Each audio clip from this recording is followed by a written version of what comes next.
Well, thanks very much. But before we even start, I suppose I'd better warn you that in my act there is a certain amount of bad language. I'm not talking about split infinitives. There will be some swearing and there is some material of a sexual nature. So if you are offended by rude or crude material, for heaven's sake, don't be a cunt about it. I was doing a gig a couple of weeks ago. I got talking to a girl in the front row. I asked her her name. She said it's Pataka. I said, that's an unusual name. You don't hear that every day. To which she replied, actually, I do.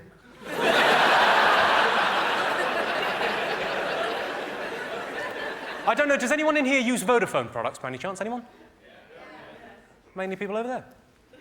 I imagine that's where the reception is best, is it? I don't use Vodafone products, not because they're not good products. I'm sure they're reasonably priced. I'm sure they work reasonably well. But I don't use them because I don't like their advertising slogan. It's join the world's largest mobile community. Now, correct me if I'm wrong. That's the gypsies. No offence to you. If you want to dress in that manner and live in a lay-by, it's very much up to you. Can't believe you went like that. Well done. Good. What's your name? Scott. Scott. Well, don't feel bad about everyone laughing at you, Scott. It's fine. You and I both know they all need clothes pegs.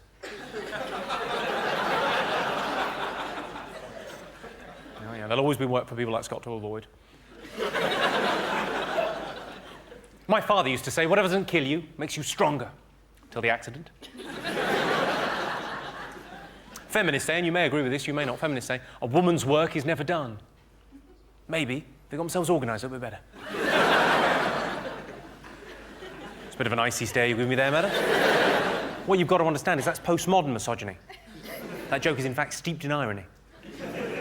So don't you worry your pretty little head about it, love.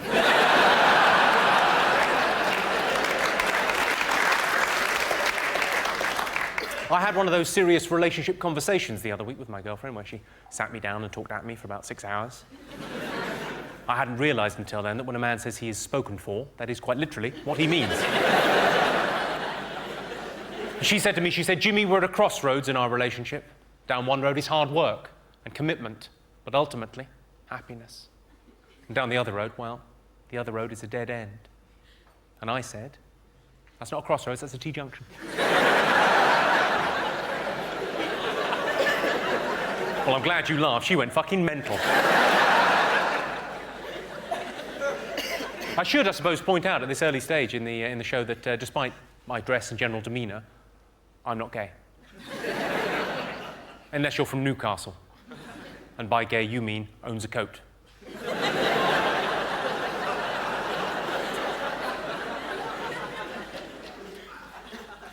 You're looking a bit disappointed there. Sorry, it's just homosexuality isn't my thing.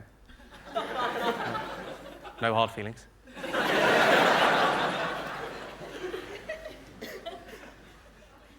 Sorry, I don't want to spoil the mood. I'm not, I'm not homophobic. I'm not scared of you. It's fine, obviously some people are straight, some people are gay. That is fine. I'm what you might call a stray. I'm straight, but I'm socially gay. It means I'll notice when a female friend changes her hair or buys new shoes, but I won't accept your cock in my arse.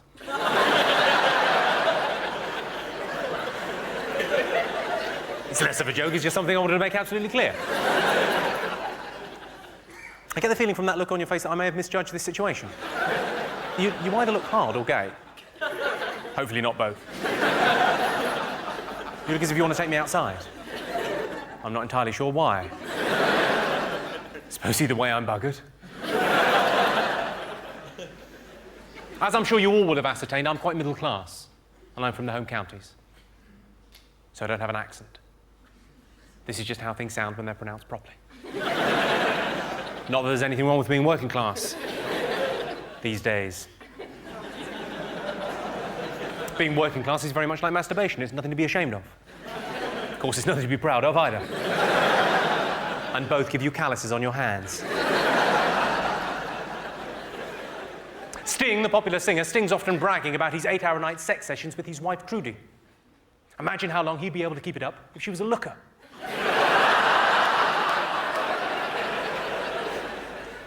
In Japan, they believe that tiger penis improves fertility. But I think, if you really want to get pregnant, you're best off using a man's cock.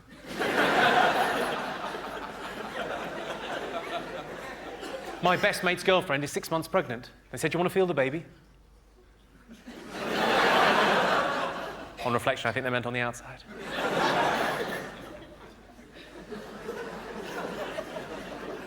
They say travel broadens the mind, except with Americans, which tends to widen the arse.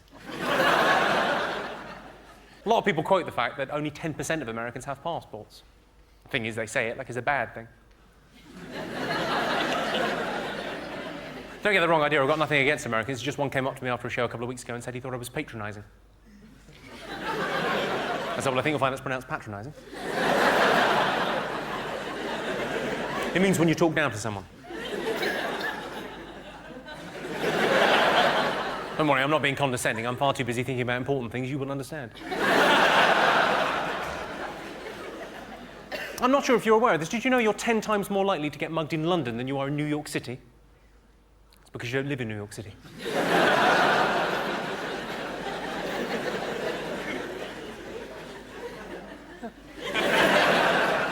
See, my favourite news story of the last year came from America. I'm sure you all saw this story in the papers or on TV. It was a story about a man in Utah, an American man, who he was out rambling in the wilds of Utah, the beautiful desert landscape, and there was a rockfall, and he got his hand trapped underneath a massive boulder, and he had to sever his own hand in order to walk to freedom.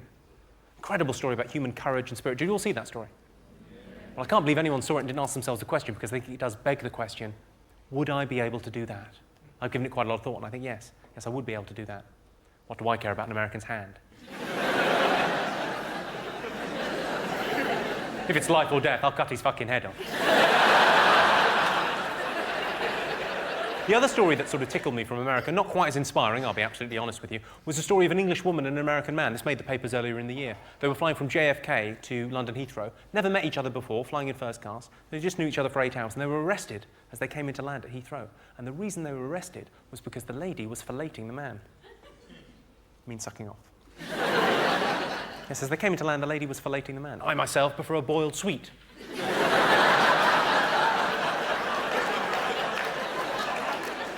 I just can't quite imagine how that happened. Presumably, at some point, she turned to him and said, "My ears are popping. Have you got a boiled sweet?" And he said, "No, I haven't, but I've got an idea." Now, have we got anyone in from around the country? Is there anyone in from the north? Oh, quite a few of you. Oh. I ask you, what's the point in having a north-south divide if you're not going to police it? It is a peculiarity of the United Kingdom that people from Liverpool tend to think people from Manchester are a bunch of cunts. And vice versa, people from Manchester think people from Liverpool are a bunch of cunts. When will they realise?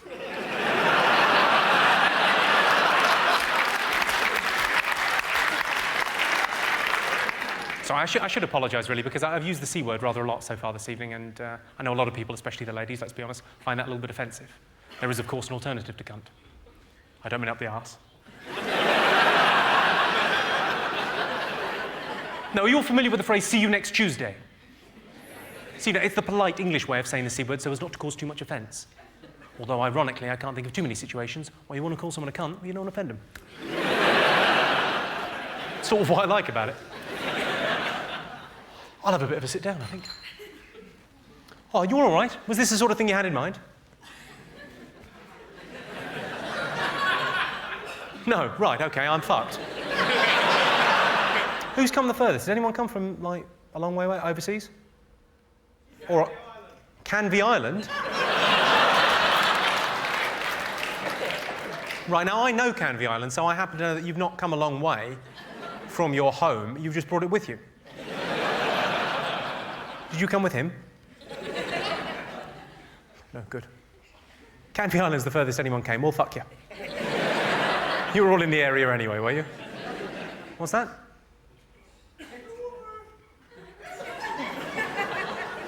Was that Dover? Well, you were castrated before you got a chance to... Right. Were you worried about sounding silly, so you thought, well, I'll put on a ludicrous high-pitched voice? That should sort things out, shouldn't it? So you're a sailor, are you? Imagine my surprise at your high-pitched voice. Bad things come in threes. Good example of that is Atomic Kitten. Every time I think of Atomic Kitten, actually, I'm slightly saddened because I think, well, somewhere in the northeast, there's a supermarket, 3 checkout girls short.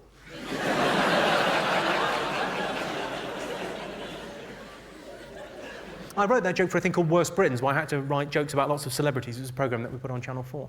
I wrote this as well, if it's of any interest to you.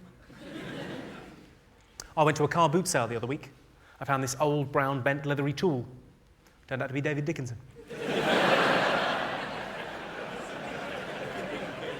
Now, I don't know if anyone's seen any of the other TV shows that I made. I make a show called Distraction at the moment. Has anyone seen that?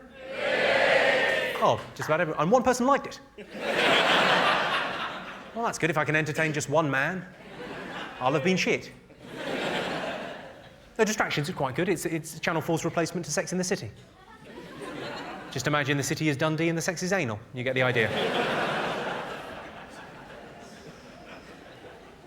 I do another show called Your Face or Mine. Has everyone seen that? Yeah. It's quite good fun, I think. It's a fun show. It's as shallow as a Tinker's Bar. I mean, no offence, I didn't mean to... But, you know, it's quite a fun show. It's basically about couples. It's about looks in relationships. Who here thinks looks are important in a relationship? Yeah. Oh, quite a few of you being honest this evening. I sort of sit on the fence on that one. Are looks important in a relationship? Well, I mean, you don't look at the fireplace when you're poking the fire, do you? But you do when it's sucking you off, so...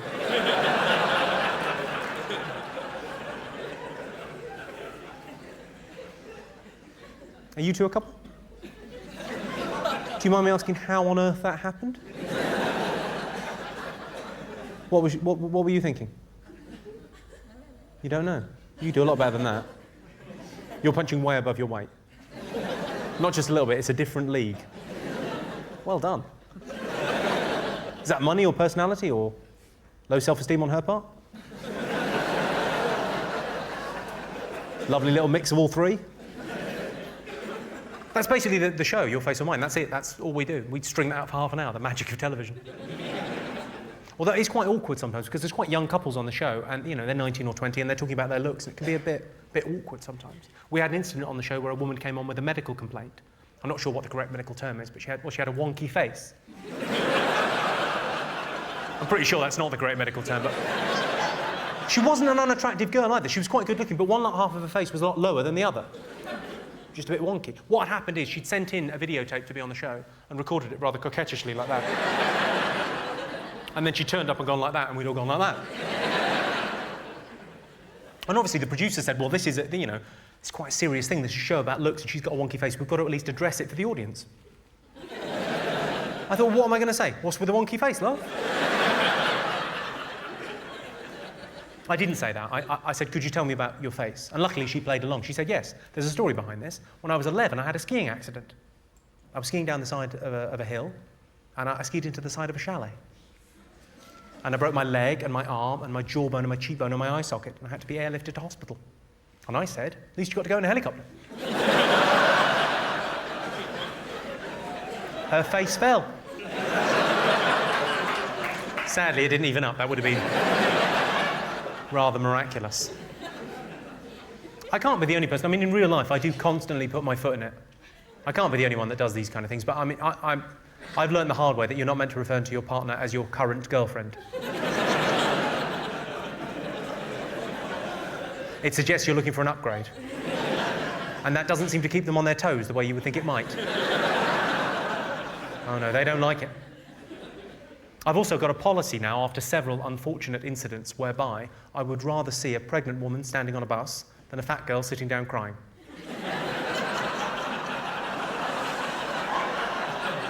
Come on, we've all made that mistake, haven't we? The worst thing is you know immediately you've made it. When's it due? Hang on, there's nothing due. You just like your food. It's a terrible moment. You just want the earth to open up and swallow her. Obviously, have to be a fucking big hole. Now, the other time when I put my foot in it, but sort of deliberately, is when I do charity shows. I do quite a lot of charity shows, and I'm not pretending to be particularly altruistic. I do them because they're really good fun. There's loads of comics come and do a show. There's about 10 of us backstage. We'll hang out together. It's like a little social. And what we do is we dare each other. We dare each other to open with the most inappropriate line possible. And what happens is I tend to win the bet and not get invited back. Which, if you think about it, is a double win, because you don't get paid for those shows. I did a gig for the Aisling Foundation. Does anyone know the Aisling Foundation? No. Well, they're quite a small charity based in London. They're an Irish charity, and what they do is they take Irish builders and navvies that came over in the 1950s and 60s, and these are older guys, they've fallen on hard times, they give them pensions and retirement homes on the west coast of Ireland. And I did a gig for them. I thought it was a great charity. I went out there, I said, it's lovely to be here supporting the Aisling Foundation. I've got a new slogan for you. Fuck off home, the roads are finished.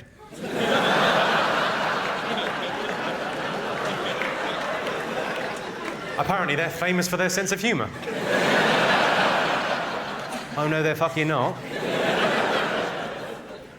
The other charity that I did a gig for last year was Stonewall. You know Stonewall, the largest gay charity in Europe? I did a gig for them up in Edinburgh. I went on, I said, it's lovely to be here in Edinburgh. I'm not sure about supporting Stonewall. Sure, maybe if we raise enough money, maybe one day we'll be able to find a cure. But I'm not sure there's anything wrong with being gay. That was pretty much their reaction. Although they were slightly more theatrical.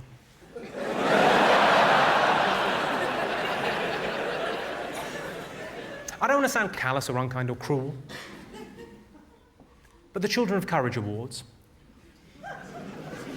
How much courage does it take to get poorly? All I'm saying is, maybe we could just change the name to the Children of Horrible Misfortune.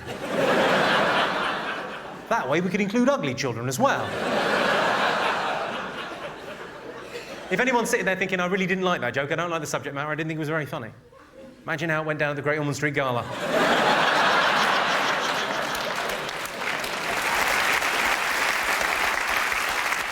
Well, comedy's been pretty good to me over the last couple of years. I've had a really sort of good run at it. And I wanted to give something back. And what I thought I'd do is try and sort of do some guerrilla comedy, put some comedy in places where you don't normally find it. Obviously, you all, come out to a comedy show this evening, and people watching a comedy DVD tend to be in quite a good mood already.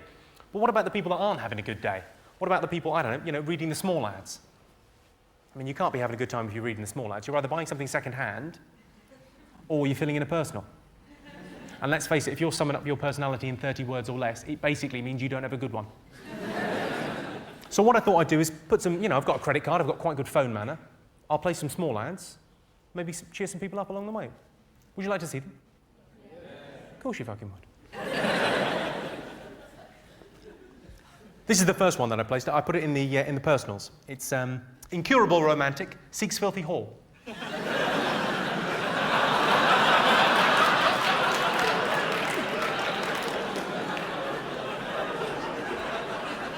This one's slightly more optimistic than that. It's a bit more ambitious. Albino he, she, seek similar. Now, I've not had any responses to that as yet, but as soon as I get two, I'm going to set up a blind date. They won't be able to believe their luck. This next one's sort of the basis for all small ads, in my opinion, in the personals. Good-looking, athletic, Notting Hill-based movie star, millionaire, seeks gullible stunner.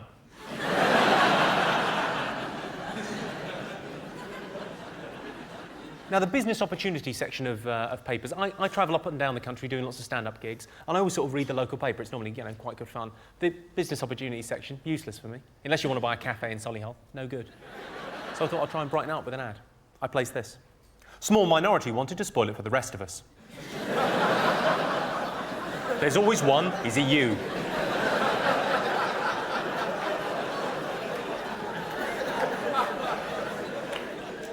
Now, sadly, I didn't get any responses at all to this next one. Wanted, 30 Chinamen and a Zeppelin for elaborate practical joke.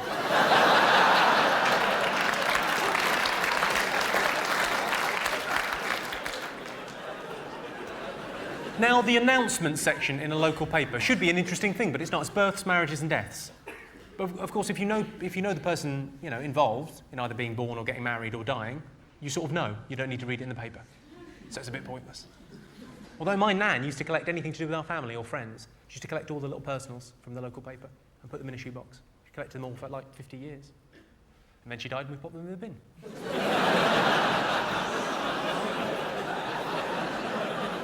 That's not a joke, that's just what happens.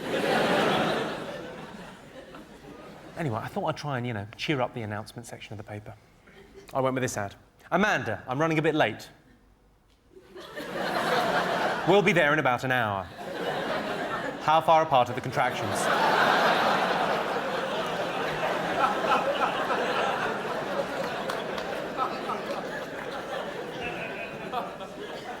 This next one is, well, it's just plain odd, but I ended up putting it in public and legal notices, but only because I was out of ideas as to where to put it. Nemesis wanted.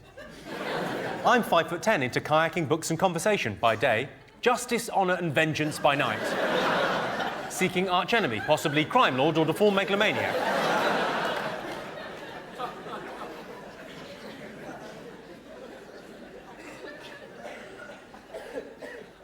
This next one's not my finest piece of work, but I kind of like it.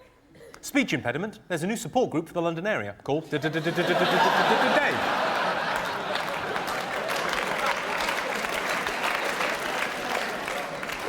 Now, obviously, we set up all of these with real phone lines, so people could call up if they wanted to. And we put an extra long answer machine message tape for that one, because we thought if we get any complaints, it could take a while. This next one doesn't have a phone number. I just wanted to get the message out there. Does anyone else think there's something not quite right about Gary Lineker?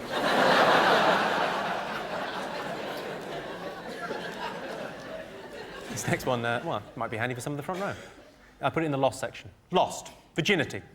Yes, get in.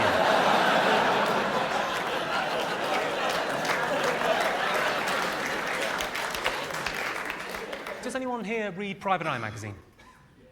Oh, quite a few of you. Right. Well, you can attest to the fact that these small ads in the back of Private Eye are mental. They're the most mental thing I've seen. It's full of people saying things like, I'm just doing a law degree and I need £5,000 to complete my thesis. And then bank account details. It's the Everest of optimism.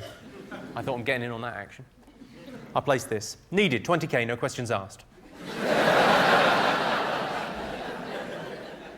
Then 2 weeks later, when no one came up with the money, terrible, I put, all right, 10k, one question, nothing personal. I'm willing to compromise, I'm a reasonable man.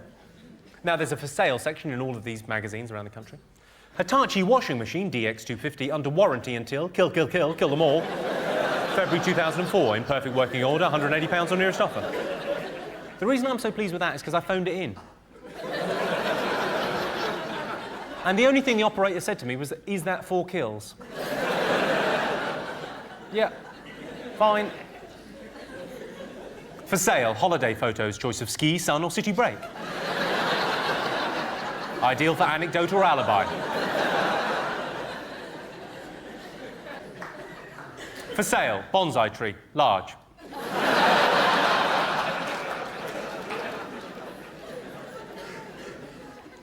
The other thing I've got quite interested in, nay, obsessed by, is the, you know the adverts you get at busy, on railings at busy intersections in roads? Up and down the country, you get them all over the place. You've all seen those, yeah? What kind of nutters are replying to those? What people are out of work and they're thinking, yeah, the railings, that's the answer. Not a job centre or a friend of a friend. I'll just go with the railing. Anyway, you know, so I thought what I'll do is I'll set up some of my own. I'll put them up around West London, and I'll see who calls. Nutters, it turns out. I needn't have bothered my arse. But I'll take you through some of the ones that I did anyway. Get rich quick. Simply set up a premium rate phone line. To find out how, just call 0900.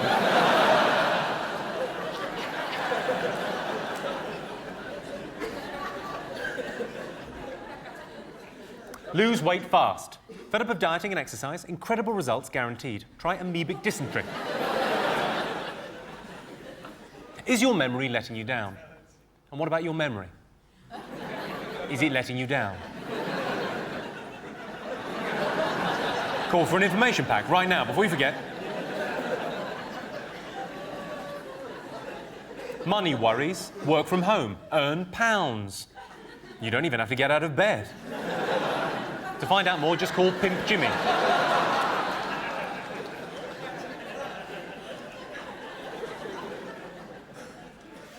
Well, this is the last one of these. Am you grammar letting we down? Tuition available. Now call now.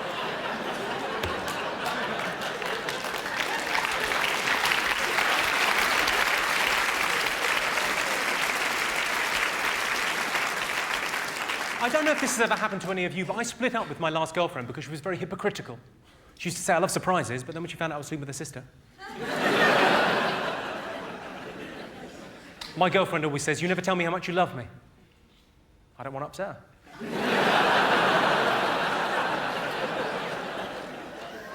A couple of weeks ago, we were making love and she had an asthma attack. I did briefly think I was doing really rather well. Then about sort of the 90-second, 2-minute mark, I thought, hang on, she's laying this on a bit, Fig. Either she wants something or she's not well. And she wasn't well. I totally panicked. I didn't know what to do, so I phoned a friend of mine who's a doctor and he lives just down the road from me, and I said to him, you know, what should I do? He said, well, yeah, don't panic. It could be quite serious. It probably isn't, but I'll pop right over. I said, what should I do in the meantime? He said, finish yourself off. Don't give me that look. It was the right thing to do. I realised I shouldn't really take the piss out of the asthmatics. They've got enough to worry about. The National Asthmatics Emergency Helpline Service was shut down recently. Apparently a problem with all the obscene phone calls.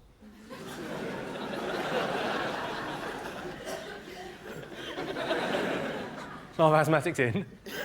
No, I would have heard you. I don't know if anyone's got this. There are lots of couples in this evening. How many couples do we have? Quite a few. By show of hands. How many do we have by shouting out? Hundreds. Brilliant.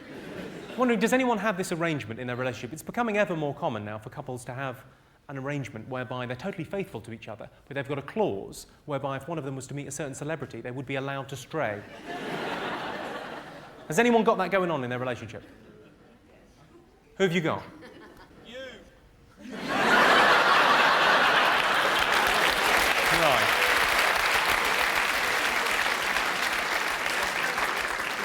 I noticed that you're sitting next to a lady. You're going to do what when you go home? She's going to kill you? Right. Or strap one on and fuck you, certainly. One or the other. Anyone else got one?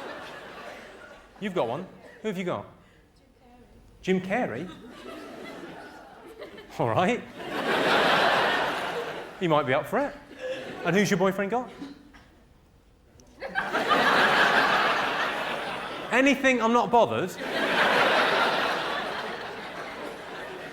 What? Sorry?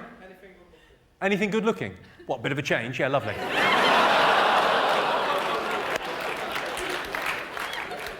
You can't say that. The reason I mention it is because I've got an arrangement with my girlfriend whereby if I ever get the opportunity to sleep with Kylie Minogue, she can fuck off. Are you all aware of what snowballing is, the sexual practice snowballing? One bloke down. Who was that down there? Quite proud of that. Well done. Everyone else, none the while. OK, well, I'll explain. It says something about you.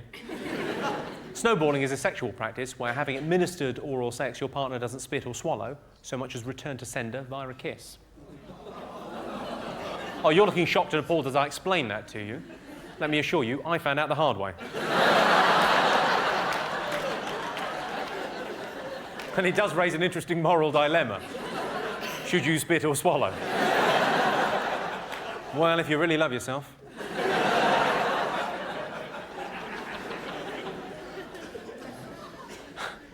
So I can see some friends of mine up there, and you're explaining that to your mum. Brilliant. Oh, what a brilliant day out that will be.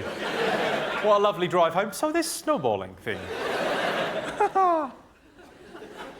Marvellous. Are there any Catholics in, by any chance? You up there? Oh, a few up there. I'm a lapsed Catholic. I don't know much about Catholicism, but I like some of the ideas. Very much like the idea of the confirmation. The confirmation, correct me if I'm wrong, is when you're about 12 and you meet a bishop. And he says to you, you're definitely a Catholic. I don't know if he does that. But he says, you're definitely a Catholic. He confirms you. You are confirmed. I think it's a very good idea. I think other religions could do with that. I think the Jews could do with that. I've got a lot of friends that are Jews, and they always say, I'm Jewish.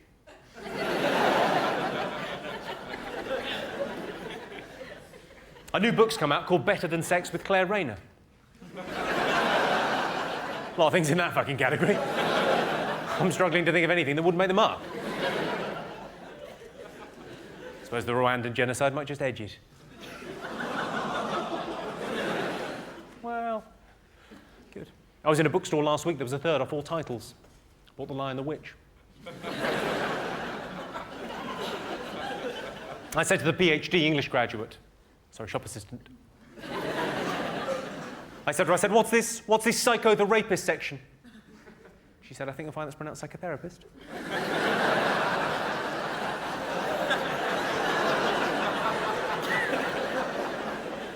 I don't know if you're all aware of this. Are you all aware of the fact that, that Christopher Reeve wrote a book last year? He wrote a book called Nothing is Impossible. I say he wrote it, he dictated it. It's not important.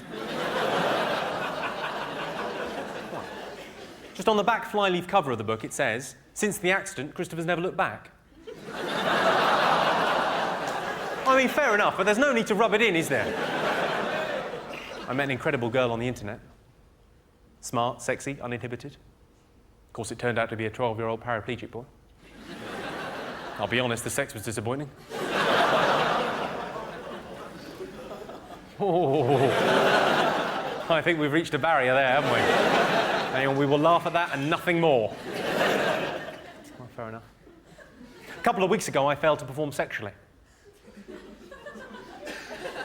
Well, how is that a laughing matter?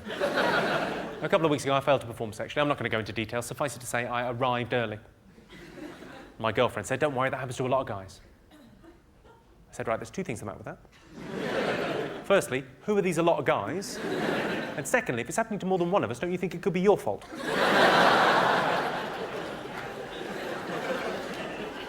She says there's never an excuse to raise your hand to a woman. What if you've got a question?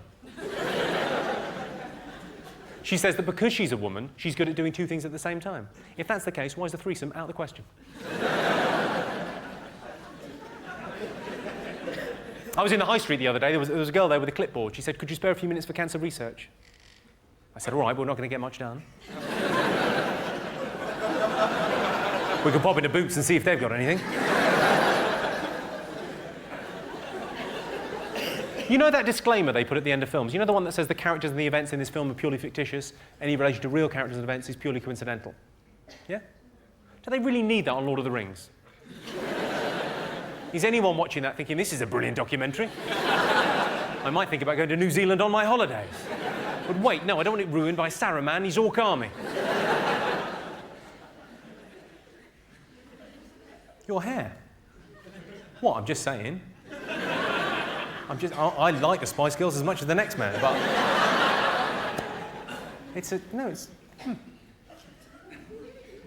I can't help noticing you've got a tattoo on your... Well, it's your boob, isn't it, really? It sort of draws the eye. What is that, exactly? It's a rose. On your... As if boobs aren't fun enough as they are. She's thought, I'll tell you, I'll brighten these things up. No fella's going to like these. What do guys like? They like flowers, don't they? Yeah, I'll get a picture of a flower. Did you not think, what do you like? What kind of thing? You look like the sort of bloke that like cars and guns and tanks. Get a nice tattoo of a tank on your tip. Lovely. He could be, you know, and going, oh, is that a Sherman? Because flowers, unless he's secretly gay, and I'll be honest, there's a lot of earrings and spiky hair. Good, fine.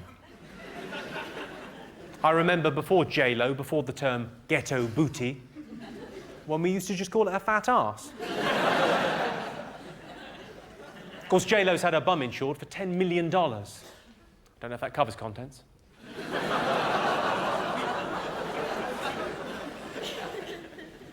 I was talking to my nan about Ant and Dec. She said she didn't know which one Ant was. I said, do you know which one Dec is? She said, yeah.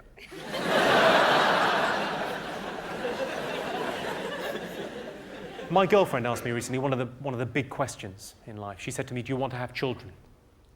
I thought about it. I thought, God, is there any truer expression of the love that you have for another person than to have a child with them? Because really that is a bond that lasts forever. It's not like getting married. Marriages break up. But having a child together, you know you're going to be bonded through that child for the rest of your life.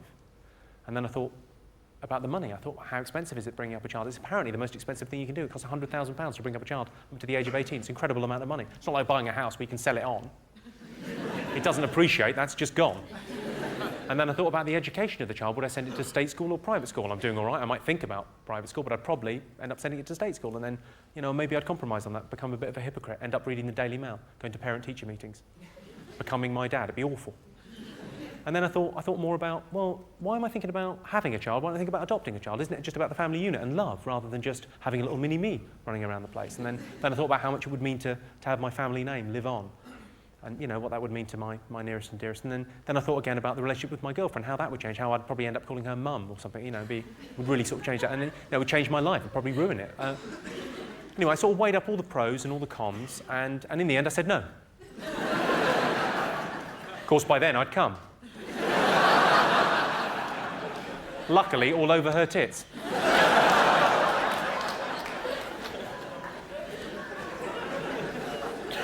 Mum understood that? Good. Fine, right. Do you know, ladies and gentlemen, one of my ambitions is to write a book. Like many comedians, I'd love to write a book, but I don't really want to write a novel because I don't know if you've ever read a novel by a comedian, but they're shite. We don't seem very good at it. You know, it requires having an idea that lasts more than 30 seconds. Not going to happen. So what I thought I'd do is a book of correspondence, because that way you're getting someone else to do half the work. Oh, yeah, always thinking. Would you like to hear them? Well, good, good. Otherwise we'd be having some quiet time. This is the first letter that I wrote. It's to my local MP, Chris Smith. Dear Mr. Smith, do you get tired of people writing to you who are clearly just wasting your time and have nothing better to do?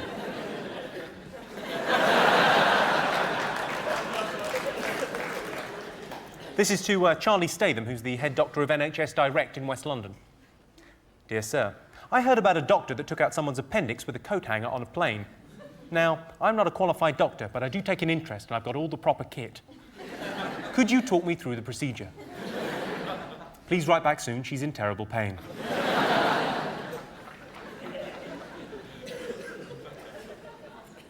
Is anyone in here a member of Amnesty International?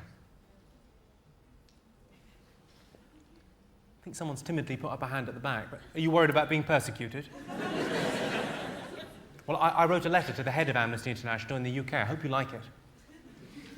It's to Kate Allen, Director of Amnesty International UK. Dear Madam, I like what you people do. Writing letters to complain about human rights violations is like a political version of Points of View. The BBC or fascist leader may not change what they do as a result, but at least you'll slow down their day as they wade through the postbag. I'd be surprised if they got round to torturing anyone before 11:30, the number of letters you send. Lots of people do nothing because they know they cannot change the world. But you good people are not deterred from making futile gestures on behalf of human rights. And I, for one, applaud you. Inspired by your unilateral approach, I decided to hold a fundraising dinner on your behalf at my home. I charge people £20 a head to come and enjoy a meal and drinks, with all profits to go to Amnesty. Although a success creatively, we went for a South American theme, unfortunately the groceries were expensive, as was the booze, and in the end I made a loss. You now owe me £57.40. Now Amnesty, God bless them, got back to me almost immediately with this letter. To be honest, it's a little bit condescending. Dear Jimmy, thank you for your letter. I was delighted to hear that you're a supporter of Amnesty. You do appear to have a few misunderstandings about the work we do. So I've enclosed a copy of our new information leaflet, What We Do. Which, fair enough, is a very good name for an information leaflet. I've also enclosed a copy of our new annual review, Human Rights Before Profit, which I've had a flick through and is no way to run a company.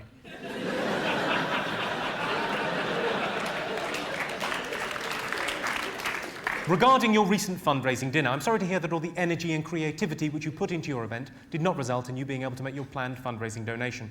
I usually advise our supporters to start small and build up with their fundraising. It's also an excellent idea to work out a simple budget beforehand.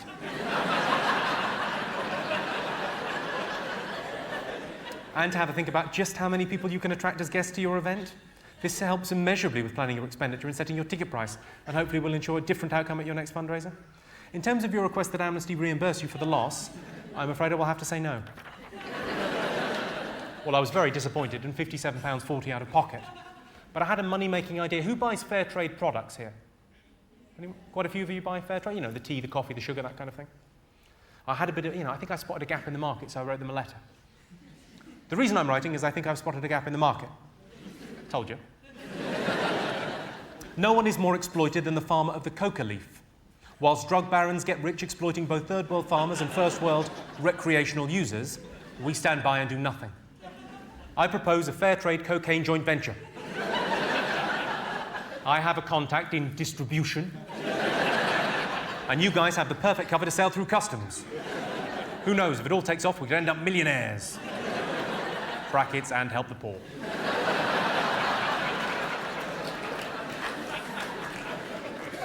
I wrote this one to Martin Bell. You know Martin Bell, the man in the white suit, political campaigner? Dear Mr. Bell, your personal assistant is keeping things from you.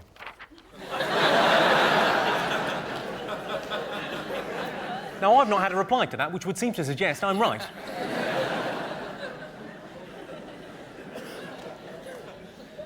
This is one that I wrote to, in terms of taste and decency, we take a bit of a dark turn here, let's be honest. It's a letter that I wrote to David Yelland when he was editor of The Sun. Dear Yelland. I thought that was good, tabloidy, strong. Dear Yelland, there's been a lot of talk about genetic engineering. Obviously, it's a very complex area. Could you tell me, is it wrong to breed piglets specifically for the purpose of weaning paedophiles off babies?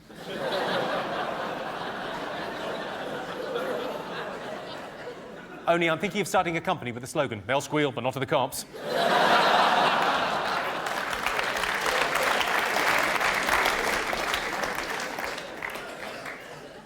I think it's morally acceptable to write that letter. I think it's okay to laugh, but to applaud, really, that's in very bad taste. I wrote this to Sir John Stevens, the Metropolitan Police Commissioner. Dear Sir John, I've got a bet on with a friend. I say most policemen are just nice guys doing their job, whereas he says all coppers are cunts. Which is it?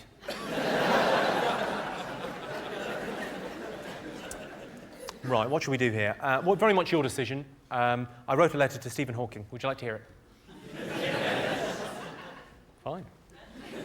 On your own heads be it. Okay, it's to Stephen Hawking in Cambridge University. Dear Professor, I know you get lots of letters asking you all sorts of things about the nature of the universe, and I also know you don't have a lot of time on your hands to be answering all of them in great detail. But perhaps this question from my 9-year-old will inspire you a little. He is severely disabled and has similar limitations to you, but equally, he has a great spirit and refuses to give in on a world all too ready to dismiss him as a four-eyed, monotonal, voice-box, wheelchair-bound freak.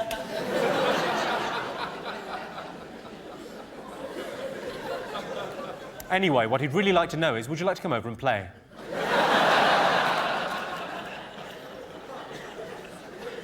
Now, obviously, when you send a letter like that, you're not expecting a reply.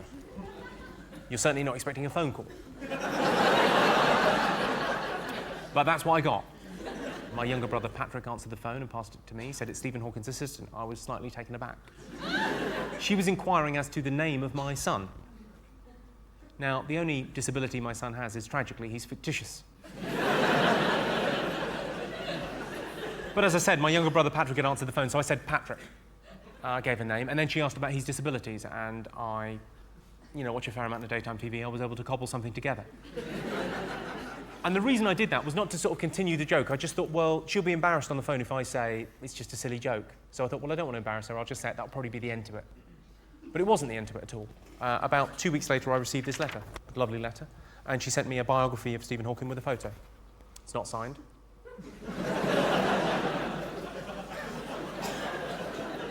And then about a week after that, I got this letter from Stephen Hawking himself. It's absolutely genuine. I'll read it to you now. Dear Patrick, my assistant, Karen, has sent me a letter from your father who tells me that you've invited me to come over and play. It's very kind of you to send me the invitation, but unfortunately I'm teaching at Caltech in Pasadena until the 1st of May. So I can't take you up on your offer. Even though I am 60, I think it's never too late to play. One of my birthday treats was to go for a balloon ride, and that was really exciting. If you're interested, contact Ian Bentley at Innovative Ballooning. There's the contact details and phone numbers and things. I did contact him, and he'd bought us a balloon ride.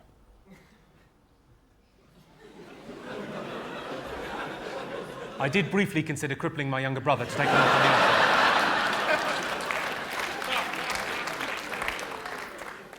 The reason I sort of share that with you, ladies and gentlemen, is because, it's all a bit clever, sending people, letters and kind of running away. But that one went horribly wrong. And I also thought it demonstrated that Stephen Hawking is not only a brilliant man, but a brilliant bloke. What a lovely thing to do. Yeah, fair enough. Having said that, responding to a letter where you yourself are described as a four-eyed, monotonal, voice-box, wheelchair-bound freak, maybe not that clever. Well, this is the last letter. It's a letter I wrote to HSBC. Anyone back with HSBC? Oh, quite a few of you. All right, this is a letter I wrote to them. Dear Sir or Madam, I really love your latest HSBC commercials, the ones about cultural diversity and the importance of communicative sensitivity in international finance. Having said that, I must take issue with the statement you make that the rudest thing you could do in Thailand was to reveal the soles of your feet. Now, I've been to Thailand in my year off, and I can tell you, you can do things a lot ruder than that there. A lot ruder. My friend Keith shat in a hooker's mouth for a tenner.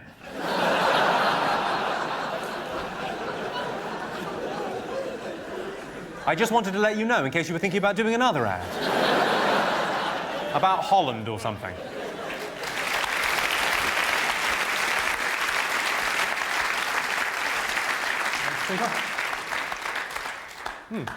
My girlfriend said she wanted me to tease her. I said, all right, fatty. Things don't always work out the way you think. I always thought it was going to be my mum that would catch me masturbating. Think you're shocked, imagine my surprise. According to official statistics, 1/3 of all accidents in the workplace go unreported. How on earth do they know? When I was a kid, I had an imaginary friend, and I used to think that he went everywhere with me, and that I could talk to him and he could hear me, and that he could grant me wishes and stuff. And then I grew up, and I stopped going to church. Well, that seems to have divided the room somewhat. There's two distinct groups there. There's people that thought that was funny, and then there's a larger group who will be going to heaven. While we're on the subject of religion, I imagine there's quite a few people in here that go to Mass, or wherever Protestants go. Hell, I'd imagine, I know. Have you all seen the new Mel Gibson film? The Passion of the Christ. It's upset an awful lot of Christians. They're up in arms about it. He's made a film about the life of Christ, but he's tacked on this silly Hollywood ending where the hero comes back at the end.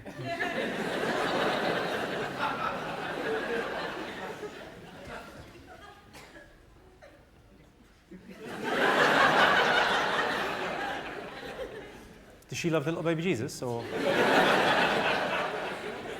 Does she love the little baby Jesus or not? She go for a wee. Is it a wee or a poo? Should we time her?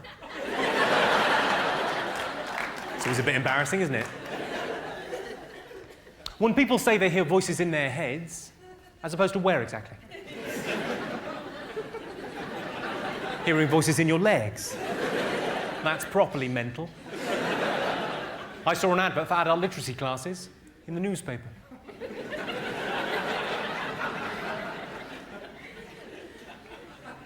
Are there any single men in this evening? Anyone single? You're single. Well, don't panic. I've got some advice for you. If you really like a girl and you ask her out and she says to you, I love you like a brother, suggest a weekend in Norfolk. Unless you're from Norfolk, in which case it probably is your sister. So are you from Norfolk? You don't look like you're from Norfolk. You're from Thetford in Norfolk.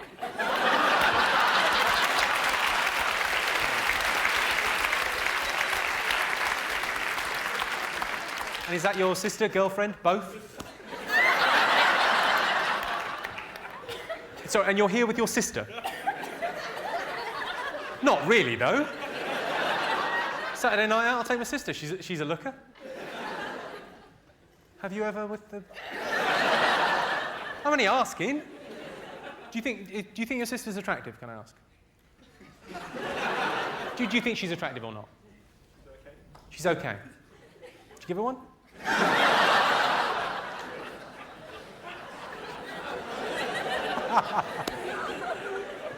That was very low, sorry. What about you, love?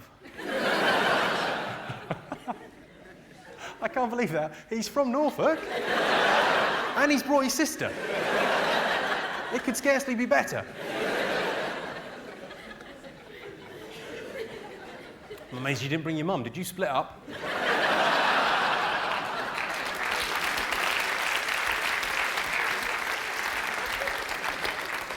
Oh, marvellous. Imagine your family tree's a straight line, is it? It's just a piece of timber. Sorry. I may have misjudged this. It looks as if there's going to be a short fight after the gig, which I imagine I'll be losing. Is she? Do you think she got bladder problems? Maybe some sort of yeast infection, I'm not... We'll ask her when she comes back. I just hope she hasn't got any vaginal difficulties. It's a lovely word, though, isn't it, vaginal? Oh, clearly not. I've got a friend that picked up 2 girls last week. I said they're like buses. He said, yeah, you wait ages and then 2 come along at once. I said, no, they are like buses. Someone came up to me and complained about that joke a couple of weeks ago after a show. Quite a big-boned girl. She said to me, I think you're fattest. I said, no, no, no. I think you're fattest.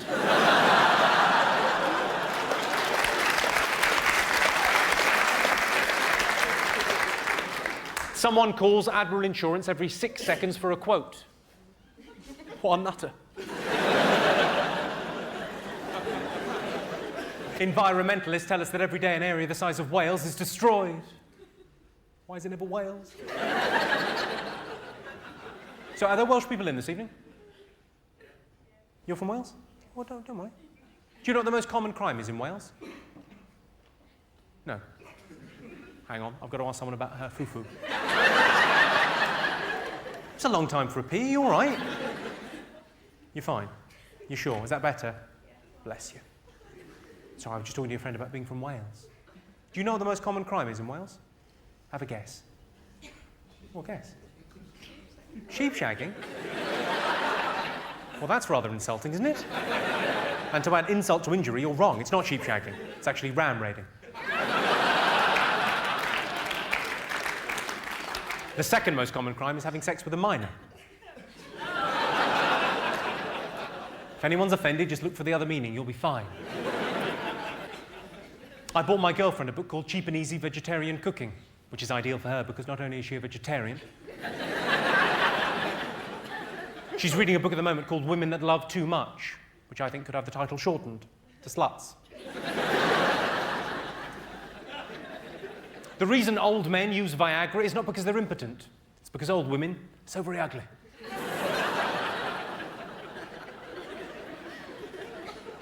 When it comes to the environment, it's not us, but our children and our children's children that will pay for our mistakes, which is a relief. No matter how much you give a homeless person for a cup of tea, you never get that tea.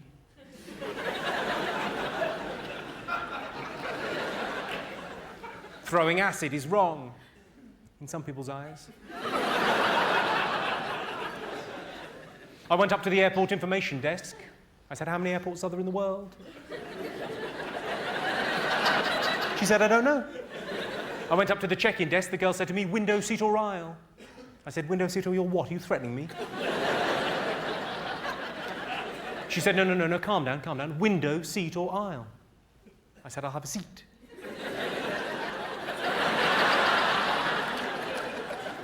I bought one of those round-the-world air tickets, £1,200, amazing value. 37 hours later, I arrived back at Heathrow. A lot of people say modern art is pretentious, but I look at it like this. Boxers don't have sex before a fight. Do you know what that is? They don't fancy each other. If you eat a lot of spicy food, you can damage your sense of taste. When I was in India last year, I was listening to a lot of Michael Bolton.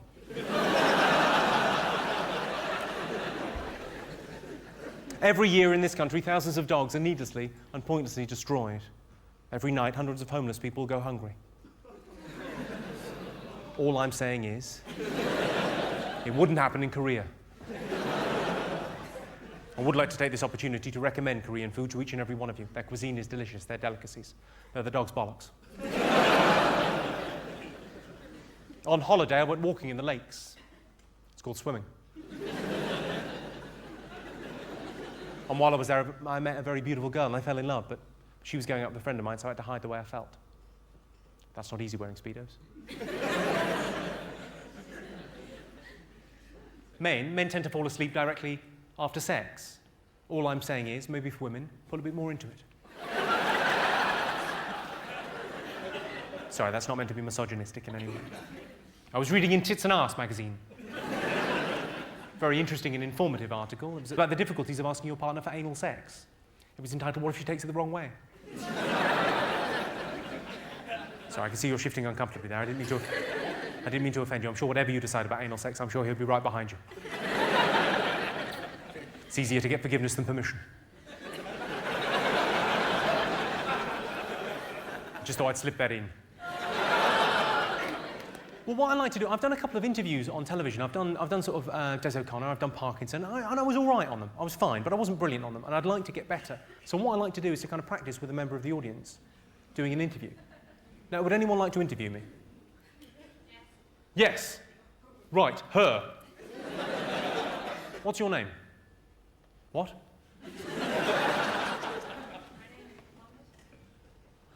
I tell you what, we'll discuss it down here, because it sounds to me like you don't have a proper name. But Lady in the Blue, as you will now be known, you want to stick a mic on her? Unless you're busy. Unless you're busy standing by a door. Well, I'll be honest, she could get up as well. Christ. Thank God she could get up, because that... Come over here.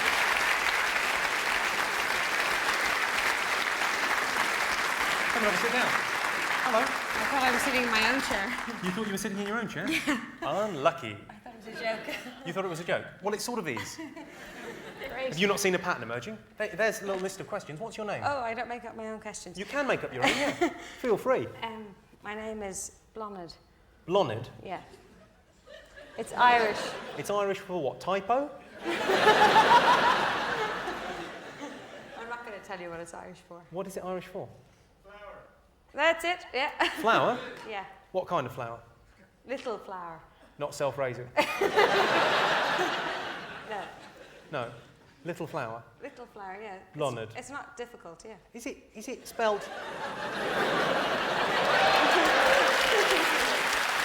Oh, well, fair enough. All right, little flower. But I just worry on the DVD, if you're watching this back home, I can pronounce blonde. Why? Blonid. Go ahead. Kick off. Ask anything you want, actually. I've got those there, but Do you want me to speak from this? Really? Do you want me to ask these questions? It's not complicated. Okay. Right back at you.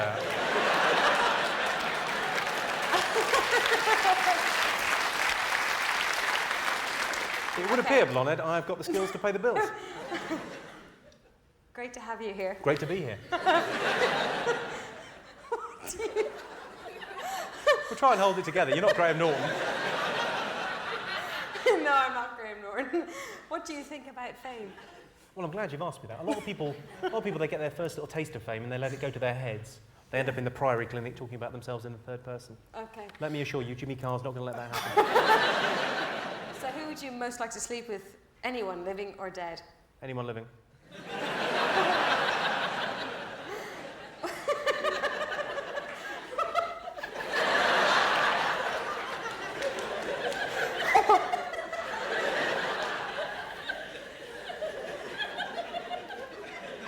This could take a while.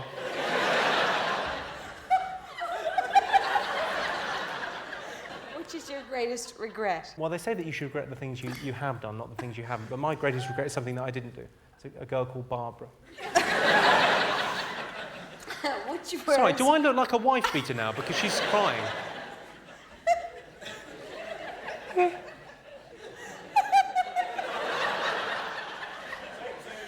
sorry. No, it's fine. I think I might be giving her an orgasm. I'm not.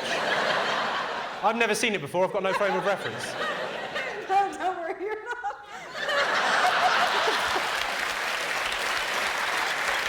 You'll never go. Which words or phrases do you most overuse? Hello, I'm Jimmy Carr. All I'm saying is, when you think about it, can I park here? Is it in yet? Where do you get your ideas from? I think it's the cerebellum, but it could be the frontal cortex. Could be. I'm not sure. Which book changed your life? Heidegger's Being and Nothingness. What is your most embarrassing Well, hang on, there's more moment? to that. Feed line, punch line, then we move on. Okay, go for it. Okay, what is your favourite record of all time? Well, it's a different question.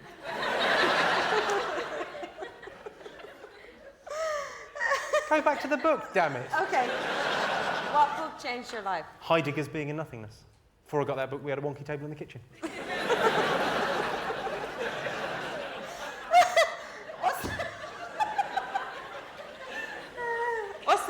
heckle you've ever had? I was probably when I was doing a gig in Bristol. I told a joke, not a brilliant joke, it was all right. I said, has anyone in here been caught thieving in the Middle East? Let's have a show of hands. And a bloke about 4 rows back held up a hook. Properly Abu Hamza style. Oh, right, yeah. And to my eternal shame, I said, give him a big hand.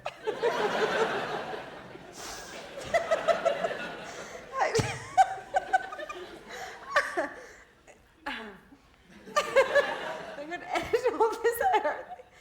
Well, your bits, yeah.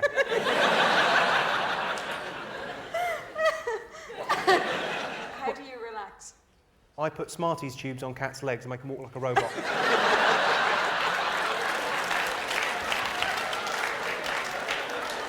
If I'm really tense, I make it go down the stairs.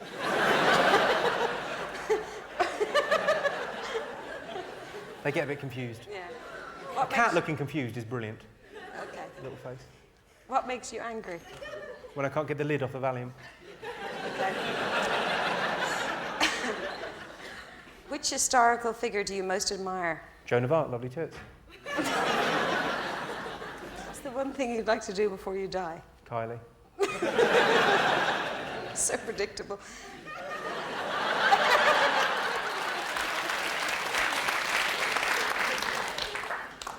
Any other questions of your own? Any other questions of your own? Any questions? Any other questions of your own? Most people will just read that and then think of a question. Laugh.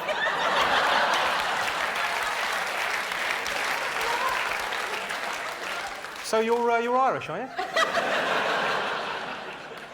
Imagine my surprise. I'm actually, whereabouts are you from in Ireland? Dublin. Dublin. I'm actually what people refer to as a plastic paddy. Because I've got Irish parents and an Irish passport. But you were grew up in England? Well, no, I was born in Ireland, Irish passport, Irish parents. But I've got, you know, Irish passport, everything Irish. But I speak like this and present myself in this way because I was educated in the UK. Just goes to show what you can do when you apply yourself. Every time I speak to an Irish person now, I'm slightly saddened. I think it doesn't have to be this way. Well, I think you've done a wonderful job, blonde dear. Blonde. Thank you. Blonde. Thanks very much for talking to me. Thank you very much indeed. Jimmy. Sorry. That was low, wasn't it? Give her a big round of applause. Thank you very much indeed. Thanks so much. That's lovely.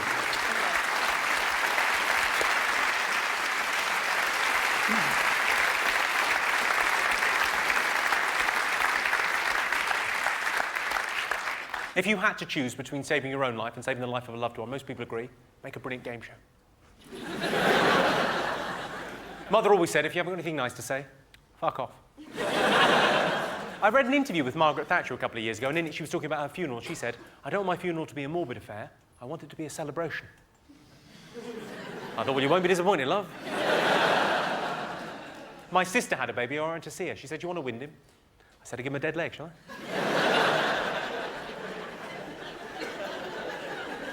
Cats have got 9 lives, which makes them ideal for experimentation. A dog is for life, not just for Christmas. So do be careful at the office party. Watching sex on telly with mum and dad, that's embarrassing. I didn't even know they knew to use the camcorder. A very common male fantasy is to have 2 women at the same time. One to cook, one to clean. Easy there, I'm joking. They want to fuck them.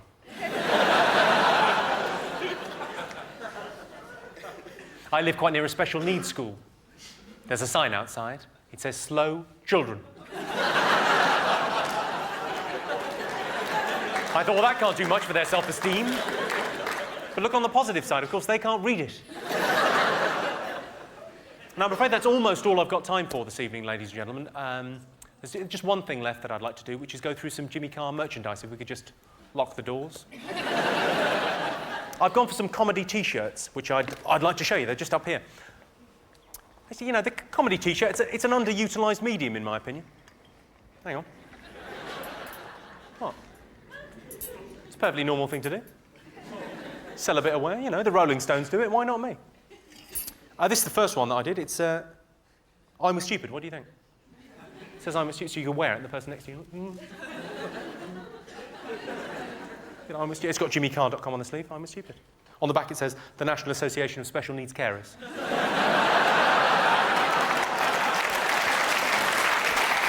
Who thought that was it? It says, my girlfriend went on a UN-sponsored trip to investigate child labour in the Far East. And all I got was this lousy T-shirt. See, there's a very serious issue there. Children as young as 10 are working, 80 hours a week in sweatshops in the Far East, stitching trainers. I wouldn't mind, but it's the workmanship that suffers.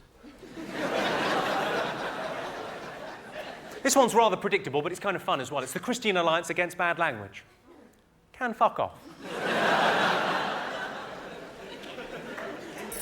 Got another religious one now, but for a reason. This is the best-selling T-shirt ever in the world. Jesus loves you. It's the most popular T-shirt ever. Jesus loves you. He's not in love with you.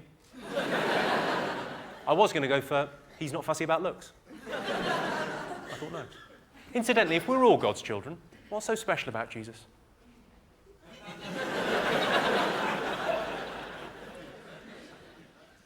This is love hurts. It's a nice sentiment, isn't it? Love hurts. Sort of shows a sensitive side. Love hurts.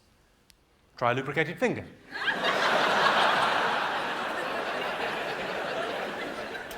This takes a little bit of explaining. It's True Love Waits is the slogan. It's the slogan of the Promise Keepers. They're an organisation in America that believe in holding on to their virginity and chastity until marriage. Britney Spears was a member. I think there's some footage of her leaving on the internet. Anyway, their slogan's True Love Waits. I thought, True Love Waits is such a lovely slogan. It deserves a T-shirt. True Love Waits. Pulls out and comes on her tits.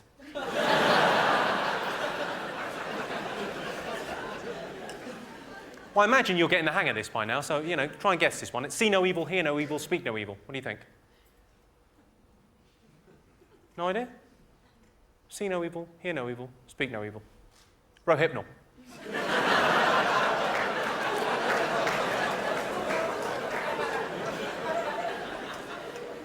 Actually, there was a story in the paper earlier this year. There was a story about an Englishman arrested in Ayia Napa for taking advantage of 3 girls by putting Rohypnol in their drinks. What's the world coming to? In Ayia Napa. You're telling me Rohypnol is now cheaper than 3 Bacardi Breezers?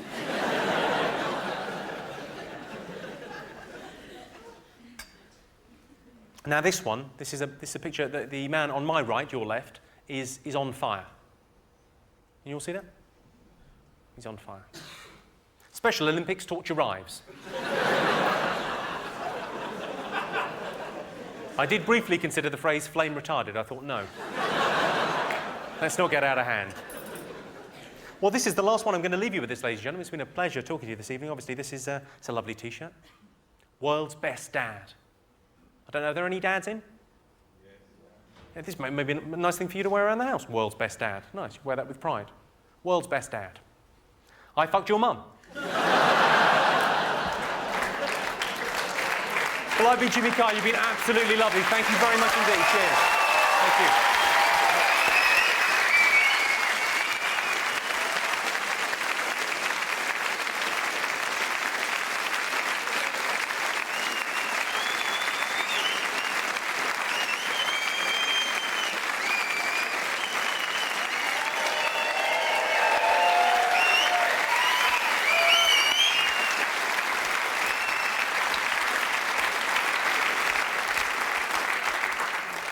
I don't know if that's ever happened to any of you, if you've ever had kind of quite a good day at work, you've got everything done that you need to get done, it's all gone well, and then you've been kept behind at the end for some reason. Anyway, thanks very much. Right, the encore. I suppose I better do some more jokes. Really? How many do you want? 10? I could do 10. Should we count them down? Yeah, all right, why don't we count them down? Fuck it. I've got a friend, she's got a theory. She reckons the way to drive a man wild with desire to nibble on his earlobes for hours and hours. I think it's bollocks.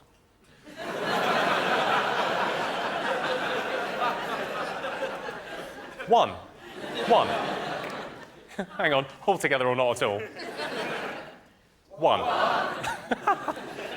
Oh, we've got to do this 10 times now. I've talked myself into a corner. Right. My mum told me the best time to ask my dad for anything was during sex. Not the best advice I've ever been given. I burst in through the bedroom door saying, "Can I have a new bike?" He was very upset. His secretary was surprisingly nice about it. I got the bike. 2.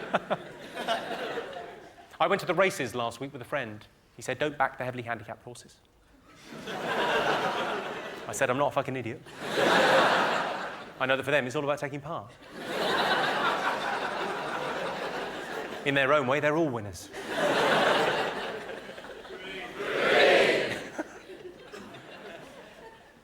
In Pizza Express, you can now get garlic bread with cheese and tomato. Now, correct me if I'm wrong, that's a pizza.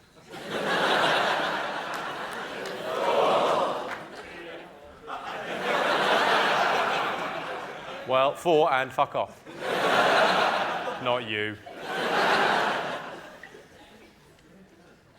A lot of people say that men with big flashy cars have got tiny cocks.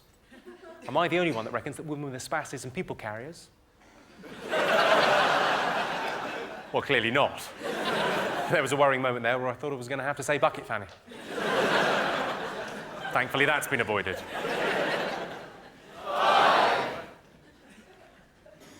Ladies, if you get a burning sensation when you pee, it could be one of 3 things. It could be cystitis, it could be a bushfire,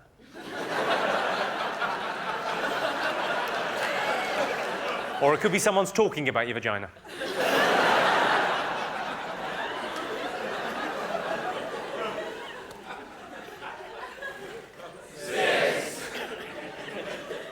When it comes to charity, a lot of people will stop at nothing.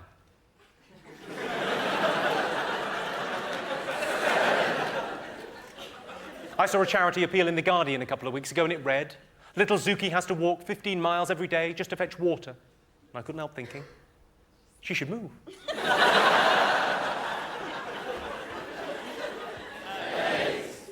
I've sponsored a child in Africa. She's got the Jimmy Carr t-shirt, the Jimmy Carr hat. But I worry, is it doing any good? I've not got any more bookings.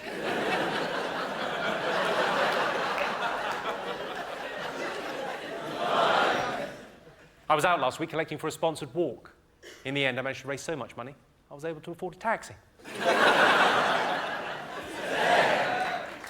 I tell you what, just before the end of the show, ladies and gentlemen, you know, we've had a fun night, haven't we?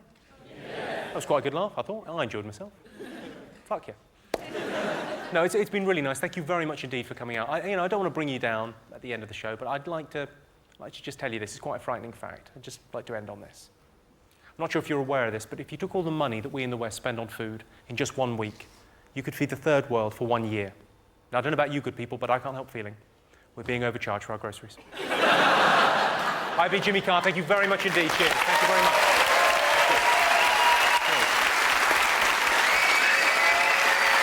Thanks very much. Cheers. Bye.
Well, thanks very much.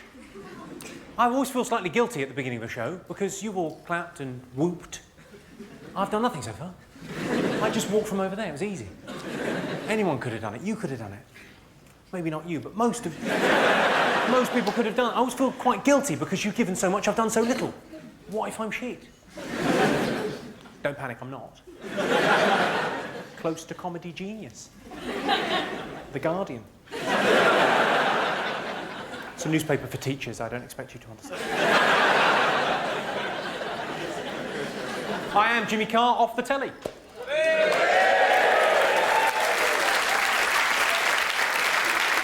I know that because people come up to me and say, Jimmy Carr off the telly. That tends to be less a description, more of a request. Fine. Swimming's good for you, especially if you're drowning. Not only do you get a cardiovascular workout, you also don't die. 2 ticks. I said to my girlfriend, I said, you shouldn't eat before you go swimming. She said, why? I said, you look fat.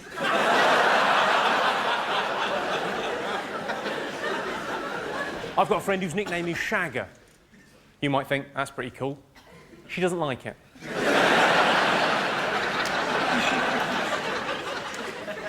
You know those anti-AIDS red ribbons?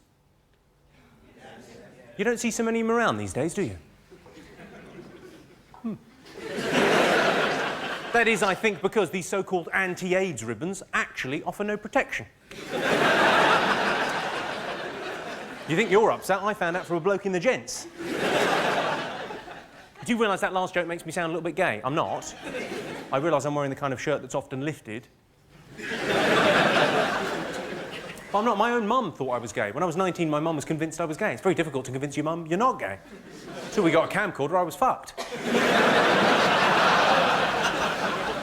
But I'm what's referred to as a gay-friendly act. You know? I'm a gay-friendly act. I was asked last November to judge Mr. Gay UK. I said it would be my pleasure. He's against nature and against God and he's going to hell.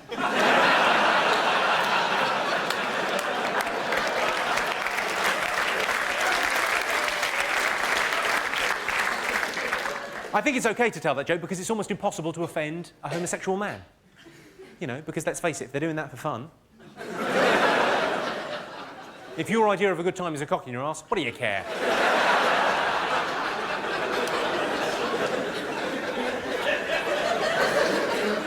We've all thought about gay sex, though, haven't we? You've thought about gay sex, haven't you, sir? No. You haven't thought about gay sex. You just leapt in there and fucked him. Well, I admire your honesty, sir, and your bravery. I thought about gay sex. I thought, oh, my cock will get covered in poo.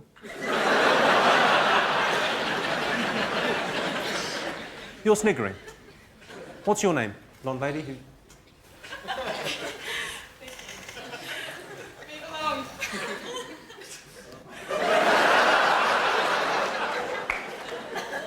Move along? What are you saying, Vicky? Dance for me, monkey boy? Is he your fella? Well, what do you mean? He's either your fella or he isn't. Is he your fella? Yeah. Sorry, she's saying yes, and you're saying no, and you've gone really red and you look really embarrassed. They're fuck buddies.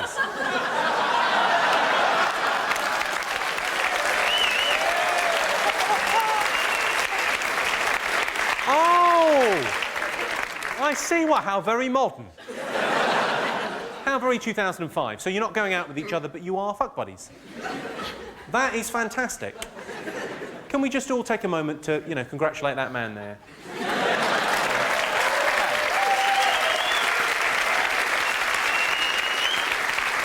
A lot of work has gone into that.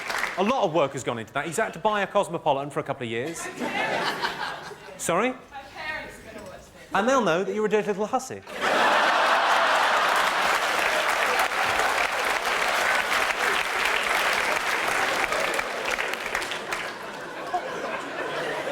The great thing about that is that he's convinced you that, yeah, we don't need a relationship. It's so... It's so old-fashioned. I should be able to sleep with whoever I want to sleep with. And so should you, as long as it's just me. When I say...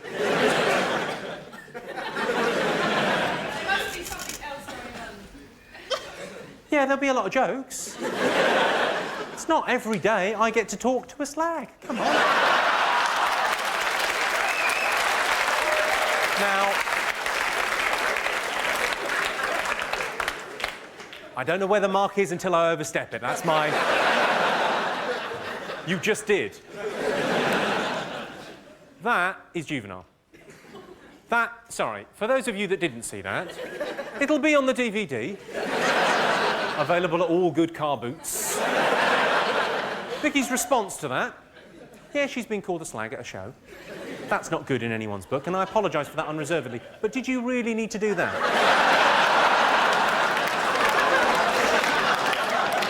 God bless you. I was doing a gig a couple of weeks ago. I got talking to a girl down the front. I asked her where she was from. She said, I'm from outside Birmingham. I said, really? So am I. What part of Birmingham aren't you from?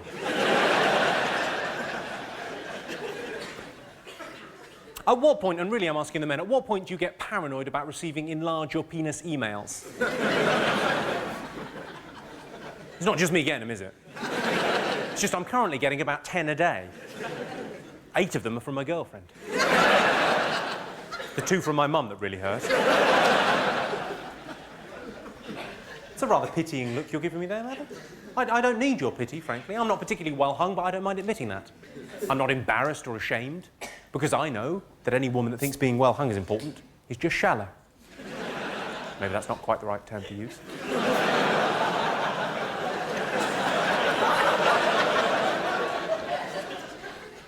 I broke up with a girl once because she lied about her weight. I say that, she died in a bungee jumping accident.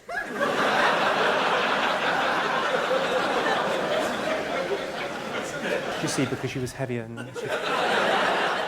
Has anyone got anything he could be colouring in?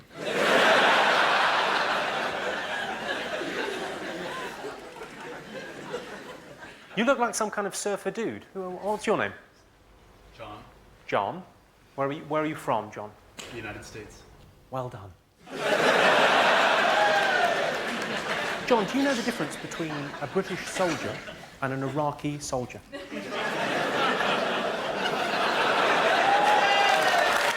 The difference? And what do you do, John? What are you doing over here? I don't need to check your papers. I'm just checking, just asking. I'm a college professor on vacation. You're a college professor on vacation. Okay, sounds like a setup for a movie. With hilarious consequences.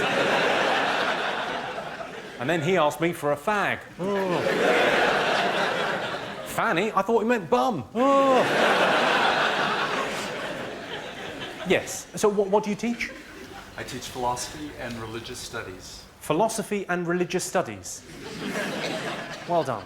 So, do you teach philosophy to the brighter kids, and then if they don't get the hang of it, you go, I just believe in God, don't matter.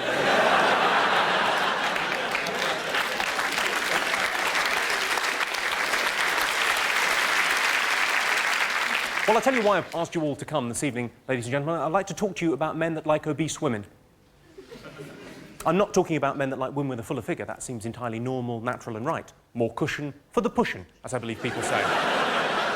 I think that's the expression. No, I'm talking about men that like women who can't leave the house fat. So, I'm not talking about anyone in here this evening. Unless, in order to get out, someone had to cut the side of the house off. And there was some sort of winch involved. I'm not talking about people with water retention. I'm talking about people with cake retention. People that tell you they've got a thyroid problem. You say, oh, really, a thyroid problem? What are you taking for that? Pies?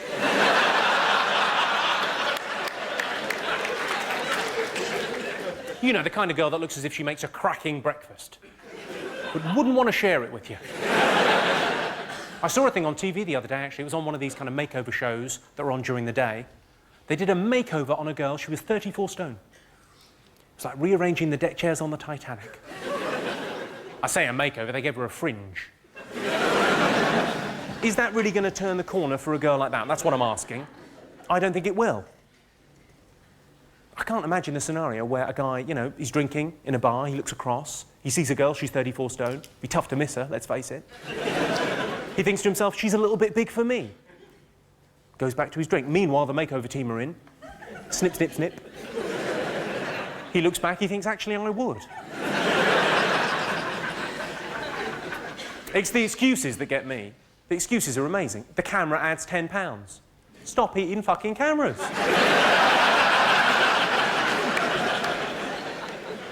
The reason I've become obsessed by this topic is because of a couple of documentaries on TV. There's one called Fatties and Their Feeders.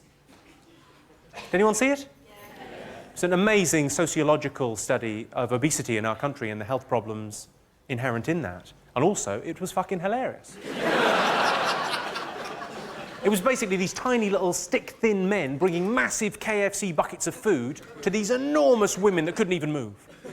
And while we're on the subject, do be careful with the KFC bucket. It's a big leap from plate to bucket. But from bucket to trough, not very far at all. The other one that was on was called Chubby Chasers. I like the title, Chubby Chaser. Sounds great. I just wonder, how accurate is that? How much chasing is actually going on? A little bit of waddling and wheezing. Then gotcha. Gotcha.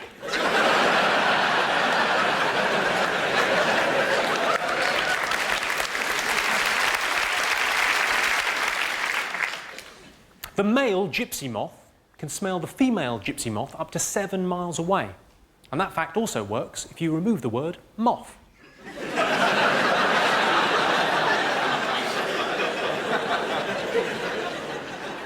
There's a lot of cliches about gypsies. Maybe you can help me out with this, sir. Have you ever tarmacked a drive? No. No, of course not. You just take the deposit and fuck off like the rest of them.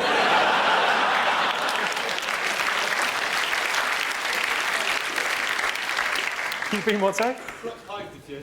You've block-paved a few? Yeah. Yes. You see, to my mind, that would be the same thing. I love the fact you've made a distinction. Ever tarmacked a drive? No, I've block-paved a few, but I can't imagine that's what he's getting at. What's your name? Lee. Lee. Hello, Lee. Hello, Jimmy. It's like a love... Yeah, nice to meet you, Lee. What? No, it's lovely to have you in. You seem to have taken that in the right way. I did that joke at a gig a couple of weeks ago. See, when I do that joke, I've got to pick on someone from the audience. So what I do is I look around quickly and I pick on someone who looks like a bikie.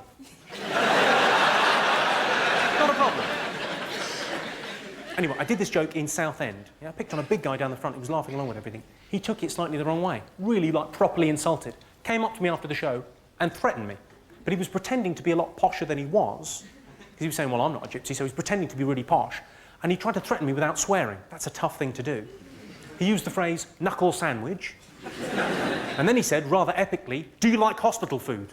No, I didn't say anything because I was a little bit afraid. On reflection, of course, I should have said, I'm with Booper, it's delicious. I've got a choice of 3 starters. Do your fucking worst. Oh, sorry, Lee, I've labelled you a chav. I didn't mean to. I quite like the term chav. I read it in the papers before I heard it out loud. I thought it was pronounced shav. I should warn... Don't kick off, Lee. I'm middle class, but I'm hard. Al dente, you might say. If you got the al dente reference, you're middle class too. Well done. Things I genuinely really, really like gypsies. I've got some Romany blood in me on my mother's side, and I think it's an alternative lifestyle, but I think it's a good one. And the people that don't like gypsies, they're always saying, oh yeah, these travelling people, you've got to move them on. Isn't that playing into their hands?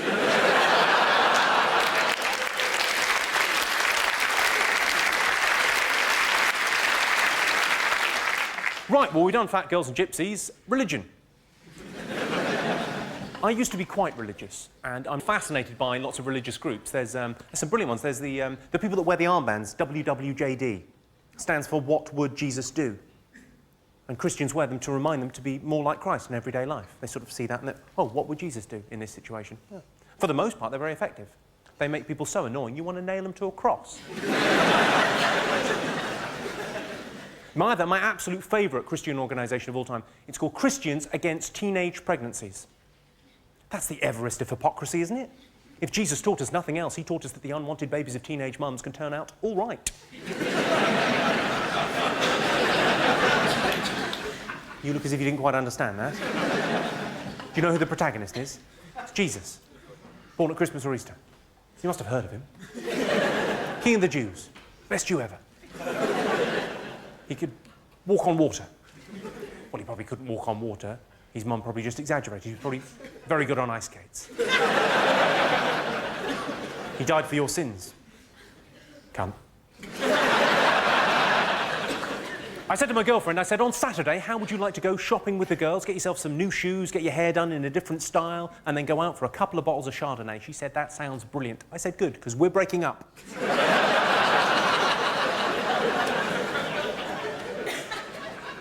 You know when a man says to you, it's not you, it's me? Ladies, you know when a man says that? It's not you, it's me. We mean that from the heart. That's not bullshit. That's true. It's just a fragment of a longer phrase. It's not you, it's me that's ending this relationship. Because I can't stand the fucking sight of you. You know when people argue just so as they can make up again? Call me cynical. I don't think that's what's going on in the Middle East.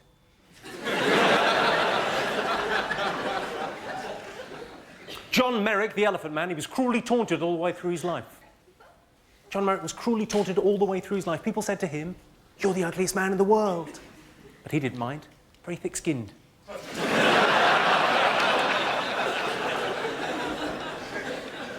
Does anyone know how John Merrick died? Anyone? In his sleep? Are you getting death mixed up with sleeping? You don't write gravestones for a living, do you? Not dead, just sleeping. Well, dig him up then. He'll be fucking livid. I know what you mean, though, because it's in the film and they take away a pillow and then people with elephant heads can't lie flat, as we all know.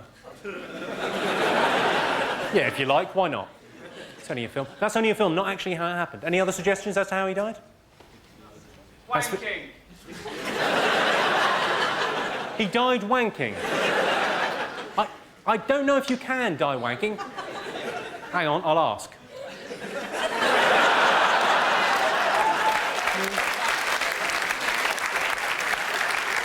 Can you die with a... He's still here. That is a good response. Still here. I've had some great suggestions recently from the audience. Too many sticky buns. Be a great way for the Elephant Man to go. Another person said, a somewhat ironic allergy to peanuts.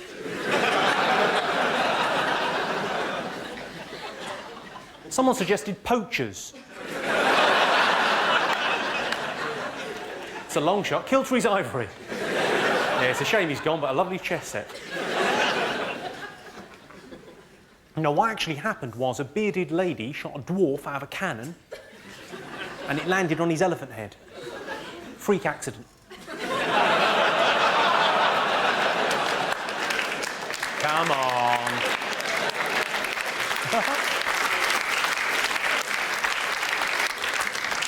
Has anyone here been to Alton Towers? Yeah. What do you think? Do you enjoy it? I enjoyed it. Yeah, it's great. Shit.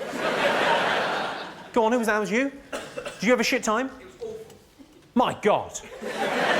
Tell me more. We robbed the fruit machine. Sorry, the best thing about Alton Towers was we robbed a fruit machine. That is an amazing sentence. Sorry, sir, your time as the gypsy this evening is now... it's now over. That is... forget it. Forget it. You have been out-chavved. Well, you went to Alton Towers and your complaint was not enough to nick.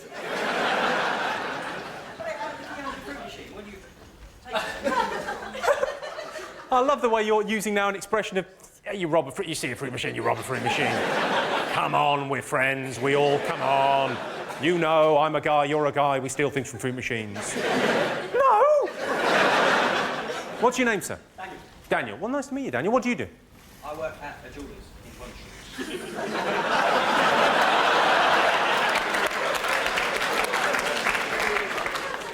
Unless you're the cleaner, they've made a massive error of judgment.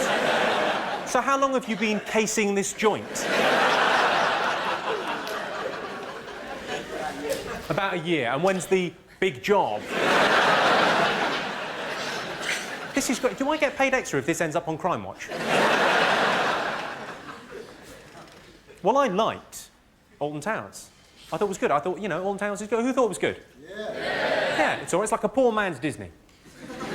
Sort of place you might send a child who's dying of something that isn't that serious. What's he got? Asthma? We'll have a whip round. I'm making no promises. Brittle bones? Brittle bones. Has he been to Chessington? He'll have to bring his own cap, yep. The reason I mention Alton Towers is they've got a ride that they've been advertising on TV again. It's a vertical drop roller coaster. Correct me if I'm wrong, that's a lift. Right, good. Any questions so far? How old? What? How old? How old? Yeah, fuck grammar, we're in a hurry.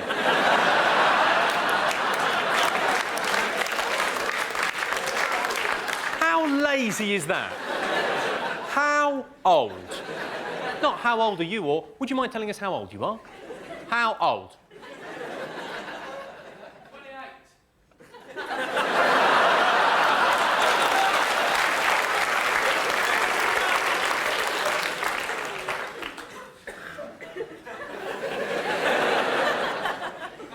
Well, have a guess. How old do you think I am? 12. You think I'm 12?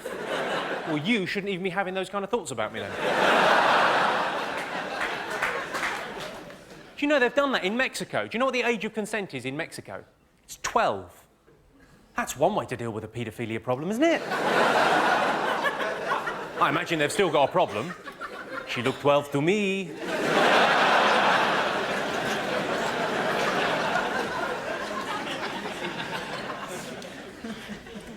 I didn't always used to do this for a living. I used to work for an oil company. It was the same sort of thing. It was telling lies to strangers. But that was a bit more awkward. That was much more, yeah, don't worry about Nigeria. That'll be fine. When I did used to work for a living, I was always very jealous of the women that I worked with because women have the best excuse for a day off sick. I love a day off sick.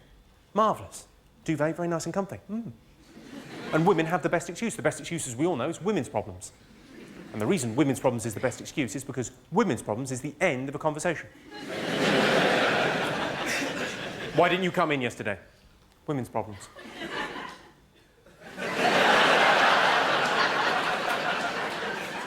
I like to think if I was the boss, things would be slightly different. Women's problems. Tits or fanny? Which is it? Maybe I could have a look.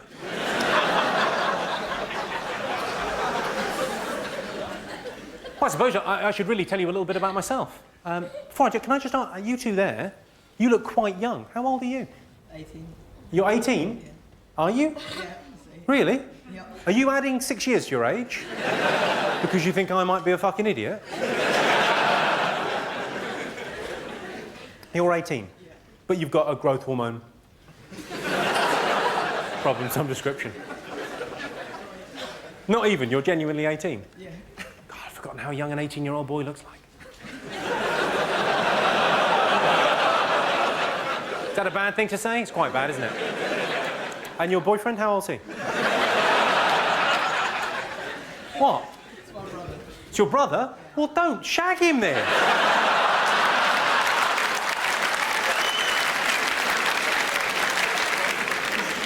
I noticed that your shirt, is that a fashion thing? It looks like it's covered in spunk. But honestly, stand up and turn around. It's an amazing shirt. It's probably... What? Come on. Look at that.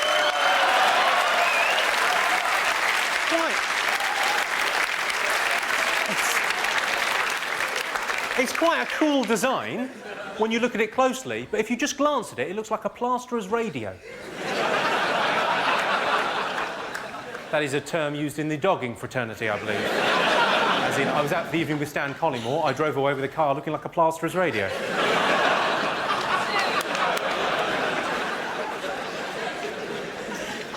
Well, I should, I suppose, you know. talk about myself a little bit. I grew up in Slough in the 1970s. If anyone wants to know what Slough was like in the 1970s, go there now. Actually, I went back recently. There's a sign as you drive in, it says Slough twinned with Montreux. I'll tell you this much, they're not identical twins. There's no chance of getting those mixed up. In fact, the only thing you need to know about Slough is one sign that we've got at the end of the high street. We've got one tourist information sign. Most towns of any note have many. We've just got the one. You know the ones that say, you are here? We've got one that says, you are here, but someone's added a question mark. So it now reads, you are here. Your travel agent is a cunt.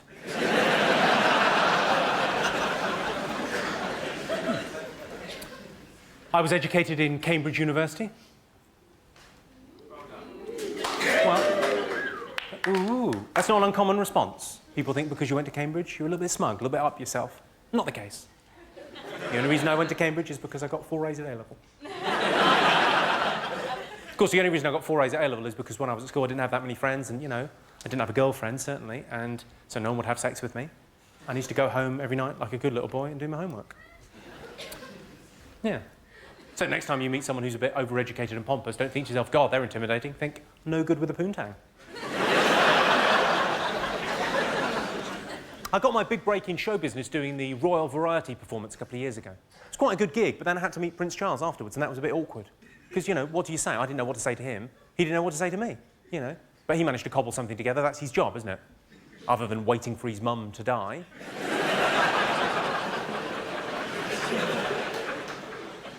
He cobbled something. He said, very funny indeed, very good deadpannery. Now, we all know deadpannery is not a real word. But it's his mum's English, he can say what he fucking likes. The great thing about being on TV a little bit is you get asked to do interesting things. I was asked last year to go on Countdown. I couldn't believe my luck. I thought, brilliant, I'll definitely do that. Because I've always had a thing for Carol Vorderman. I've always liked her. Not just because she's fit. No. Also for her mind. Although that's not what I tend to say. I tend to say I wouldn't mind fucking her brains out. Think about it, it'd take ages.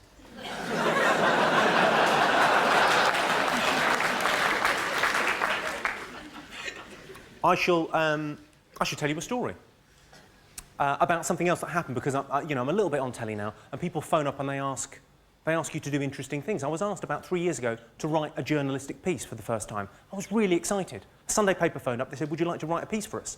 I immediately agreed, and as a conversation went on, it transpired it was a piece for the motoring section called "My First Crash." I think I would have said no, but I'd already said yes earlier in the conversation. So, you know, what do you do? I said, yeah, OK, fine. And in the end, I was quite pleased with what I wrote. I wrote about sort of, you know, 250 words on my first crash. I said, well, what happened was I went on a driving holiday, flew into Barcelona, rented a car, went around Spain, Portugal, France, just staying in sort of 3-star hotels and B&Bs and just kind of hanging around, yeah? And the idea was we would end up driving back to Paris, get the Eurostar back. You know, go first class, be quite exciting. It only just opened, so it was quite an exciting thing. We slightly mistimed it.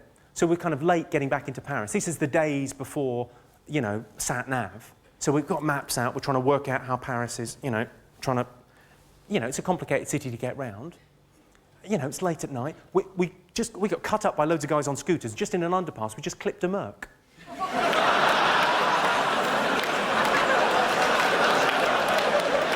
No harm done.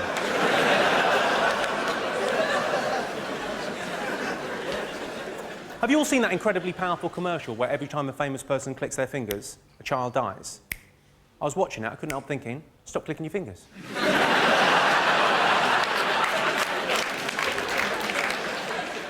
I went out to dinner last night, I killed 2 kids just getting the bill. For just £1 a day, you can feed a child in Africa. Sounds good, but I've checked, that's self-catering. I saw a thing on a notice board recently. They're organising a parachute jump for people with Alzheimer's. That's something that I'd pay to see. That's basically euthanasia. You all right, Grandad? Do you know what you're doing? I fought in the war. That's as maybe. 1,000, 2, 1,000. Are you my nephew?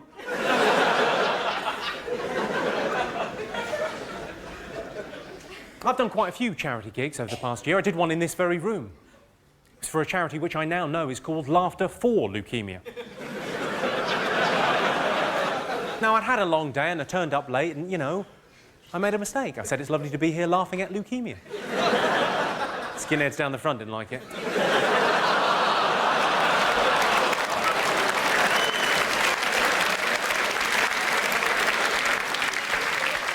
I was in Los Angeles last year. I did a gig for The Big Issue. They were relaunching The Big Issue out there, and they'd organised this big sort of gala gig. They asked me to do 5 minutes. I said it'd be my pleasure.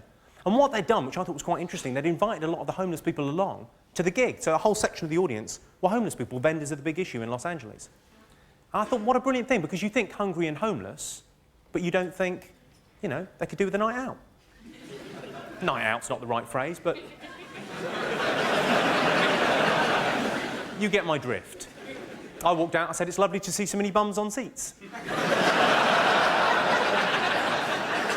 This didn't translate, really. This is the problem with doing charity gigs for other people. What you want to do is have your own foundation, your own kind of, you know, your own charity. That's the brilliant thing that kind of big A-list celebrities get to do. They get to have their own charity. I'd love to do that. Look at Michael Jackson, he's got his own charity. The Neverland Foundation. They fly sick children. What, good-looking sick children. They fly good-looking sick children who look as if they could keep a secret into the Neverland Ranch, and they give them massive cash payouts. Valuable work. Who here, while we're on the topic, who here thinks Michael Jackson's innocent? Person down there? Quite a lot of people here? Who? Go on, show of hands. So hands right up in the air. Quite a lot of you think Michael Jackson's innocent. And do you know what? You've got morality on your side, because he was found innocent by a jury of his peers. Albeit Americans, still counts. I wouldn't have bothered with the whole trial. I just would have stood up in front of the jury and simply said this. If I was a billionaire paedophile, and I'm not, but if I was a billionaire paedophile, I definitely have a fun fair in my back garden. He couldn't be any more dodgy if his house was made out of sweets.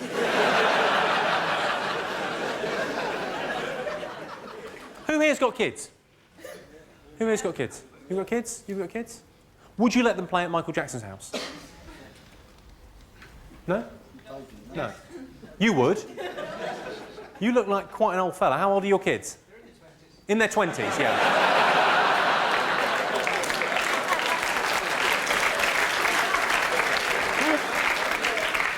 Would you have let your children play at Michael Jackson's house when they were about 12? No.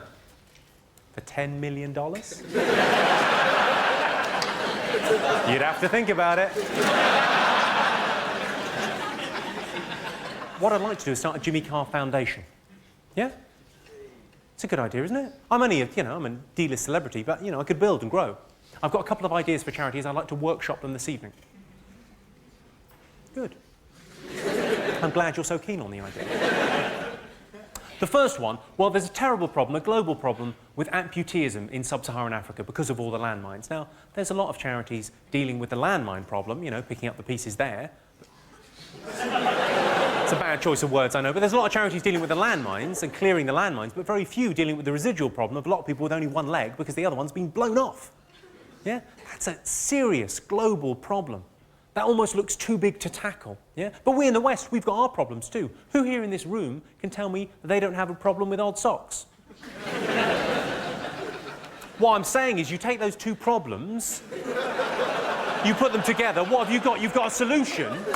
Odd socks for Africa, who's with me?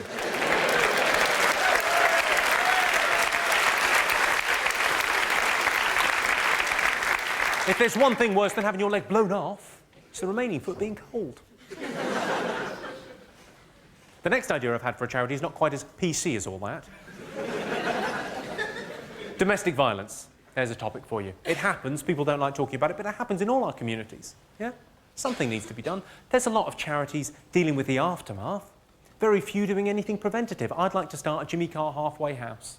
A place where women can go and be safe and secure. And be re-educated about cooking and cleaning and putting out...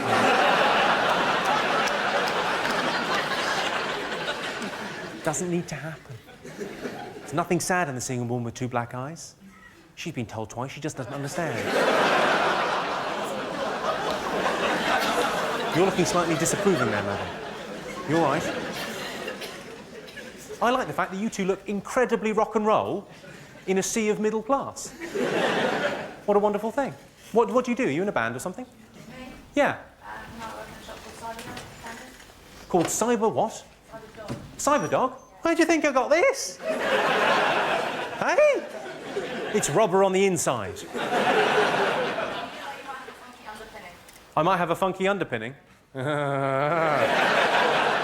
I don't know what a funky underpinning is. That's how unfunky I am. Were you expecting more thrash metal at this gig? Yes, I'm sorry to disappoint. And your partner there, so you've got a similar look about you. What do you do, sir? I manage a fetish clothing shop. You manage a fetish clothing shop. Whereabouts? Covent Garden. Covent Garden. It's a great spot for it. What's the weirdest request you've ever had in the store? Someone wanted a douchebag fitted to a catsuit. Someone wanted a douchebag fitted to a catsuit. They're all words I vaguely understand, and yet when you say them, what? Hang on, what's a douchebag? It's a special facility that gets attached to the catsuit so that you can defecate into them at will. Oh, a douchebag! Oh, I thought you said something else. Oh, all right. The device I have on my catsuit so I can defecate at will. Surely if you've got a catsuit on, you should really be going in the sandpit. Are you off to buy a... Did we just say defecate at will and you were off? Have you been hypnotised at some point?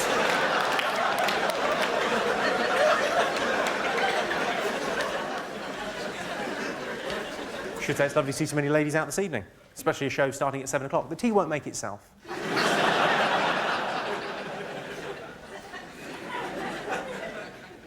You're just staring, quietly judging. Yes, quite right. No. You look quite annoyed. I get it from him all the time. You get it from him all the time, do you? You lucky girl. I bet you love it. Sorry, it's in 1975. What do you do? I work in a bookshop. You work in a bookshop? Is it an adult bookshop? In the children's section. In the children's section of an adult bookshop. That is bad.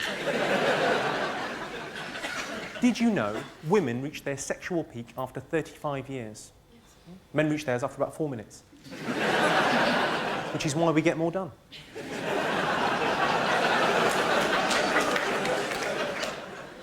My girlfriend said to me, "Have you been having sex behind my back?" I said, "Who the fucking hell do you think it was?" And another thing, it wouldn't kill you to turn around once in a while, check how I'm doing. Are you all drinking this evening, ladies and gentlemen? You drinking? Yeah, quite a few of you. I like drinking. I prefer being drunk than getting drunk. I'm not very keen on beer and wine, but I like the interesting thing is you order when you're drunk. The drinks that no one ever orders sober. Aftershock is a prime example. You know that weird pink fluid? No one's ever ordered that. So the designated driver has never walked into a bar and thought, well, I can have one drink, can't I? They've got beer, they've got wine, they've got spirits. No. I'll have a pipette of Aftershock, please. It's the same with the Flaming Zambuca. No one's ever ordered one of those sober. You have? You've ordered a Flaming Zambuca sober? It's not a drink. It's your drink. You order Flaming Zambucas? The clue as to why you shouldn't order one, madam, is the fact it's on fire. It's the equivalent of walking into a kitchen going, I'm a bit thirsty.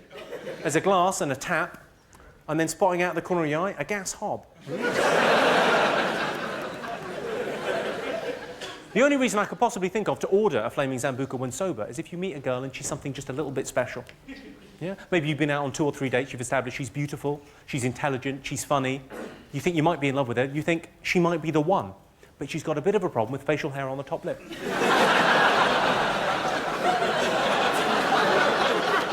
That can be an awkward thing to bring up.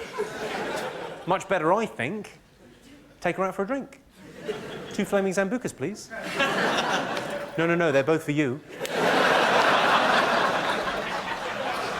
You know, and you drink flaming Zambucas as well? Whereabouts are you from? Newcastle. Oh, of course. Sorry, I'm sorry. I'm terribly sorry. I was asking kind of a London audience, do you drink flaming Zambucas when sober? If I thought there were people in from Newcastle, I would have said, what do you like to drink to get you in the mood for a fight?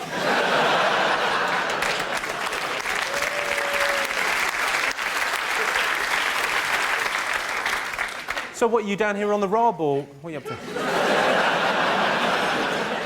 So we sent you an email saying if you wanted to go out for drinks in Newcastle, we'd show you the better sites. The best sites in Newcastle? I imagine the one where you go... Oh. The best.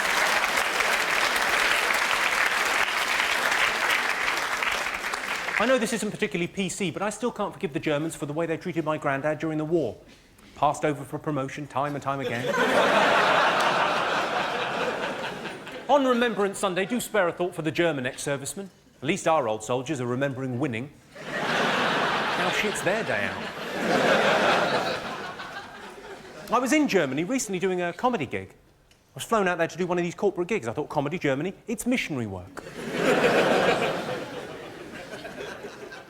Went out there, did a comedy gig. The gig went fine, but on the way back, there was about a 3-hour delay at the airport. Now, I thought, that's not a problem, I've got an iPod and a computer. I was quite, busying myself. I was quite happy. The guy I was travelling with, the guy that organised the corporate gig, was livid with this 3-hour delay.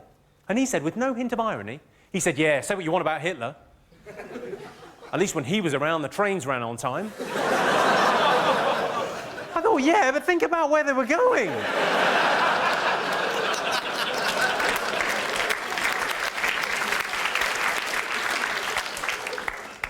I was in Edinburgh last year. I saw a sign in a window. It said, watch batteries fitted. I thought it was probably not the best show on. There's a sign up in my street saying the priorities of the traffic lights have changed. There's another sign saying, children, please drive carefully. I was driving on the motorway. I saw a sign on the back of a truck, a little sticker. It said, how am I driving? I thought, well, if you don't know...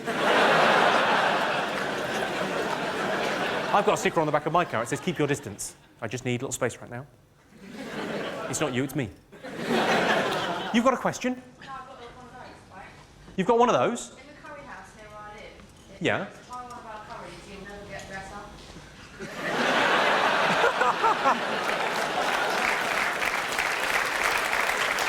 That is fucking brilliant. Do you think they mean it to be like that? Sorry, I don't know if everyone heard. It was the, in the curry house near you live. It says, try one of our curries, you'll never get better. That is fantastic. I saw a sign in the park. It said, remove dog nuisance. So I shot a poodle. I was in Australia. I saw a sign. It said, convenience store, 75 miles. No, I'm not even going that way. My favourite road sign of all time, it's a red triangle, and it says underneath falling rocks, and inside there's pictures of falling rocks. What am I meant to do with that information? It may as well just say random accidents ahead. Life's a lottery, be lucky. I think we've established so far, I'm not a prude, I don't mind talking about sex, and I certainly don't mind swearing. No problem with any of that. But I'm genuinely offended by an advert that's on TV at the moment. It's for a brand of thrush treatment. It's Caniston or Gaveston, it's one of the two, I can't remember. Which one is it, Caniston or Gaveston? Caniston. Which one, sorry? Caniston. Thank you, ladies with thrush.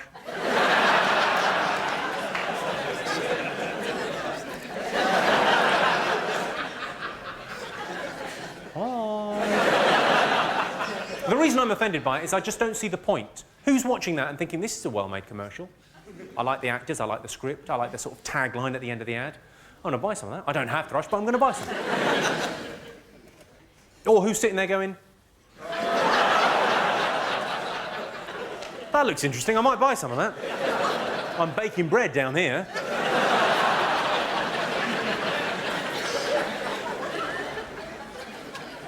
It's all very well going on a round-the-world trip on your holidays. Where are you going to go next year?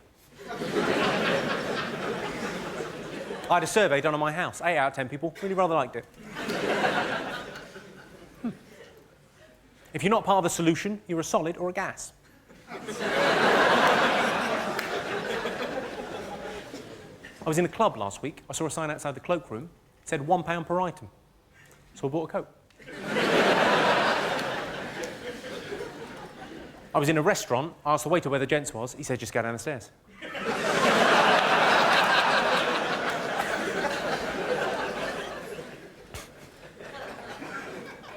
Try our curries, you'll never get better. Still having a bit of a giggle from that. My mother used to say to me, she was a very funny woman, my mother. She was a very kind of larger-than-life Irish lady. She used to say to me when I was little, she used to say, there are no strangers, just friends you haven't met yet. Don't talk to them. My dad took me to one side on my 21st birthday. He said to me, he said, Jimmy, the past is history. The future is a mystery. Right now is a gift. That's why it's called the present. I said, what, you didn't get me anything? Again? A wise old man once said to me, he said, people never really listen, they're just waiting for their turn to talk. At least I think that's what he said. I was driving through a very rough area of South London. I saw a big police sign by the side of the road. Big yellow and black thing. It said, violent crime here. Tuesday. 7:30. Can you help? No, I appreciate they're trying to bring communities together, but I don't even approve. I had a thing happen to me a couple of weeks ago, actually. In North London, close to where I live. I was walking home about 11:30 at night, and this young kid, about 15 or 16 years of age, comes running out of an alleyway at high speed. He's all out of breath and panting and clearly in some distress. He says, help, help, me and my mate are being mugged. I said, all right, calm down, take a breath. Of course I'll help. My mate and I are being mugged.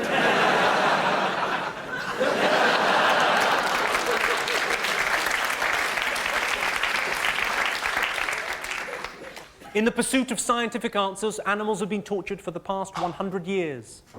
They're still not talking. I'm starting to think they don't know anything.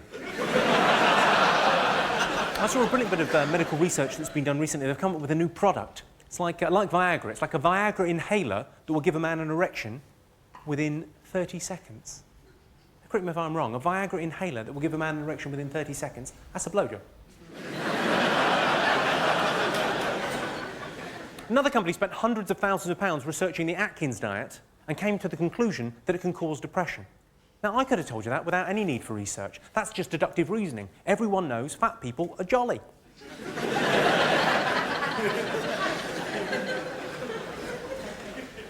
The British Medical Association are not above this kind of thing. They did some research saying irrefutably cigarettes can harm your children. Fair enough. Use an ashtray.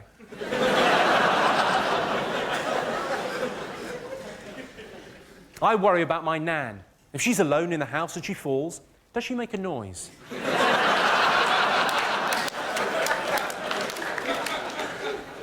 I'm joking. She's dead.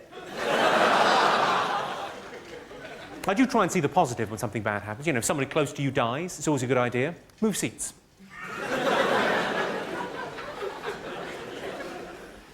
I remember when my nan was really ill in hospital, we went to visit her in Limerick, in Ireland. Went over to see her, and it was, you know, near the end, and the doctor came out, and he said to us, he said, oh, no, she's very bad now. She can't breathe without oxygen. I thought, where did you get your medical degree? The internet?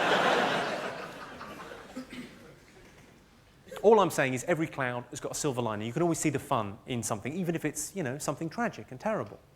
You know, we've all been to funerals, haven't we? We've all been to a funeral at some stage. It's a very sad event. But, you know, every cloud has a silver lining. You know, and a relative, an elderly relative at death's door is a day off waiting to happen. What's a funeral? It's about an hour. It tends to be in the morning. The rest of the day is your own. I don't want you to judge me, ladies and gentlemen, but when my nana died, we went bowling.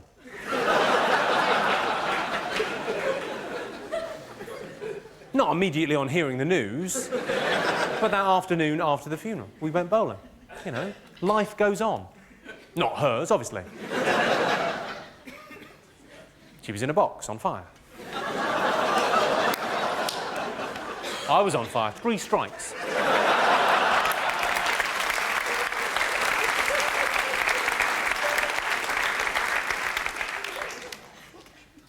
Old bit, I could see a couple of kind of older gentlemen. How old are you, sir? You look a little bit older than... Yeah. 70. Well, 70's quite old, I think. Yeah, nice to have you here, sir. Nice age range. What do you do? Fine, well, you've earned that, frankly. Some of these fucking layabouts. I bet it was different in your day, wasn't it? 70, I bet you were loving the anti-German stuff, weren't you? Yeah, fuck 'em.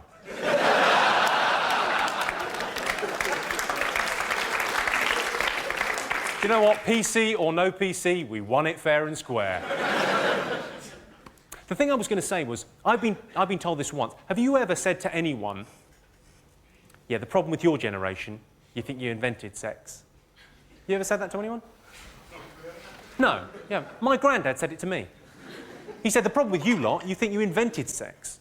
I said, all right, Grandad, have you ever fucked Nana up the arse, pulled out and come on her tits?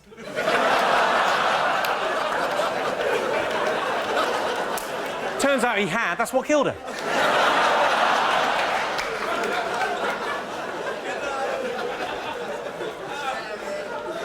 What? What's the matter with that? And don't you dare be offended by that, you know, by there being a 70-year-old man. I bet you were crazy for it in the war. Jesus, there being a war on, I bet you got more poontang in those years. Yeah, we could all die tomorrow. It's the best chat-up line in the world. Who are you here with? She looks mortified. You all right? I'm glad. I can only apologise for the last bit of material about the grandad with the bum sex and the coming. Because I imagine what I've created is the longest journey home ever.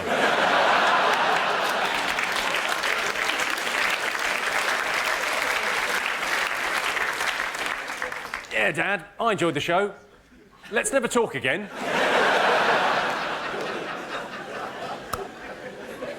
Oh. Right, what else was I going to talk about? It's 18 years since the Chernobyl disaster. Is it just me that's surprised? Still no superheroes.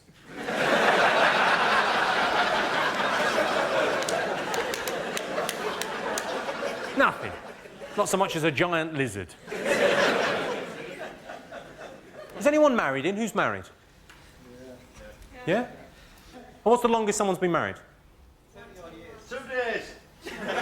2 days? Who's been married for 2 days? You got married on? Friday. On Friday? Well, congratulations. Well done, you.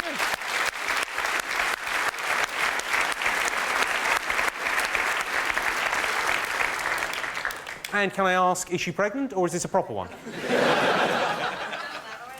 Sorry? I've done that already. You already have a child, and now you got married? Get out. Get out of my house! Well, that's a lovely thing. Oh, well, congratulations. Thanks for coming. Wow. You know, you've married that guy. He looks like a great guy, looks amazing, and clearly he set the bar pretty low early on. Where are we going on our honeymoon? We're going to see Jimmy Carr live. Well, well done. You know, good luck with it, is all I'm saying. Good luck. Because we all know a third of marriages end in divorce. I don't want to put a damper on things, but a third of marriages end in divorce, and they're the lucky ones. The others are dying. I'd rather go to jail than get married. I have thought this through, by the way. Rather go to the jail than get married. But, you know, if you murder someone, that's the worst thing you could do. You murder someone, you get a life sentence. You're out in 12 years. Hey! Whereas this, life means life. And in your average marriage, as opposed to prison, there is significantly less anal sex.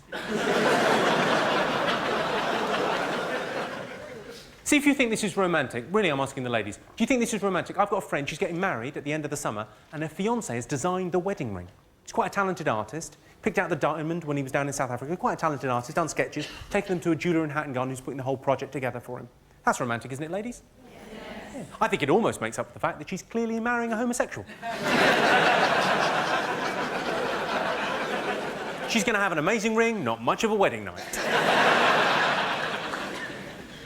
I imagine it'll be something along the lines of, "Come to bed, darling. I'm just going to walk the dog in the park." "We don't have a dog. I'll be in the park."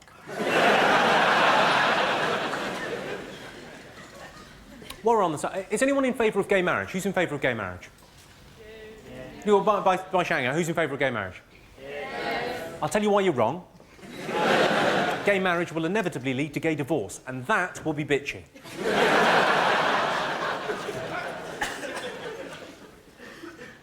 I'll tell you what happened to me recently. I was having a meeting in Mayfair in London, walked out of the restaurant while we were having the meeting, and I bumped into a guy selling the Big Issue.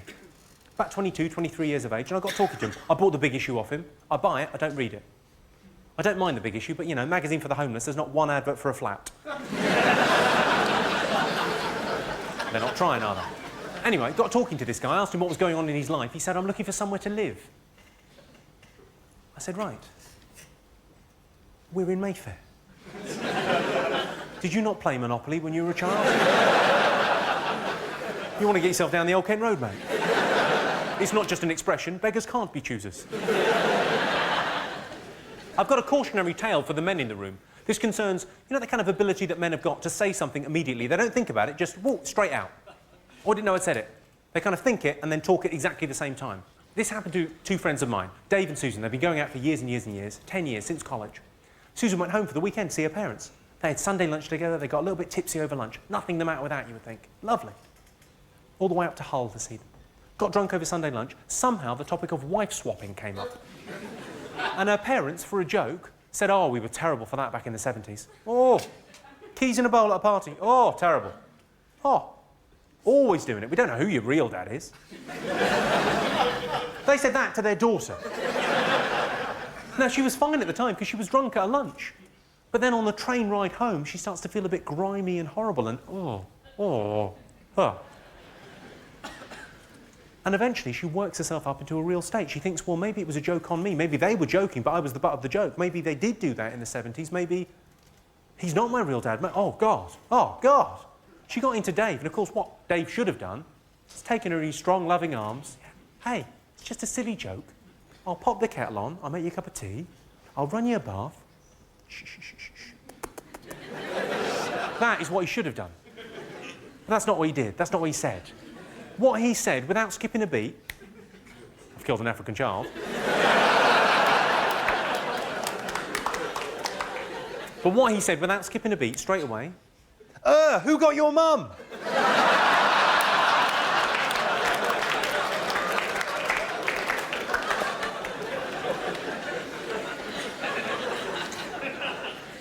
Tits or bum? Tits. Tits or bum? Bum. Tits or bum? Tits. Tits or bum? Tits. Tits or bum? Pecs.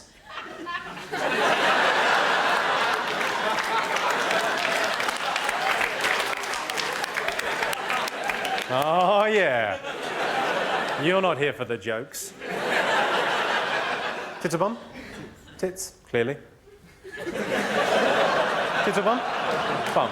Tits or bum? Bum. Every man in the room has now made their decision. Tits or bum. There's only two categories of men. We'll leave that for another day. There's two categories of men, tits or bum.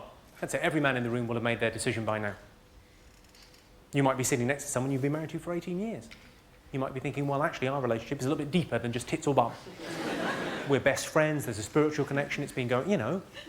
It's a little bit more than just tits or bum, Mr. Funny Man. Whereas he'll be thinking, terrific norks. The reason I mention it is because I've never heard a woman make that distinction. I've never once heard a woman say, "Yeah, cock, I could take or leave." But a nice set of clangers. Oh.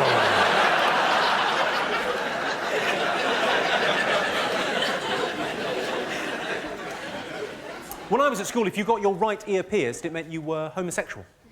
And if you got your left ear pierced, it meant you were common and you lived on an estate. I had a friend when I was at school called Russell. Well, I say he was a friend. He was actually someone that just came and sat next to me when I was 5 on the first day of school and continued to hang around for the next 17 years, inviting himself along to things and just generally being there and getting in the way. We've all got one of those, haven't we? If you're thinking, I haven't, it's you.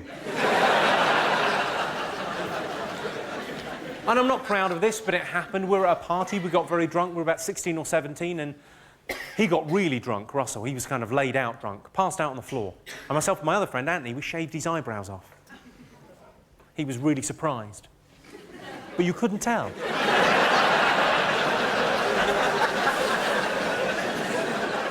Does anyone in here work in the medical profession, by any chance? Yeah? What do you do? Ward sister. You're a what, sorry? Ward sister. A ward sister? Well done. That's a great job. I always wanted to work in the medical profession. Wanted to be a doctor. So did I. Well, maybe if you'd worked harder. No, ward sisters are perfect. Yeah, it's a great job. It's a brilliant thing. But I always wanted to work in the medical profession because, you know, I liked the lab coat and I thought the stethoscope was cool and I thought chicks would like me. Chicks would like me. I'm not quite sure what I was thinking. But I could never become a doctor because I didn't have the chemistry or the maths or the physics you needed to get in. And also, I'm quite an uncaring person. If someone's sick, I sort of think, fuck them. But I think I found a hospital in South London where I'll be able to get a job. It's the Wandsworth Hospice for Incurable Diseases. How tough could that be? You'd stroll in about 11:30, chat up with a couple of nurses, you know, check what's for lunch. A patient would come up. Can you do anything, doctor? Did you not read the sign? The only thing better than being a doctor, I think, would be to be a vet. I'd love to be a vet. Because vets are like doctors, they're admired in the community. Is any vets in by any chance? You're a vet? You're a student vet. You have picked a winner. The great thing about being a vet, and you're just a student vet, but the great thing about being a vet is you've got the Joker card you can play. If you absolutely have to be somewhere at 6:30, you can play the Joker card. The big injection. If you can't work out what the problem is, or it's too much bother, whoop, gone. That problem has gone away. The veterinary surgery, the local vets, has got an incinerator out the back, for a reason. Because they're busy people. I've never once heard a doctor say, yeah, your 10-year-old boy's had a good innings. He's quite severely asthmatic.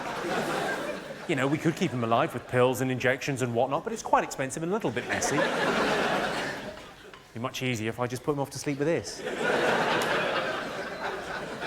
And vets always try and sweeten the deal as well, with the, I could take care of the body for you. Yeah, for £75. It's a spaniel, I live next to a canal. You work it out.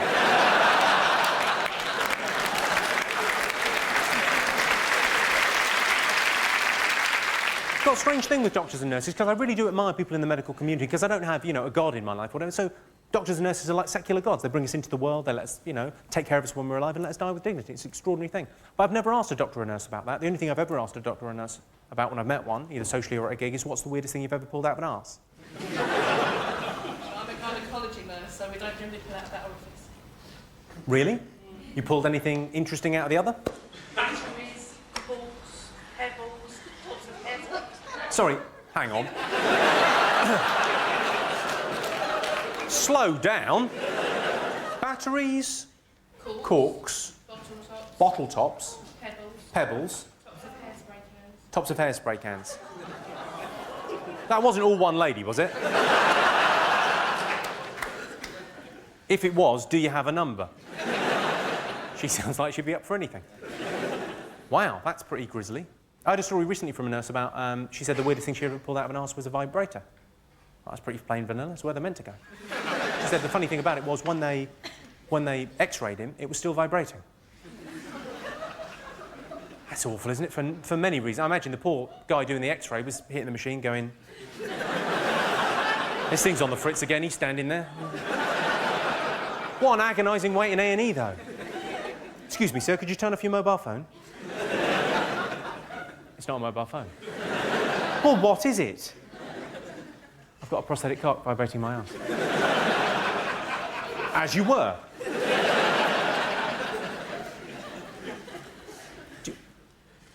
I'm guessing from your laughter there you've pulled something weird out of your arse. No? There's definitely a story. There definitely is. It just made you laugh? Yeah. Did it? What, when it came out or when you put it in? you know what, we'll leave it. Do you all carry donor cards, Bloomsbury? Clearly not. Well, you all should carry donor cards. It's a no-brainer. If you die and you're in reasonably good health, and I realise that's counterintuitive, but if you die and you're in reasonably good health, you can help 70 people. 70, not just 1 or 2, not just the major organs. They can take so much. They can harvest the body and help so many people. 70, they reckon. You should all get a donor card. The only thing I've written on my donor card is a clause in biro. I've said I'd like all 70 things to go to the same person. Because that way it's less of a donation, it's more a hostile takeover. It's just me with new kidneys. Hooray.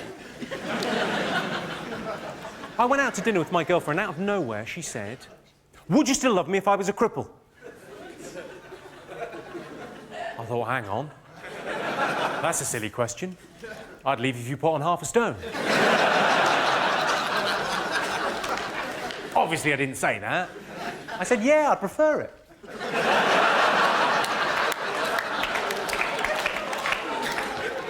Here's a piece of advice for you. Never leave electrical goods plugged in overnight. 2 exceptions, fridges and life supports. You'll waste an awful lot of vegetables. Hang on, that was a bit harsh. We better do something a bit lighter. It's ironic that people with club feet tend not to be very good dancers.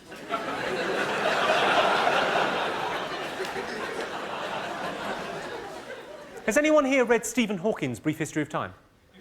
Did you understand it all? No. Well, fair enough. I understood about half of it. I think that's pretty good going, though, when you consider he wrote it with a straw. Cut him some slack. There's bound to be some typos.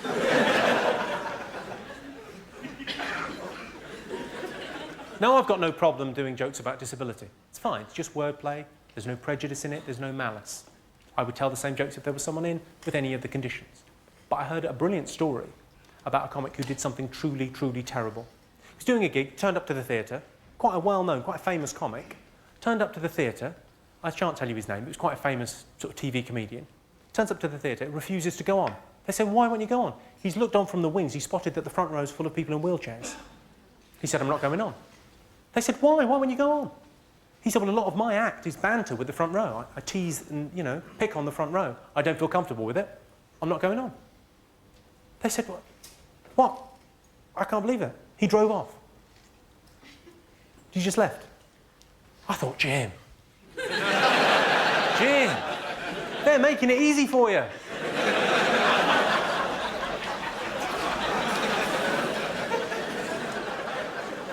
What is it about being blind that makes you want to walk the dog the whole time?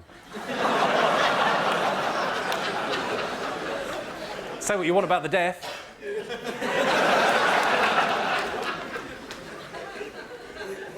There's a company in America now making thongs, you know, the item of underwear, size 26 and over. That's big, isn't it? I just question, is it necessary? I think any pair of knickers over size 20 is a thong within 4 steps. We're all familiar with the hungry bum syndrome. I saw a woman earlier on the street, looked like she was chewing a toffee.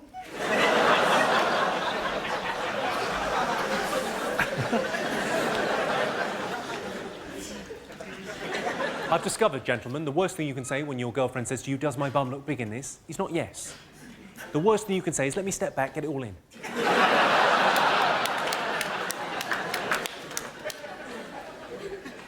My girlfriend used to get annoyed with me because I used to leave the toilet seat up, so I don't do that anymore. Always put it down. Yeah. Because it's a woman that I love and I want to spend the rest of my life with. It's only a little thing, but a little means a lot. Yeah. Of course, there's no winning with her. Now she's annoyed because it's covered in piss.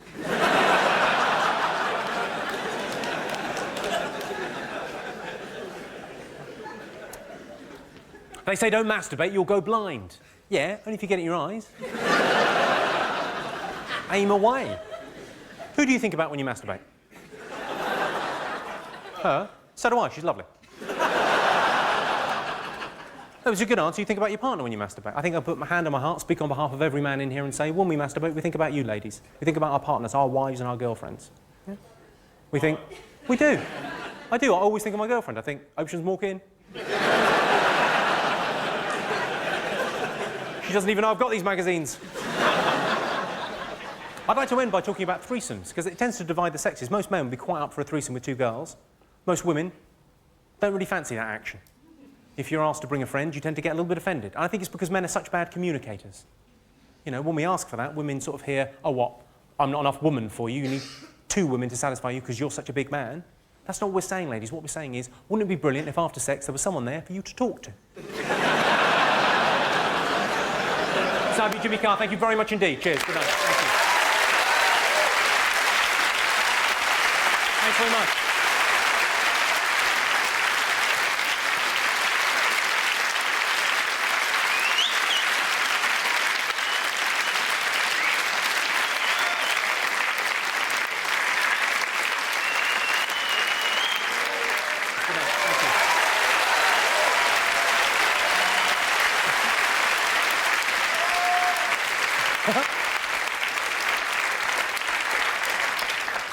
I'm never quite sure how to take an encore. I'm never quite sure what it means. It either means we've had a lovely time, we just like a few more minutes, or £17 for that, you're having a fucking laugh. Shall I tell you what this is like, ladies and gentlemen? It's very much like, after talking to you for about an hour, it's like being at a dinner party and realising you're the only one on cocaine. You find yourself thinking, they're not a very chatty bunch. If it wasn't for me, this would be shit.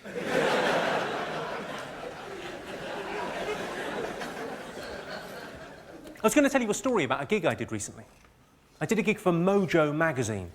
It's a big, you know, pop magazine.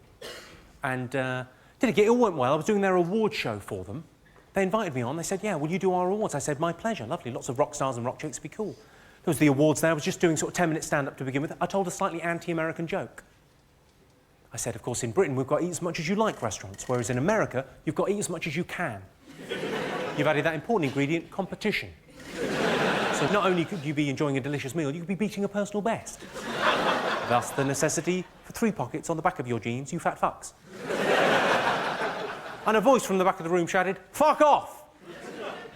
I thought, I presume you're American, are you? He said, yes.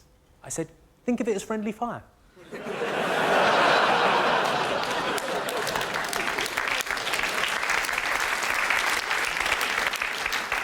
He then shouted, fuck off again, but louder. I thought, well, I better deal with this. I said, I'm sorry, ladies and gentlemen, the only reason I got into comedy and doing this kind of thing is because I thought it would be a bit of a fanny magnet. I wasn't expecting a cunt like that.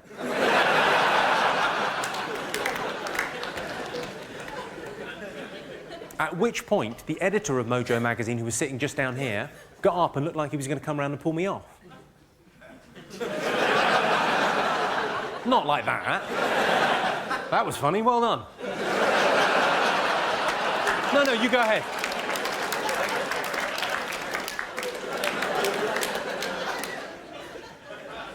I sort of signalled to him to stop.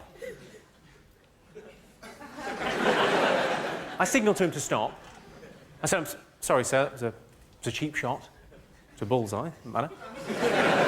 And I apologise unreservedly, sir. I did not mean to... Well, I mean, the thing was, the line got a laugh, but then there was an audible, ooh. I thought, well, who have I told to fuck off? It was a guy called Anthony Kiedis, who's the lead singer of the Red Hot Chili Peppers. And I'd noticed on the way in that he was on the cover of Mojo magazine, and I wasn't. I thought, this is a social faux pas of epic proportions. You know, and I thought, well, I better apologise unreservedly. I said, I am sorry. If I've caused any offence, I'm sorry. I did not mean to call you a cunt. I'm sure you're not. I'm sure you don't have the depth or the capacity to give pleasure.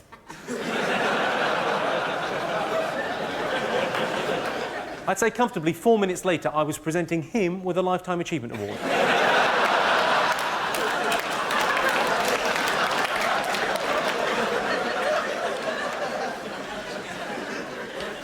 A chicken that has had its head chopped off can run the entire length of a football pitch before it dies. That's what I call an opening ceremony. My girlfriend used to think that magazines like Zoo and Nuts and FHM and Maxim were pornographic, till she found my real stash. Obviously, I mean, it goes the other way too. You know, men are no good at stopping and asking for directions. Would you agree with that, ladies? Yeah, men are no good at stopping and asking for directions. Of course, on the other hand, maybe we wouldn't have to if you could read a fucking map. I've got no problem buying tampons. I'm a fairly modern man. But apparently they're not a proper present.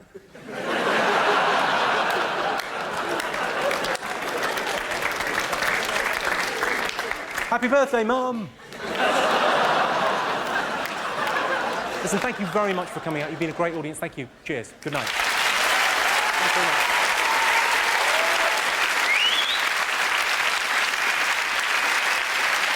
Thanks very much.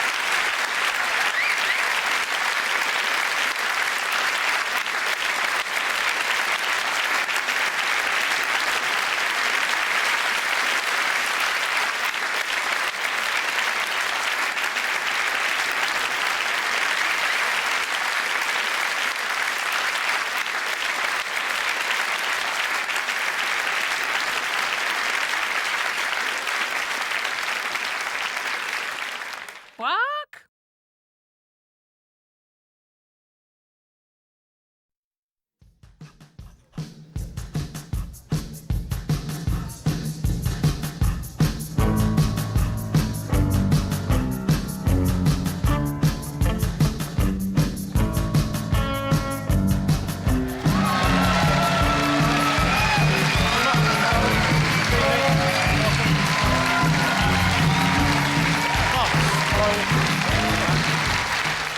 Brilliant. Well, thank you very much indeed for coming. For those of you that don't know, I'm Jimmy Carr, one of the biggest faces in British comedy.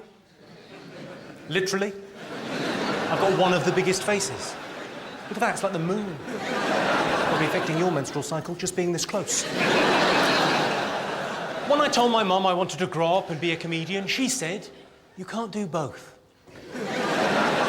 And she's right, being a comedian makes you quite immature. I'm sort of like a 14-year-old boy trapped inside a man's body. Not in a Michael Jackson way. Because he's a child at heart, not because he fucks kids. Because he definitely doesn't, for legal reasons, so... I should warn you, this isn't a show for the easily offended. It's not even a show for people that are quite difficult to offend. Essentially, this is a show for people without a moral compass. And that's why it's nice we've got a couple of chavs down the front. Hello. I did a gig in Hull recently. I went out to get a coffee before the gig. Someone came up to me and went, are you Jimmy Carr? I went, yeah. They went, are you in Hull? Yes, I am, you retard. I had this amazing cab driver. He was driving a black cab. He was whistling, yeah, smiling, clearly having a brilliant time. He said, I love my job. I'm my own boss. Nobody tells me what to do. I said, left here.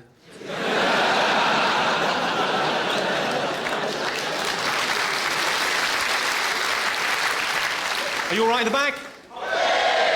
Excellent. It's nice to hear that, because often when I go to comedy shows, and I go to them all the time, I love coming out to see live comedy. The thing is, though, if I'm sat right at the back, I'm a little bit disappointed. I always get my ticket and go, oh, for fuck's sake, I'm fucking miles away. But there are, of course, advantages to being right at the back. You get more of a sense of theatre, of people coming together and sharing a sense of humour. What a wonderful thing that is, the great British music hall spirit. And also, if you're right at the back, this sort of thing won't happen. I fucked your mum.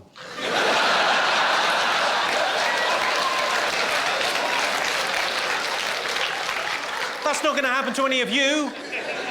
I've got nothing but respect for your mums. They're hard-working, decent women. Your mum still owes me a tenner. I'm joking. I owe her a tenner. Bluff. I'm your real dad. Kidding, no one knows who your real dad is. That isn't your mum there, is it? Sorry.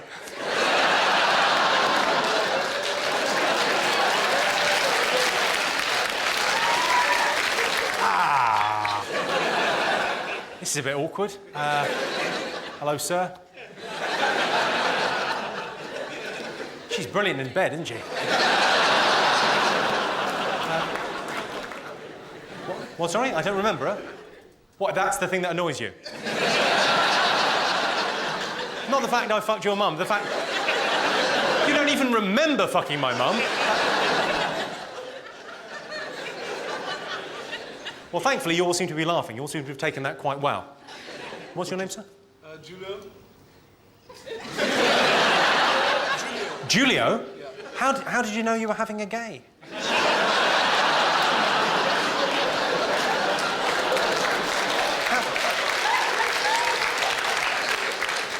What were you thinking as you gave birth? You think, oh, I hope he's a little bender. I'll tell you what, I'll call him Julia.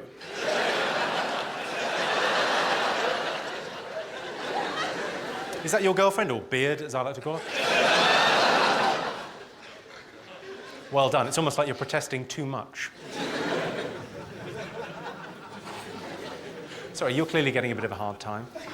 But, you know, you're smiling through it because at a comedy gig you're expecting people to be a bit, you know, there's a little bit of banter. You maybe weren't expecting that. But you're expecting a bit of banter. The problem comes when you do this for 6 or 7 days in a row and then you find yourself back in the real world doing something a bit mundane on a Monday morning. I don't know, maybe buying stamps at the post office. And there's a bit of cheeky banter between you and the lady behind the plexiglass. Saw you on TV on Friday night. Did you? What do you think? Well, you clearly know much for Jonathan Ross. Well, that's interesting, because I fucked your mum. Don't cry, I'll go. I saw a proper scientific survey. It said that women can tell if a man wants a baby just by looking at the shape of his face. Presumably, if it's like this,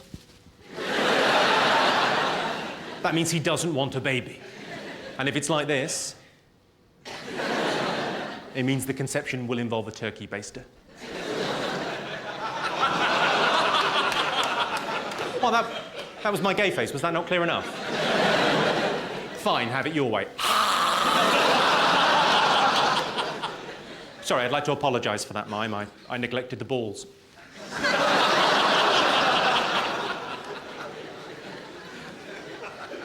I saw a thing in the paper about animal rights protesters being up in arms because guinea pigs were being used in testing. I thought the clue there is in the name. They're not calling them guinea pigs for nothing. That's what they're for. I was in the cinema last week with a friend. He turned to me. He said, I'm just going to the gents. Do you want anything? I said, yeah, bring us back some piss. Thanks very much. Maybe one of those little minty things from a urinal. You know, they're called urinal cakes. There's a disappointing birthday. Did you get me a cake? Is not your favourite. The fog sign on the motorway. How pointless is that? Who's it for? People driving along thinking, I can't see a fucking thing. I wonder if I got cataracts. Oh no, wait, look, it's fog, what am I like?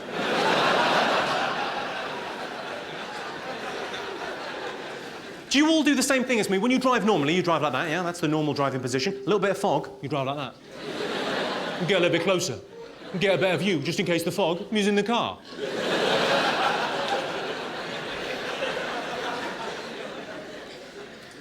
Well, what I'd like to do now, ladies and gentlemen, is tell you what this show is actually about. I've had an extraordinary 12 months. I've had a life-changing experience. I was a very cynical man, and I didn't really have any religion in my life, and I've let spirituality in the last 12 months, and it's been extraordinary. So this evening, what I'd really like to do is to test... I'm joking, there's no God. Grow up. Unless, of course, you're Muslim, in which case there definitely is a God. I'm not a fucking idiot.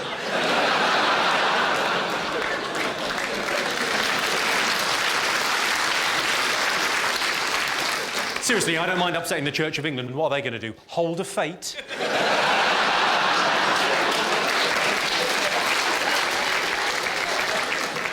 I'm sure there are Christians out there in the audience now thinking if I get hold of that Jimmy Carr, I'm going to bloody well forgive him.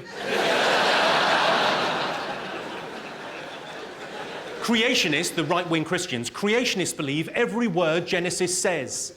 I don't even think Phil Collins is a good drummer. People with Tourette's. What makes them tick? That was originally about suicide bombers. I've toned it down for you. If you were to count up every hot dog sold outside football grounds in Britain on any given Saturday, chances are you're autistic.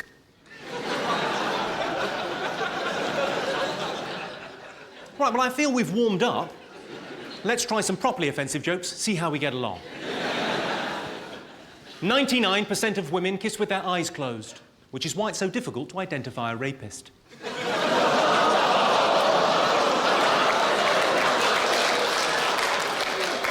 Let's have a little time out there and discuss the rules of the gig. Feed line, punch line, I'll take care of that. And then you can either laugh, you can laugh and applaud, I'll be flattered and delighted, or you can go, ooh, in a disapproving style. What you can't do is laugh, applaud, then look round and go, ooh. Not having that. Let's give it a go. I saw a headline in the Evening Standard. It said, football rapist quiz. I thought, was that story or a competition? Does anyone know? Do you know what you're meant to do if you're stung by a jellyfish? Wheel it.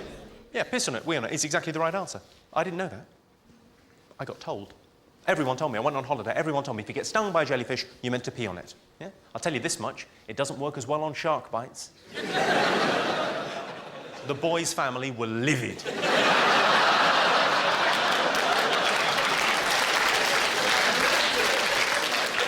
Apparently, once they've been dead for a couple of hours, there is very little you can do. No amount of piss is bringing them back. It is true, urine can be used to disinfect a wound. It's often taken the wrong way. It's why I no longer work with the St. John's ambulance. Come here, love, that looks nasty. It's apparently not what anyone wants to see. Oh, on that same subject, I've got a little time-saving tip for the gentleman in the room. I don't wash my hands after I pee. What I do is I wash my cock in the morning, then I'm good for the day. Sometimes it's the best bit of my day. I am very thorough.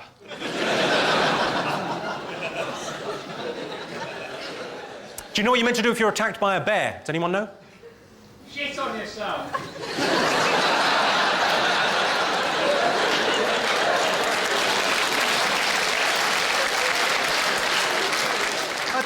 I have a feeling that might be quite involuntary. That sounds like advice given by a forest ranger trying to kind of go, well, no, that's the procedure. I saw the bear coming at me, I thought, I suppose you could try and piss on it.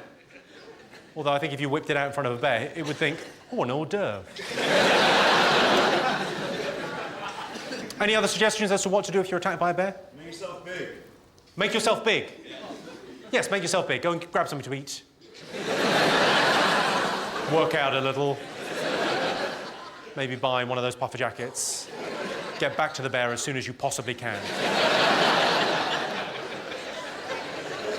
Do you mean go like that? You're like an advert for natural selection. There's a bear coming at us, don't worry, I'll handle this.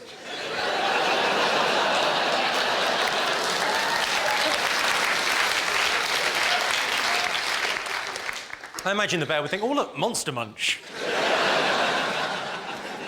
Look, novelty food. Any other suggestions as to what to do if you're attacked by a bear?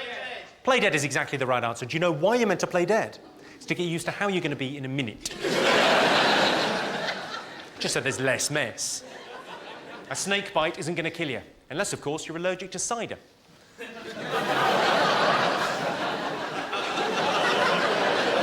Well, that's a joke for the goths. Think about it, they're the ones that need cheering up. I love swearing, I've always quite... Oh, you're all right, sorry, what was that? I missed a bit of chat. Hi. Sorry, it's not the telly. If you talk, I can hear.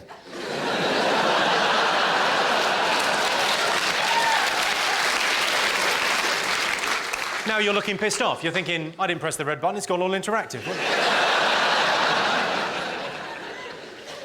What were you saying? Go on, say it. I thought you were talking about snake bite drink. You thought... You just said, I thought you were talking about snake bite the drink.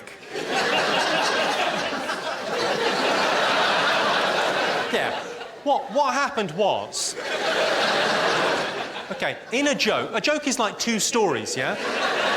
And the first story makes you make an assumption about something. So the assumption people made about snake bite in that joke was that it was a snake biting you. But that's the setup of the joke. So you made the assumption he's talking about a snake biting someone. In the second part of the joke, often known as the punchline, what you'll find is that rug will be whipped from under you and you'll realise that the assumption you made was erroneous. Suddenly revealing a fact that was previously concealed is the nature of all one-liners, madam. So in essence, I was talking about both snake bites, the thing that happens when a snake bites you, and also the drink. No problem at all, it's lovely to help.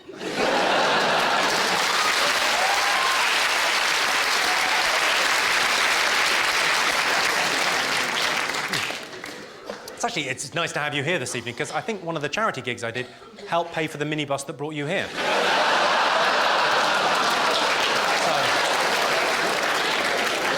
nice to see that money wasn't wasted.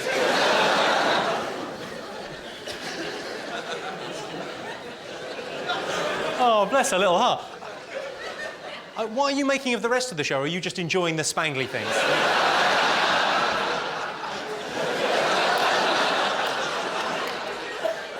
I've always liked swearing. I'm a big fan of swearing, especially sort of middle-class, polite swearing, the sort of swearing parents do in front of the kids to pretend they don't swear. Terms like effing. We all know it means fucking, but it's a nicer way of saying it, isn't it? I've got a story about this. I was at a wedding with my friend Craig. He's Scottish. He swears a lot. Actually, I don't need to say both of those things. Anyway, we're all suited and booted at this very posh wedding on our very best behaviour. He leans across the table. He says, "Pardon my French." I thought we're in trouble here. I happen to know you don't speak French. You barely speak English. He says, "Pardon my French, but we all know Paul is an effing cunt."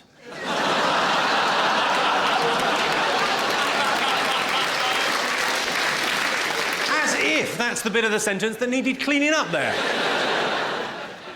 I tell you what I think we're shit at as a nation. I think we're terrible at languages. Would you agree with that? I think the British are terrible at languages, and I think that's why at one stage we had an empire.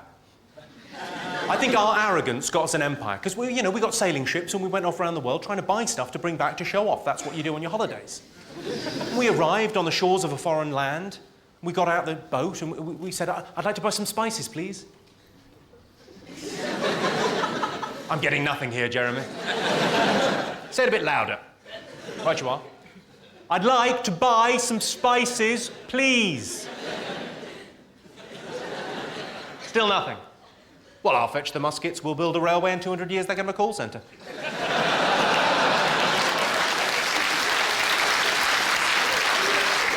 Very much an abridged version of empire, but that's what happened.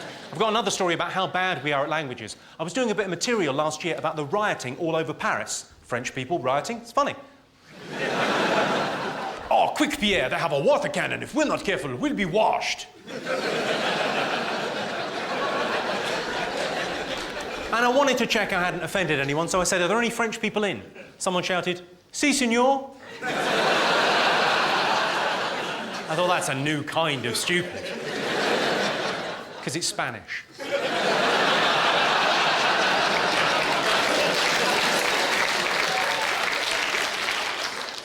My favourite story of the last year concerned an Oxford student. He was walking home late one night and he sexually harassed a police horse. Not like that. That'd be my favourite story ever. But he was walking home late one night and he called the police horse gay. That was his crime. Now, if ever there was a victimless crime, that's it, calling a police horse gay. For a start, there's nothing the matter with being gay. Secondly, it's a horse. It can't understand. Thirdly, even if by some miracle it could understand, I think the horse would be OK with being called gay, because I think a horse would be fairly sexually self-confident. I mean, for a start, it's hung like itself. But the policeman didn't let it go. No, he got off the horse, he arrested the young man, took him to the cells overnight. In the end, he was fined £70 through the courts for calling a police horse gay. I wish I'd been his lawyer. I would have got him off. Because in his defence, the horse was standing naked on all fours in the middle of the street.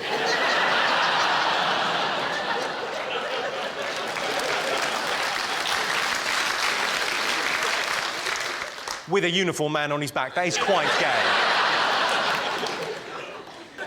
You're gay, right? Come on, you're so far in the closet, you're having adventures in Narnia.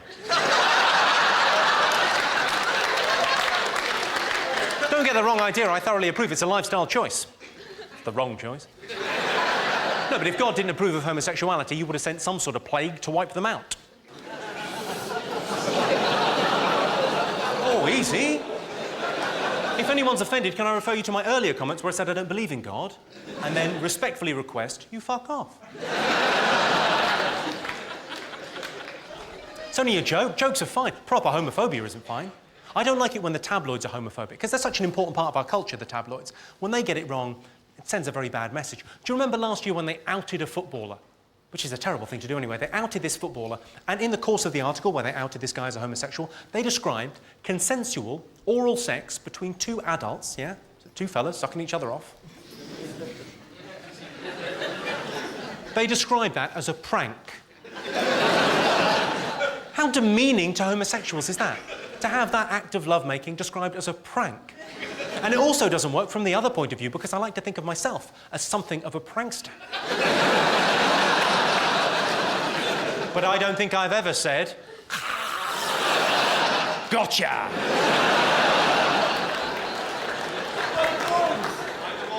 Don't forget the balls. Bless you. You really do care. Whereabouts are you from, sir?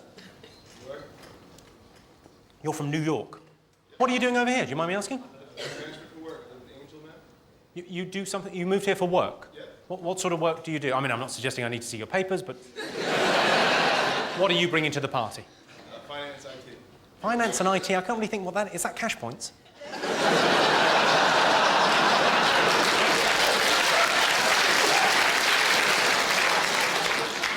Hang on, you're looking at ATMs. It's our language, you fucking ruined it.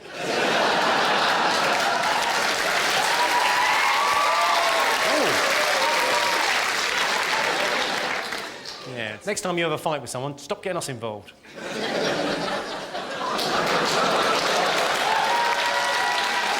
You're getting blamed for everything. Go on, you can... If it weren't for us, we'd be speaking German. Sorry, if it wasn't for you, we'd be speaking German. How little do you know about our language abilities?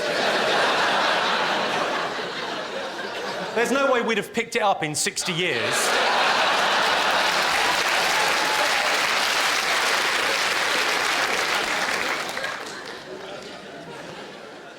One area of life where comedy lets me down all the time is greeting cards. I love sending cards to people, but I can never think of anything funny to write in them. So I thought, well, I'm a professional comedian, I'll sit down and give it some time and some effort, come up with some things you could put in cards. So, you know, it might help out next time you're in that spot. Life is pain, misery and suffering, an inevitable march towards death. Happy 5th birthday, Kate.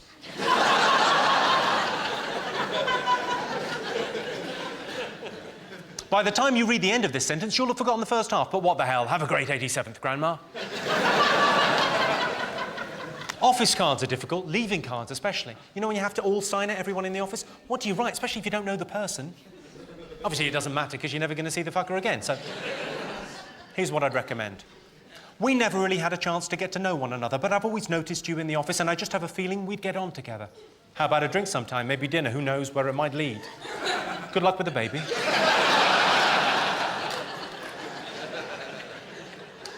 Obviously, the worst kind of card you can come across in everyday life is the whip round card.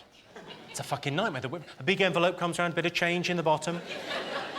Who starts it? No one likes it. I've got a theory it's the person who the whip round is for. It's a whip round for Jimmy. Thought you were Jimmy. No. Here's what I think you should write in the next whip round card. You don't know me, but I got bullied into putting £5 in your collection because I didn't have any change and people were watching. So fuck you.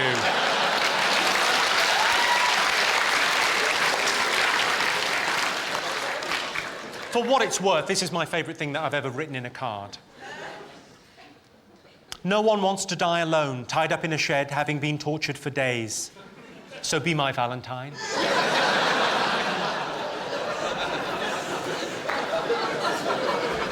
Anonymity is key to the success of that. Valentine's is easy. All you need to do is get a card with a couple of hearts on it and go for the traditional message. I tend to go for the, you know, the really old-fashioned sentiment. I love you. There, I said it. Now will you please let me do you up the bum?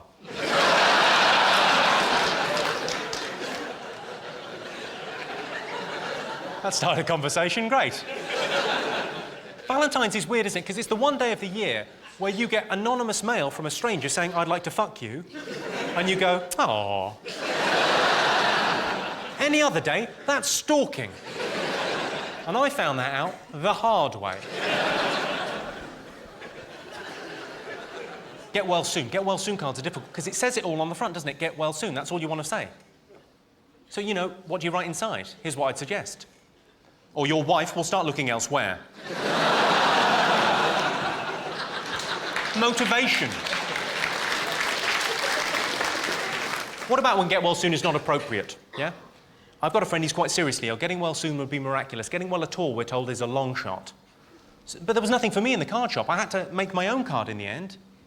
I went with Die with Dignity.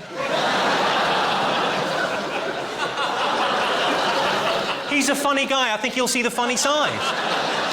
And if he doesn't, it's not as if I have to avoid him for long. World's best dad. If you want to see your kids again, leave £10,000 in the bins round the back of Dixon's.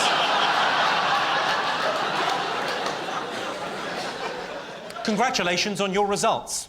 Negative, who'd have thought?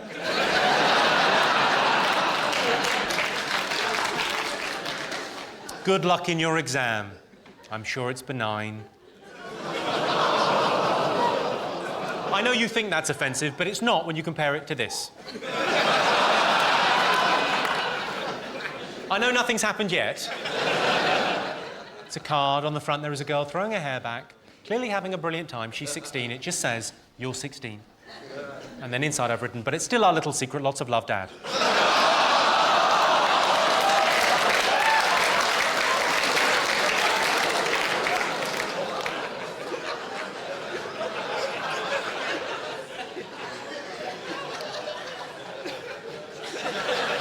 Congratulations, you're 18. Stone, nearly your target weight.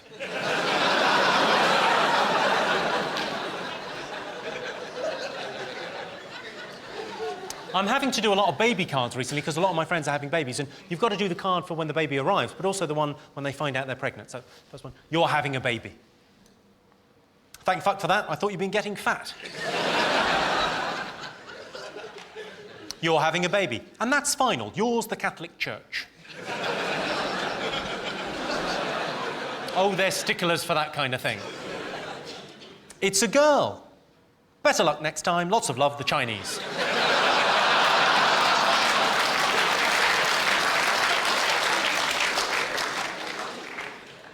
Is anyone celebrating anything this evening? Is anyone a birthday, anniversary, anything going on in your lives? Birthday! Are you sextuplets or something? What? Who's got a birthday up there? Hi. How old are you? 17? Great news, I'm not going to jail. So you're 17, what, today? No, March? March.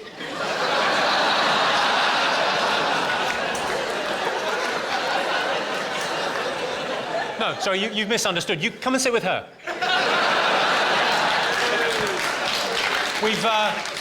We've all got birthdays at different times of the year. When someone says, "Do you have a birthday?" they tend to mean now. They don't just mean, were you born of woman?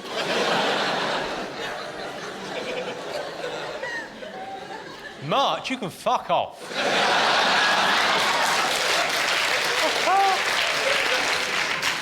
What do you do? I go to school. No, I meant sexually.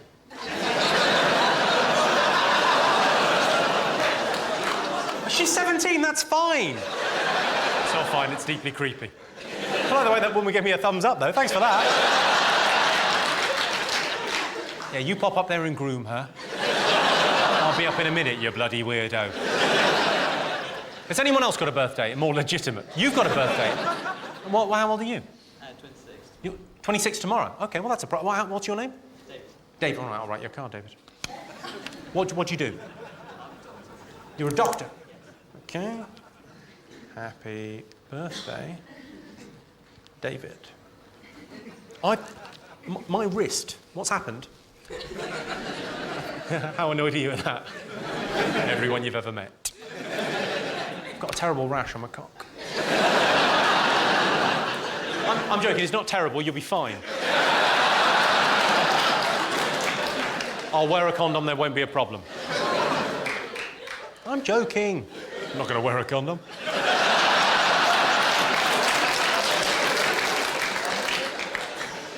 So you're a doctor. What kind of doctor are you? I like paediatrics.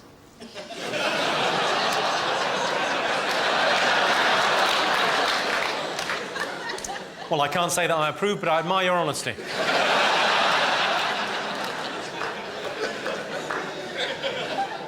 Happy birthday, David. Don't... I've written in big, don't touch them. Just a little reminder. There you go, there's a card. Happy birthday to David. Let's give him a round of applause.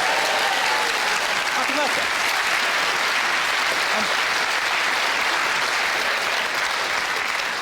Have you ever looked at a bill in a restaurant where it says service not included and thought, no, it wasn't, was it?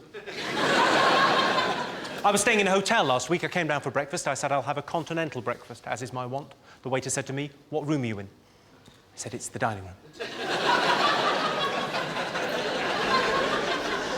Sex is always better in hotels. Have you noticed that, ladies and gentlemen? Sex is always better in hotels. Why is that? Is it because it's with a hooker? Because you don't have to what, sorry? Clean the sheets. Because you don't have to clean the sheets.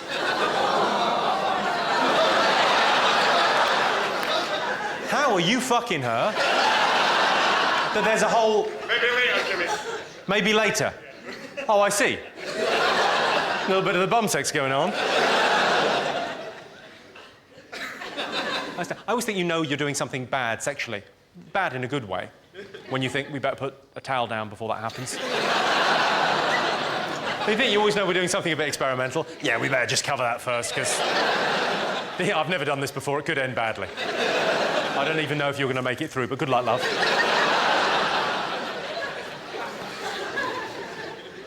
Do you think strippers get home after a hard day undressing and think, oh, more work? Da, da, da, da, da, da, da. I realise that's the worst mime of a stripper. There's a... I'd love to go to a strip club where they just went like that. That's my vagina. Have a butcher's. Show's over. I've discovered, incidentally, the worst thing you can say when a stripper is performing. I was at my friend Toby's stag do, and we booked a stripper, but she fell through on the day because she was unwell. So the agency sent us a replacement. Anyway, there's 20 of us in the basement of a restaurant in West London watching this girl do some fairly grisly things, which I will come to later. And Lee turned to Harvey, and he whispered, and I don't know where he learnt to whisper, I'm guessing in a fucking helicopter.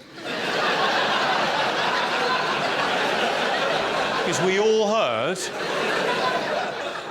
He went, yeah, I heard the fit one let us down.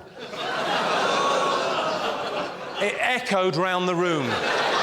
That's how big her vagina was. She was doing some fairly horrible things. She was doing a thing with a bottle.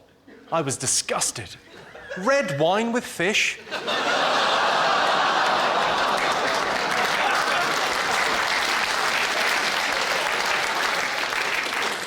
I once went out with a girl who was so fat, it felt like I was two-timing her. I'm joking, I didn't go out with her. The big problem they talk about these days is childhood obesity. They talk about that all the time, childhood obesity. And they say these kids are greedy. They're not greedy. They've just got slow metabolisms and very fast, chip-eating hands. There are 1 million obese children in Britain today. Do you realise if they all jumped up and down at the same time, they might lose a little bit of fucking weight? I worry that these obese children are sending a very mixed message to our paedophiles. Sure, they're easier to catch. But who wants to fiddle with a fatty? The sex offenders register. I'm not even sure they should be in school.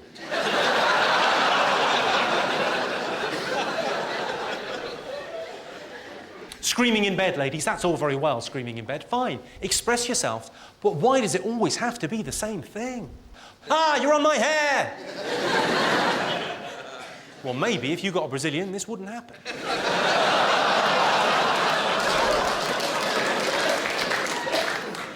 Buying presents for women, that's a nightmare, isn't it? I thought, I can't do flowers again, I can't do chocolates again, I'll go for lingerie. Mum was livid. Men think about sex every 7 seconds, which I think makes talking to your dad creepy. People say the book's always better than the film. Yeah, the book's always better than the film.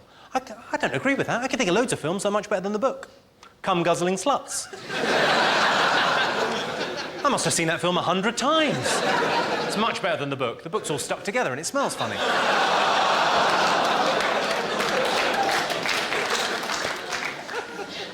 Applauding that, you should be ashamed of yourself. Size isn't important, it's what you do with it. Would you agree with that, ladies? No! There's a lady over there that likes a big cock and she doesn't care who knows it. Sorry, it's quite possible you just whispered that and it picked up an echo.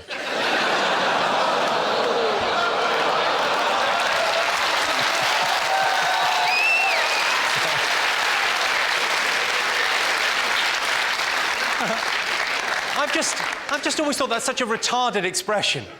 Size is important, it's what you do with it. Well, I was planning to pop it in your mouth and your vagina. How's that? Is that going to be a total waste of time? I like it when ladies get tattoos. Have any ladies in here got tattoos? Yeah. What have you got? A vent. A what? A vent.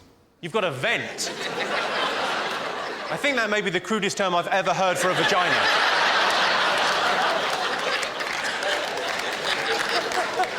I've got a vent. Well, if you're particularly gassy, I suppose. Whereabouts is this vent? On my arm. On your arm, you've got a vent. You have, by all accounts, got some sort of vent. Fucking go, girl. Nothing says feminine like air conditioning equipment. Nothing says I'm hot like I need a fucking vent. That's how hot I fucking am. Has anyone got one on the small of their back? Yeah. What have you got? Football symbol. A football symbol. Yeah. Would you like to see it? What, sorry? Would you like to see it? Yes, I would. Let's have a look. A football symbol. What is it? Gaelic football. It's Gaelic football. Yeah. Irish football. Right, no, I know what Gaelic football is. How come you've got that there? Did you do the whole team and you got a bonus? I don't know. It's always struck me, it's a lovely place to get a tattoo because it's discreet. When you ask a lot of ladies why they get a tattoo, they say, I got one there because it's just for me and my partner. Or partners. But my question is, if he's looking at that, he's already having a good time. The last thing he needs is more visual stimulus. What you've basically got on your lower back is a target. Having said that, I really like tattoos there, so I'm trying to convince my girlfriend to get one. I want her to either get, if you can read this, you're fucking me. Or, now wash your hands. I'd like to get a tattoo. I'm thinking about getting one just there, just across there, just above the Speedos, just above the banana hammock. Saying, caution, choking hazard. Ages 16 and up. May contain nuts.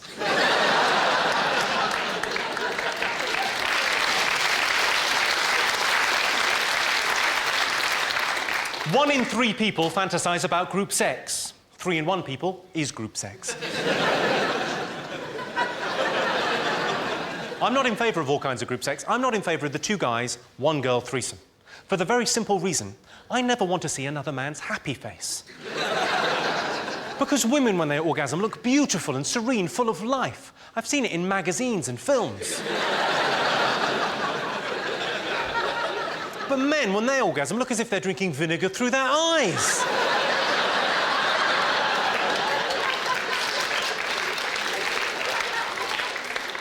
Fucking hell.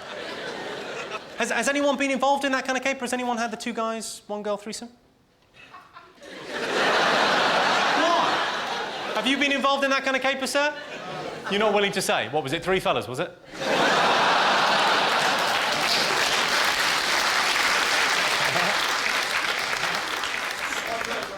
Your brother has? What, go on, what happened, sir? Go on, tell us. You started drinking and it just happened. Yeah. What happened You got hammered, did you? What, the guy missed?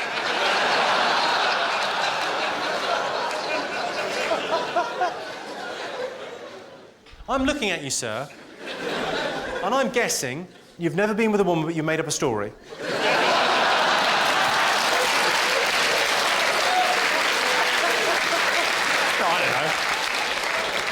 My question is, I don't know what the etiquette would be, you know, because do you change ends at half-time? I think it would take more willpower than I have not to high-five the other fella. Nice work. I think if you're a gentleman, you would change ends. Because, you know, she's got enough to be thinking about. I can't even do that. Let alone... Ah! There's cocks everywhere! Ah!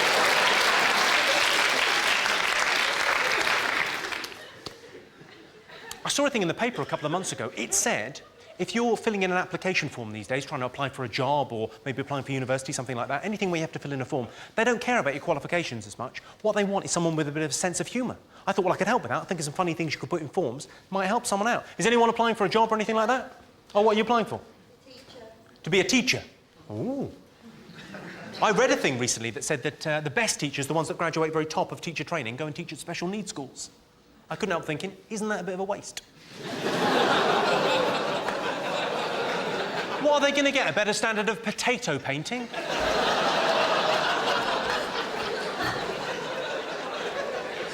Well, this might help if you're getting your CV together, you never know. Education and qualifications, you've got to kick off with that for the CV. I went to boarding school. I was a day boy. At least I think that's what they were shouting. I got a double first at Cambridge. First person to get their balls out in choir practice. First person to be hospitalised by a chaplain. Personal statement. That's an annoying thing. You've got to do a personal statement now. You've already filled in a CV and an application form, and then they make you write a little essay about yourself at the end. It's rubbish. Here's my personal statement. You can borrow it if you like. I've got tiny balls. Balls like marbles. Is that personal enough? I shaved them. There, I said it. What do you expect the position you've applied for to involve? Endless meetings, a few months of keeping my head down, a fight with the boss at the Christmas party, a drunken sexual dalliance with a colleague, some sort of harassment tribunal followed by a swift departure. A little bit of realism there, a little bit of truth for you. Oh, I applied to be in the police. Any policemen in? Undercover, I see. Well, they've got a great form, the police. What's your greatest personal achievement to date, they ask. I've said I've stolen over £16,000 worth of stationery without once getting caught. What I used to do is I used to take all the post-it notes and pens and pads and ink cartridges and laptops, stuff you're going to nick anyway. To take it, instead of nicking it in my bag or my coat, what I used to do is get all that stuff, put it in a box, yeah? And then when it was full, take it to the post room and have them deliver it to my house. It was fucking brilliant. Because not only did you get the stuff you were going to steal anyway, you also got kind of a Christmas morning surprise 2 days later. A package for me. Who could have been so kind? It was me. What do you consider your greatest weakness? I demand too much of myself and others. Either that or whores. How much alcohol do you consume over a 7-day period? How do you possibly expect me to remember? I mean, last month, Asda did a 2-for-1 on Malibu. I lost a fortnight. Have you ever misused any illegal substances? Yes. I once accidentally snorted heroin thinking it was cocaine. I'm not proud of that, but it happened. Best to be honest. This is a sad state of affairs, but this is the last question on the police form. Are you a racist or have you ever been a member of the BNP? I've said no, but I'm a fast learner and I'll do anything to get this job.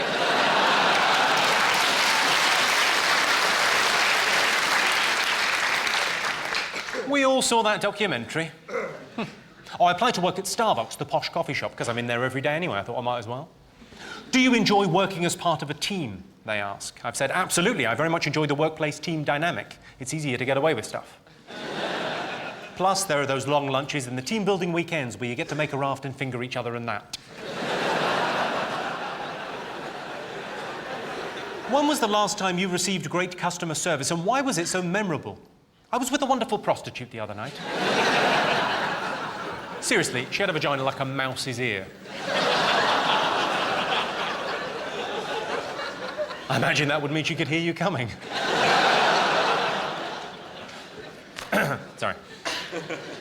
Where did you hear about this role? You can't just say, Steve told me. You've got to dress it up a bit, so here's my version. Feel free to use it if you need it. Well, I just returned from teaching the Harvard MBA. My wife, Scarlett Johansson, and I were entertaining our good friend Professor Stephen Hawking, who had come to ask my advice on his latest theory concerning the evolution of the universe. He and I were in the library, browsing through my most recent translation of Etruscan hymns into Middle Flemish. When he said, and I'll never forget this, he said, Jimmy, there's a job going at Starbucks and I think you'd be perfect for it.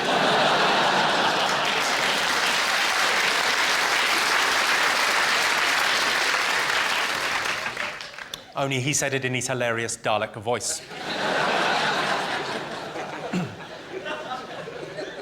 I applied to be in the fire service. They've got a very good form. They asked, what skills do you think you possess that you could bring to the fire service? I've said I'm good at playing pool, sitting on my fat ass, collecting for comic relief, and plumbing. If anything, I'm overqualified. I realise if my house burns down, they'll bring marshmallows. That's fine. They also ask, what's your greatest personal achievement to date? I've said when I was 14, I just managed to suck the very tip of my winky.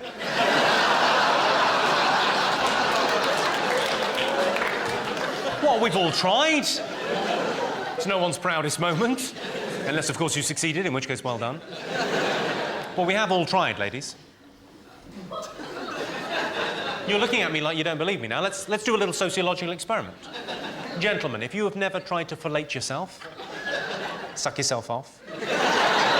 So I was saying what it meant. I wasn't saying suck yourself off. That wasn't an order. Gentlemen, if you've never tried to fellate yourself, raise your hand now.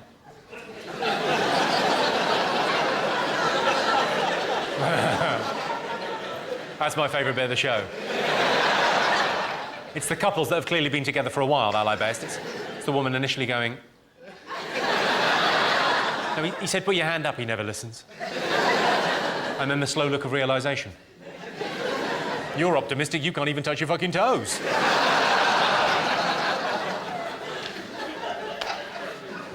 Quite a few of you down there have got your hands up, you guys. Did you all have a go on each other's, did you?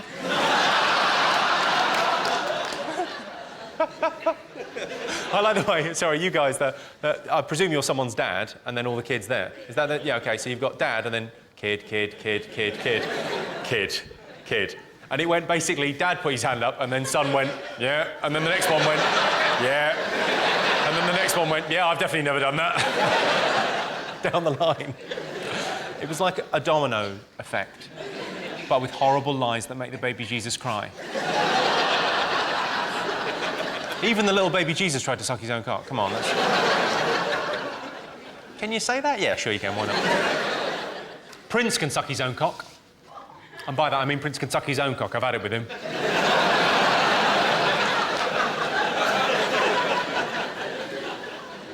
Why did you leave your previous job? Well, that's tricky to answer. You can't just put embezzling. Said, I needed a new challenge. And after you fuck the boss's wife, where else is there to go?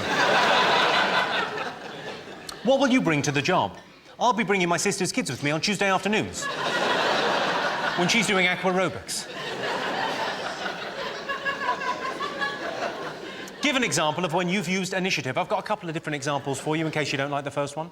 There was a fight outside the pub when I was 17 between these two massive tattooed blokes. One of the men was knocked on the pavement unconscious. I seized the opportunity and kicked him in the face.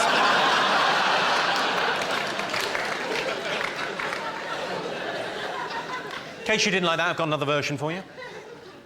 I got ID made up saying I'm from the gas board. It's not very convincing, but then pensioners don't have great eyesight. And if she can't see the ID is fake, then does she really need a telly?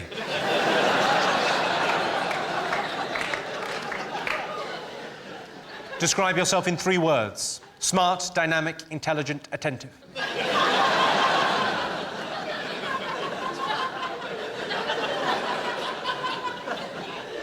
Do you have any special needs? They ask this on quite a lot of forms now. Do you have any special needs? I've written back, nah, you've got special needs.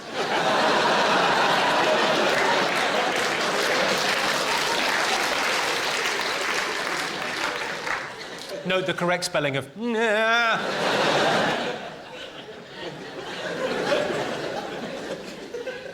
I've got a lot of growing up to do. And last one, how long is your notice period? I usually notice stuff almost immediately.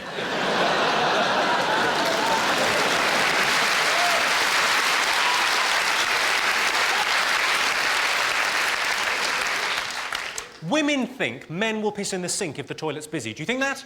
Yes. Bullshit. We'll piss in the sink if it's nearer. Train toilets are disgusting. I wrote to complain. Well, I say I wrote to complain. I scrawled, "This is disgusting," on the mirror in shit. But the sentiment was there, and that's the important thing. I don't know if anyone else has got this, but my girlfriend tells me about her day in real time.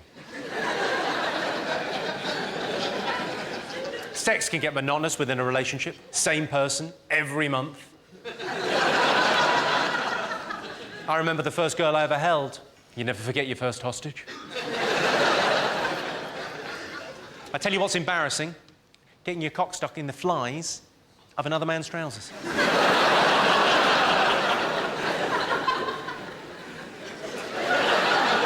Could you move around a bit? Because I think you're encouraging the others.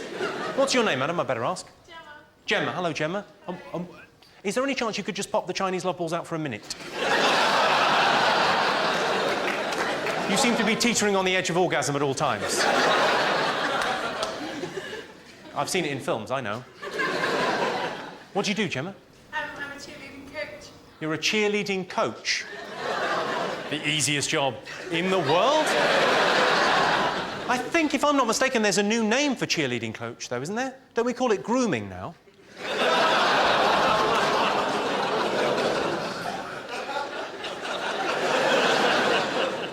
So who do they cheerlead for?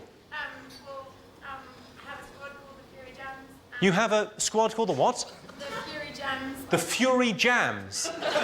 Is that a term for menstruation?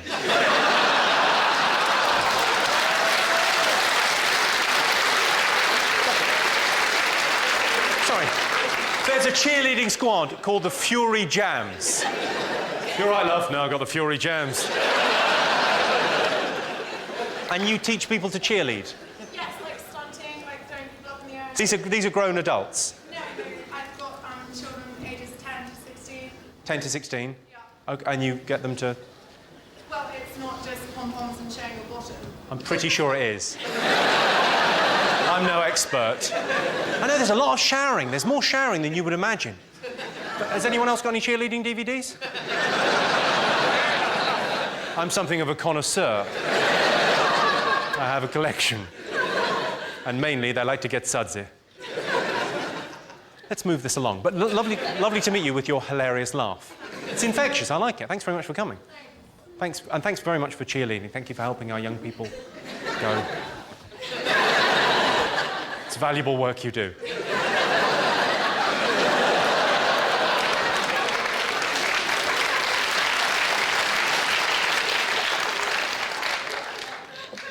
I've got a little tip for you. If you get stopped by the police in the car and they do the usual thing of getting you to wind down your window and say, "Excuse me, sir, do you know why we stopped you?" Don't say, "Oh, did you forget?" They fucking hate that. I'm actually a very good driver. Last year I got 25 points. My maths teacher always used to say, "Show you're working out." So in maths, I'd always wear a vest.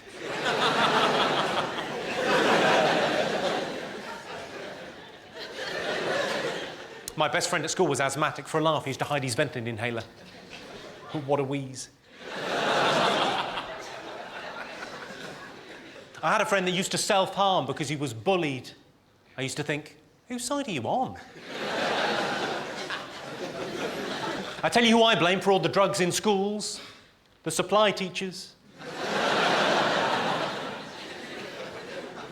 Are there any goths in today? We got any goths? No goths in the audience. Oh, there's one goth there. Hello, goth. How are you? All right, I'm loving the goths, don't get the wrong idea. It's just whenever I see a goth walking down the street, I don't see one person. I see two disappointed parents. Thinking he used to be such a lovely boy and now he looks like a slutty girl. I'm not having a go at young people. Some young people do have genuine problems. Some young people have got terrible skin. I had a pizza delivered last week. I thought the guy's face was a special promotion. In fairness, it did look delicious. It was all cheesy and bubbly and whatnot. Hey, if you do have bad skin, look on the positive side. It's nature's own condom.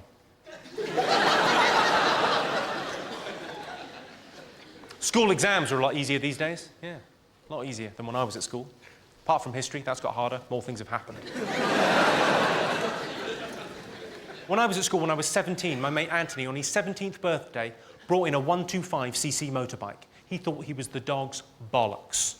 He came in. We all went, it's really dangerous, man. Just be careful on that, yeah? He went, yeah, dangerous, whatever. Think about how many birds I can pick up with this. I thought, well, unless you join a stunt team, one.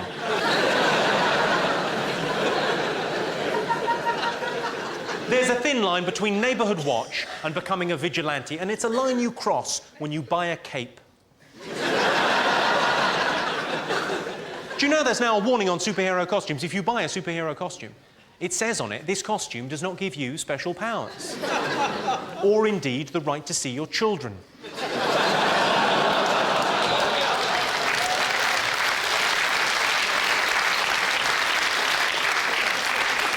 Kids say the funniest things. Please don't hurt Mummy.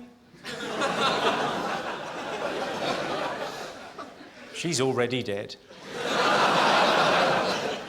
Are there any mums in? By shouting out, who's a mum? Yeah. Proper ones, not just ones that have done it to get a flat.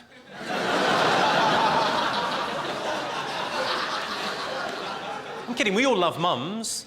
You know, mums are great. They're the great unsung heroes of our society. They do so much for so little. What do mums ever get? All they ever get is, you know, not even a thank you, just Mother's Day. Mother's Day's rubbish, isn't it? It's like a Toblerone from the garage or some flowers from a lamppost. What?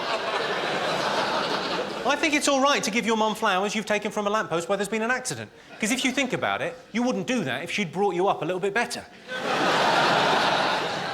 It's her fault. Of course, one of the major supermarkets is trying to redress the balance, yeah? There's just Mother's Day for mums, but they've decided to have a Mum of the Year competition. Mum of the Year to sort of, you know, just reward ordinary, everyday mums. Acknowledge, you know, all the good work mums do. The only thing I would question about their charitable endeavour is the massive banners they put outside every one of their superstores saying, enter your mum today. I mean, fair enough, if she's up for that, she deserves something. Might I suggest a call from social services? Sugary tea was my mum's cure for everything. Her, like, elixir of life. If you had any kind of problem, emotional, physical, financial, it wouldn't matter. She would say, come in, I'll make you a nice sweet cup of tea. Which was fine until we found out my brother was diabetic. Being diabetic's a pain in the ass because it's sort of a mid-range illness, isn't it? It's not a cold, it's a bit more serious than that, but it's unlikely to kill you and it won't get you into the Paralympics. Mid-range. You've got to really search for the positives with the mid-range things. Of course, the positive thing about being diabetic is, of course, you can kill yourself with sweets. I'm going to end it all past the sherbet dib dabs. And that might just cheer you up enough not to fucking bother. I've got a half-brother. Same mum and dad, but he's a hermaphrodite.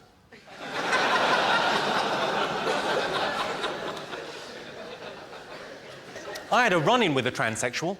Not your classic, you know, I went to Amsterdam and I met someone in a bar and one thing led to another and we ended up back at the hotel and, you know, had a few drinks. Ho, ho, ho. Ho, ho, ho. Well, I've paid now. Not like that. No, what happened was this transsexual, this person that used to be a man and is now a woman, came to help us out on a show. She was doing a little bit for us in a TV show and they'd done a brilliant job surgically. I mean, she looked like a woman. She looked brilliantly like a woman. But I think if you were born a man, there's certain things you will always maintain. There's certain masculine traits you will always have, even if whatever the surgeons do. And she came into the green room where we're all hanging out before the show, very demurely in high heels, and said, "Excuse me, where's the powder room?" I said, "You can't miss it. It's just down there on the right." She said, "Oh, Thank you very much. Very demurely, tottered out on heels. Just as she was leaving the room, she picked up a paper, put it under her arm. Most blokey thing in the world. I've had a big lunch, I'm off for a massive shit. Well, what I'd like to do now, ladies and gentlemen, is help you. I'd like to become an agony aunt. And to that end, I went and looked in lots of magazines at the agony aunt column. They're all genuine letters, these, and I went through and I thought, well, could I do better agony aunt answers than their agony aunts? And I think in many of the cases, yes, I bloody can. So I'll take you through some examples, and then maybe you could share with me some of your problems, and I will do my best to sort them out. Of course I will.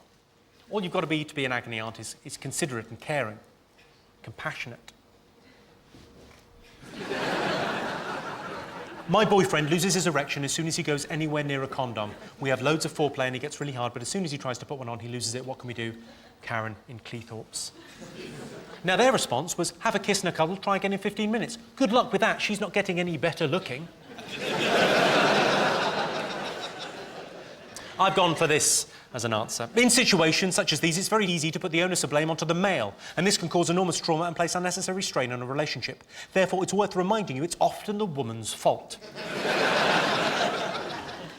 The penis is, if you will, a barometer of sexual attraction, and if you do not meet its high standards, it's likely you will go without the sex you so cravenly demand. Having said that, here are some tips that might help. If your boyfriend wears glasses, perhaps suggest he takes them off for sex. Simple but effective. Instead of using condoms, why don't you go on the pill and have weekly AIDS tests?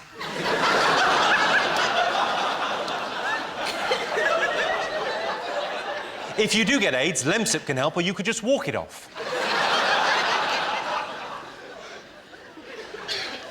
This next one's from Woman's Own magazine. I've been with a lovely man for 6 months. He's just confessed to me that he likes to dress up in women's clothes, and I'm horrified. I feel so let down that I don't know if I can cope. It's from Jackie in Dunstable. I've written back. Pot kettle black, Jackie. Do you dress as a woman? I bet you fucking do, you hypocrite. Regards, Jimmy. This one requires a little bit of maturity from everyone. My boyfriend isn't really into having me perform oral sex. He says he's just too sensitive and it doesn't feel as good as intercourse. I've asked my other guy friends and they tell me it's weird because all guys like to receive oral sex. Are they right? I'm starting to wonder what's going on. Well, I've written back. If you can't suck a cock, really, I don't know how to help you. Have you tried practicing nodding at people with your mouth open?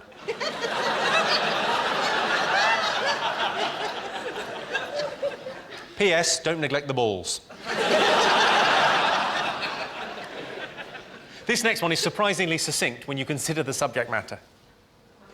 One of my vaginal lips hangs lower than the other. Could surgery even them up? I've said yes, but a cheaper alternative is to live as a spinster. On that cheery note, do any of you have any problems you would like me to help you with? Anything at all. It can be as mundane as you like or as interesting. It hurts when I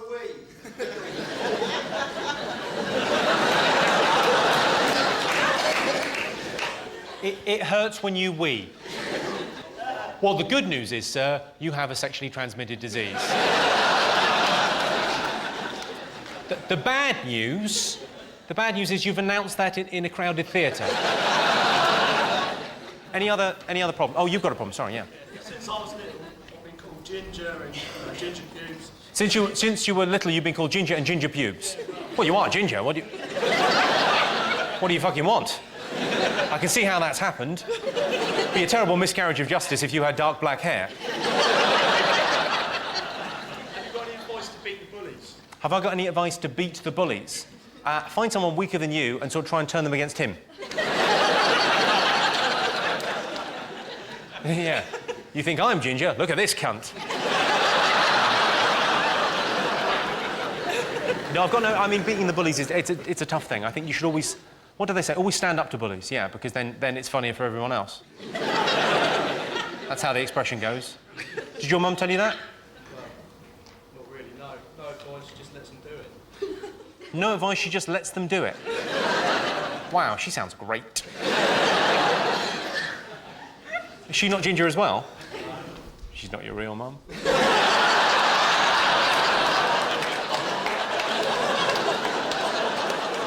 Is your father Ginger?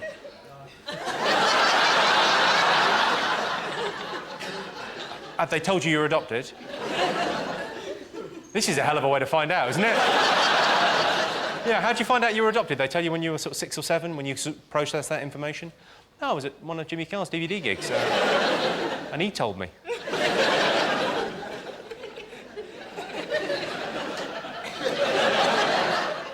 I'll give you a few more examples. Have a think of some more problems. Sure, share, it'd be good for you.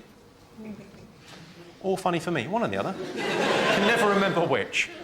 Since splitting up with my long-term boyfriend a year ago, I've had a string of one-night stands. I always feel cheap and used in the morning, and I swear I'll never do it again, but I can't seem to stop. Well, I've written back. Quite an unusual opening to a letter. Give me an S, give me an L, give me a U, give me a T.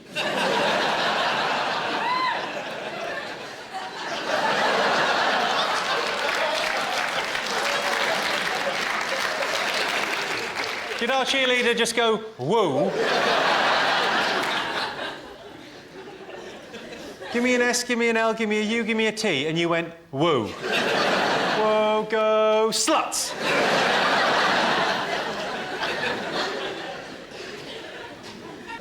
God bless her. I said, seriously, though, thanks for your letter. I understand your problem and I empathise. Could you be more specific with your contact details? This is a letter to Spirit and Destiny magazine. It's a magazine aimed at people that like horoscopes, but also believe in witchcraft and ghosts and all that kind of thing. Has anyone here ever seen a ghost? Yeah, you've seen a ghost. That's an extraordinary thing, because in the magazine, there's a specialist term for people that have seen a ghost. Schizophrenic. Have you really seen a ghost?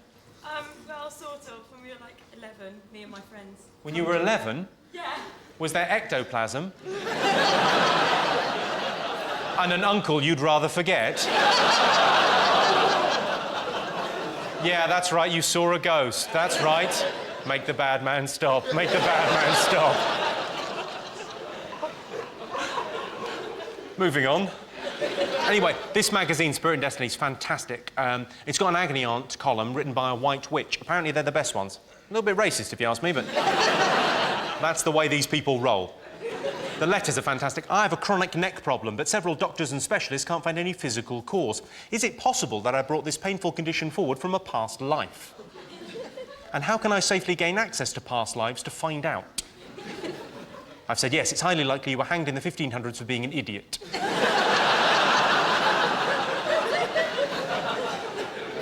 I've got a question for people that believe in past lives. Would you like to buy some magic beans? This one was written to Sugar magazine, which is a magazine aimed at 14-year-old girls. I'm a girl of 14. Told you. And I'm deeply in love with my cousin. Ooh. You have our interest. We are really close, such as having sex, going out to movies, etc. That's a hell of a fucking sentence. One day, while having sex, his sister saw us and she is torturing us and saying she will tell both our parents and we're 100% sure our parents will not approve. Please help. I've written back. I say, go for it. Cousins fucking, why not? Your freakish offspring are the closest we'll ever get to real superheroes. Think about it. If people like that don't have sex, one day we may run out of Channel 5 documentaries. This is quite sad. I was sexually abused as a child, and I'm worried that my personality and history will lead me to abuse others. Have you thought about a career in the Catholic Church?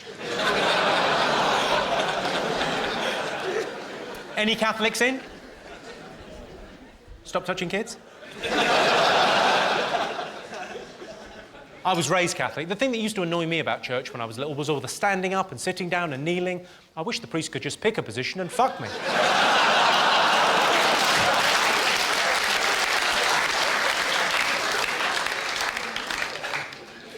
Any other problems? Who else has got a problem they'd like to share? You can't stop wanking. Do you mean you do it a lot or you can't ejaculate?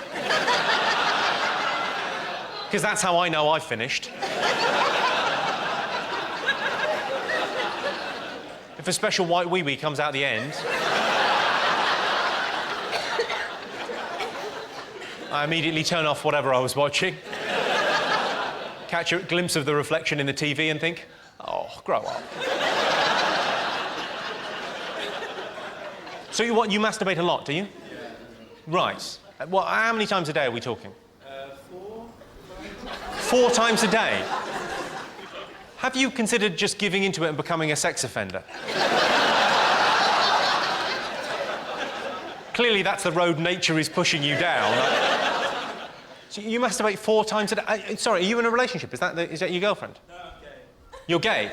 But I've always just thought, if you're a gay man, it's sort of easier if you just want sex to pick someone up. Yeah, sure, but you can't always be arsed. Like, You can't...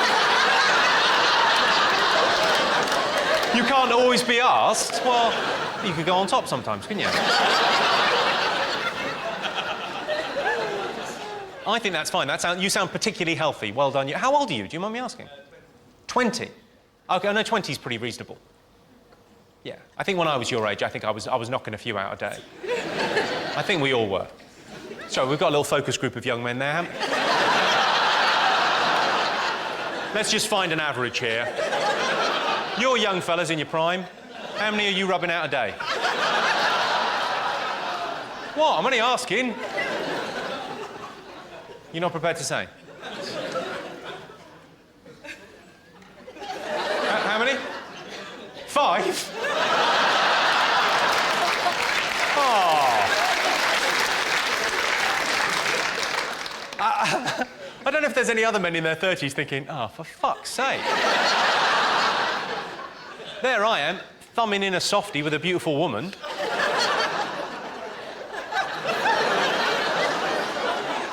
He's watching a little bit of Blue Peter and going, she's all right. Yeah.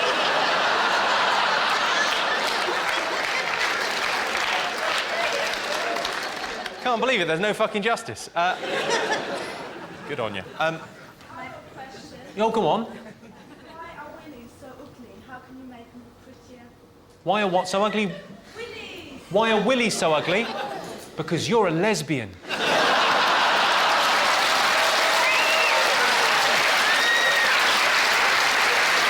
That's why.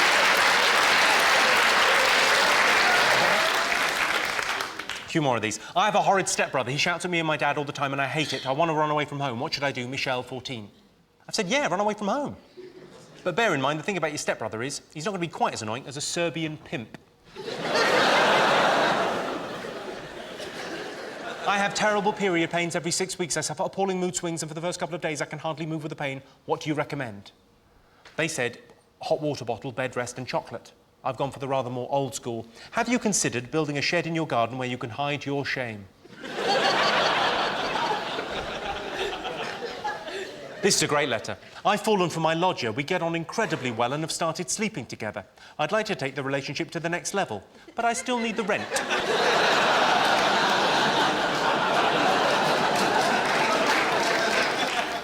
I've got as far as saying, well, you've gone from boarding house to brothel. Any other last problems? Anyone else got anything going on? I'm going bald. You're going? Sorry, I can see you and I think it may have happened. I don't think there's any ing needed. But that's nothing to be ashamed of, is it, going bald? Yeah, there's not many bald people here. No, I mean, my audience are quite cool. But, you know, occasionally one of you guys gets in and... Do you know why men go bald? It's quite interesting. I read an article in New Scientist magazine. Apparently men go bald because of too much male hormone. So my advice to you is to stop swallowing.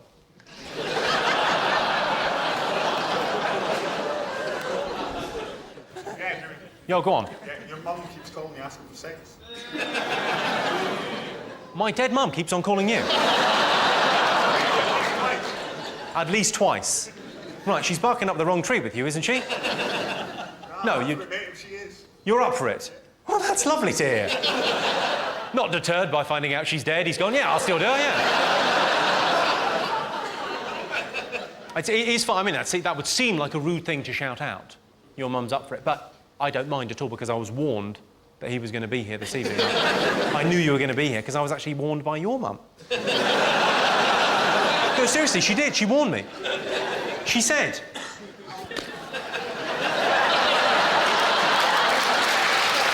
She said...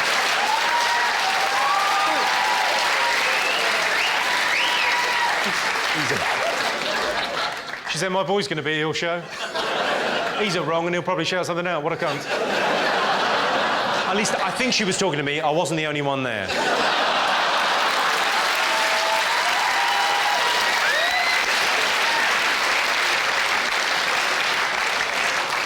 And she had a mouthful.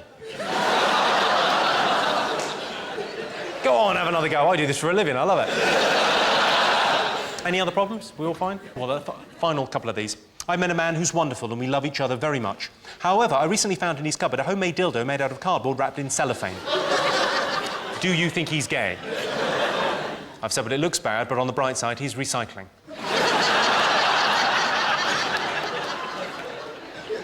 Last one. For the past 2 years, I've suspected that my dad is having an affair with the next-door neighbour. Should I confront him about it? I said, no, don't confront him. First off, look for clues. Do the next-door neighbour's kids look like you? Have you been told not to fuck them? Is there a hole in the garden fence?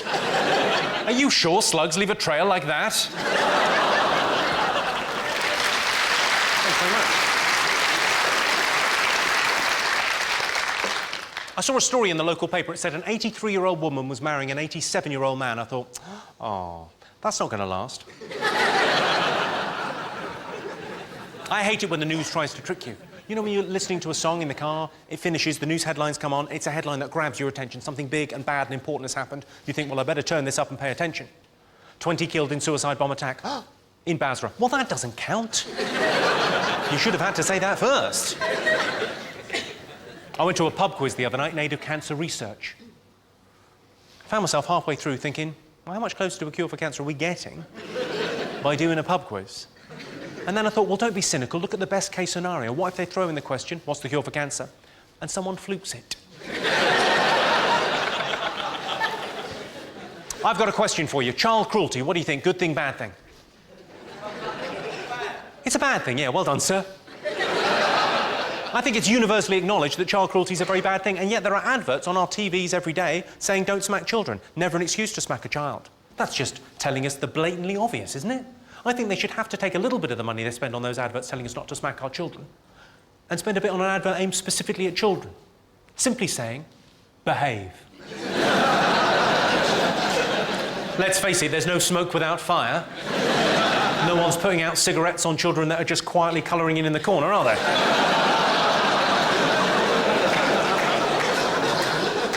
Those drink driving ads are horrific, aren't they? They're like 30-second horror films. My favourite. It was 2 or 3 years ago, and it panned down a hospital corridor to find this man sitting in a hospital bed being fed mushy food by a nurse. And the voiceover simply said, "This is a drunk driver." And you find yourself thinking, well, he'd be something of a liability behind the wheel sober. Has anyone here ever driven drunk? Has anyone? By show of hands, anyone? You have. Well, I admire your honesty. You know, I hope nothing bad happened when you did that. And let's face it, there were mitigating circumstances when you drove drunk. You were pissed. We've all done things we regret when we're pissed. Some of you may be with one of them this evening. I hope nothing bad happened when you drove drunk. You know, I think if they made an advert about the normal experience, it would just be a bloke waking up the next day with an extra 20 quid in his wallet because he didn't have to pay for a cab. It would be shocking, but in a different way. I think the people that make the drink driving ads should be forced to make an advert aimed specifically at pedestrians. Simply saying, pedestrians. Watch where you're going, some of us have had a drink.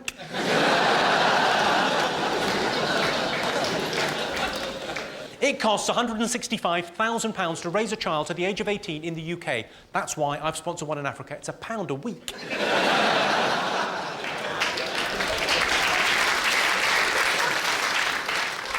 1 in 4 African children has a gun. Think about that. The other 3 are fucked. I tell you what they need in sub-Saharan Africa. A little. It's fucking cheap little. Who can't afford that? Actually, the most callous thing I heard about famine in Africa was not from another comedian, you know, trying to make light of it, but it was from 2 ladies in their 50s in a doctor's surgery in North London. And one of them was looking at the headlines in the paper, and it was all about the famine, and she just put down the paper and said rhetorically, "This famine, it's terrible, isn't it?" And her friend, without skipping a beat, went, "Yeah, but they don't get our winters." I thought, fucking hell, that is harsh. And then I'm ashamed to say a small part of me went, it does always look nice. Of course, the big campaign the last couple of years was Stop Third World Debt. Yeah? What I can't understand is how they're getting into debt in the first place. There's no fucking shops. What idiot Saturday boy is giving a Kalahari Bushman interest-free credit on a stereo? I still can't understand how the third world hasn't consolidated their debts into one easy monthly payment. Surely that's the way forward. They should get in touch with the good people of Ocean Finance. Have you seen those commercials? They're incredible. They take 15 of the ugliest people you've ever seen. And they all say exactly the same thing down the lens, as if it's taking every ounce of their wit to get this simple sentence out. They all say, they made it so easy. They made it so easy. And you're looking at it thinking, well, they kind of fucking had to. If they'd made it complicated, you wouldn't have understood. And if it had been difficult, it would have been a bit like work. And you don't like that, do you? That's how you got into this mess.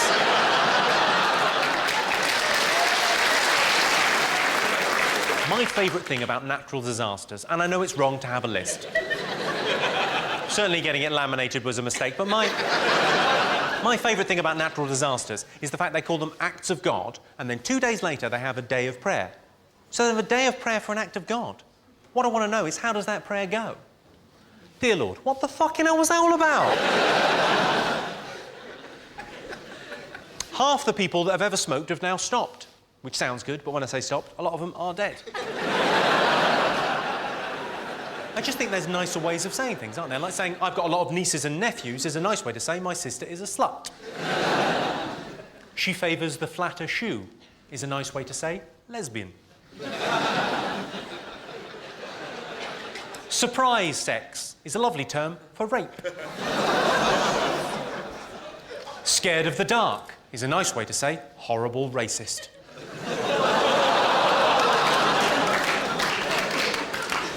I'm thinking of launching a fragrance is a nice way to say, pull my finger.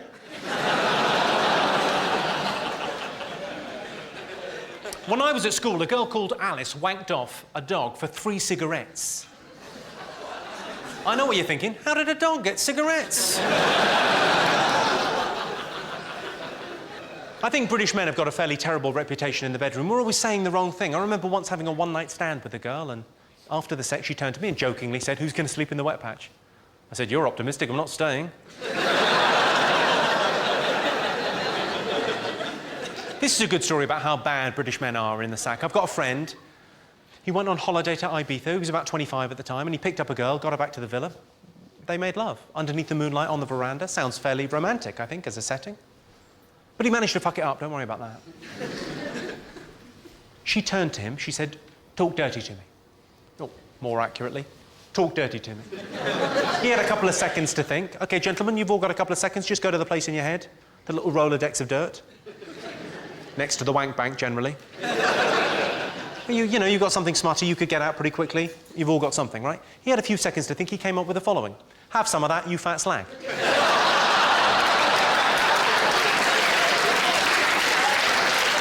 Have some of that, you fat slag. Fucking hell. I imagine pretty quickly followed by, why are you crying? In terms of romance, it's right up there with, well, it won't suck itself.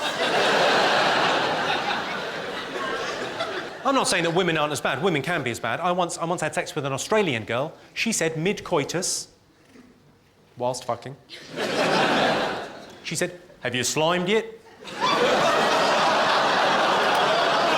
Have you slimed yet? I thought it was not fucking Ghostbusters.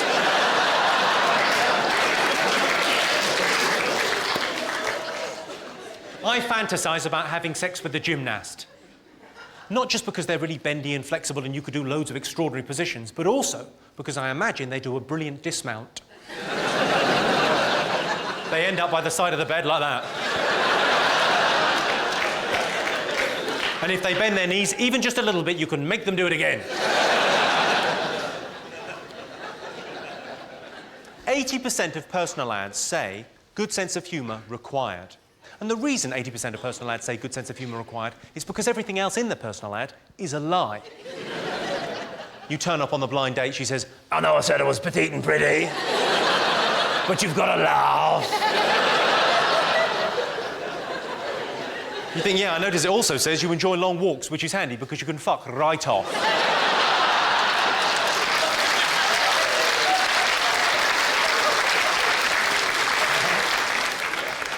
There's quite a lot of couples in. I can see lots of couples around the place. Have you all had the sexual history conversation? Not all of you, clearly. The sexual history conversation happens about 3, 4, 5 months into a relationship, and the woman says to the man, I'd like to know about your sexual history.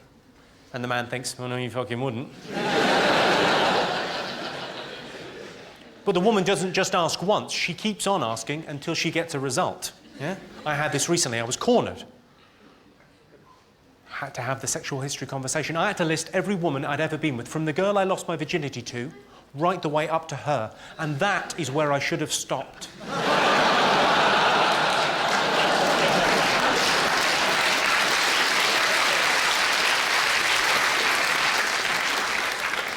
Are you all familiar with the Spider-Man, yes?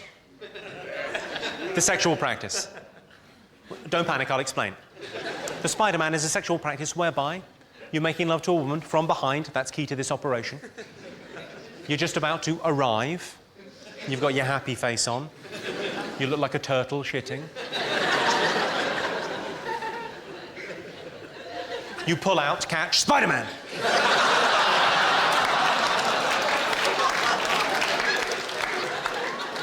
I realise many of you are looking at me thinking, well, why did he tell us that? That sounds horrible. It sounds very aggressive, not very romantic and loving, but the reason I'm telling you is because men are such bad communicators, especially at times of high emotion, like a breakup. So, gentlemen, I don't think you ever need to have that awkward, it's not me, it's you conversation again. I think next time, when you think the relationship has run its course, simply, Spider-Man. She will either think, that was brilliant, in which case she's a keeper, or this is over, isn't it? Well, I've been Jimmy Carr. Thank you very much indeed. Cheers. Good night. Thank you.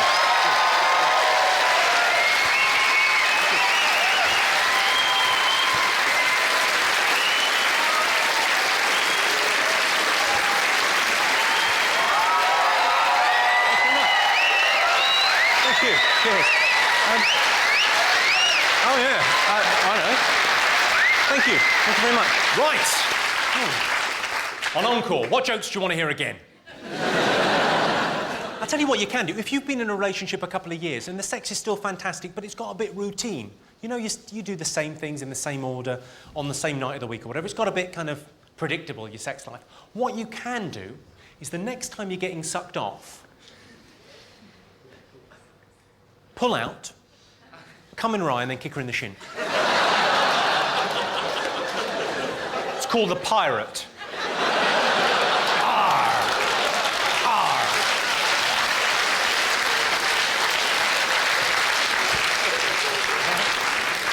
I saw a homeless guy getting off the bus. I thought, well, how does he know it's his stop?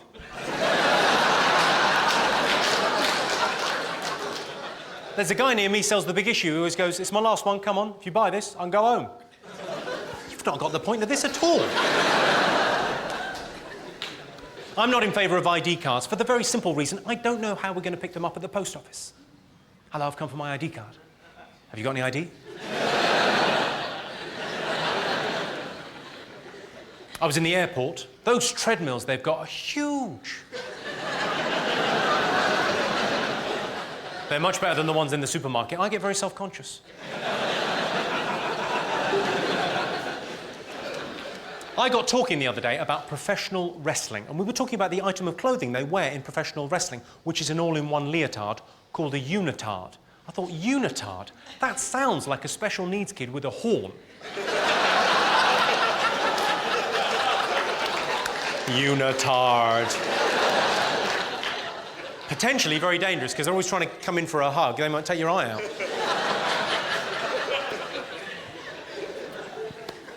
Well, that's almost the end of the show. I had a girl come up to me after a show a couple of weeks ago. At the stage door, she waited for me. She looked me boldly in the eyes and said, I'm not wearing any panties. I thought, all right, forgetful. I haven't washed me cock. What a pair.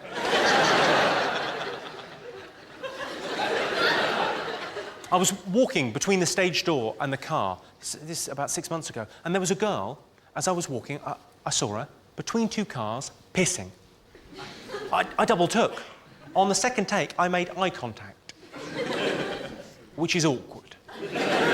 And she said, mid-flow, "Can I have an autograph?" I thought, if you've got any paper, you need it. And then do you know what I did?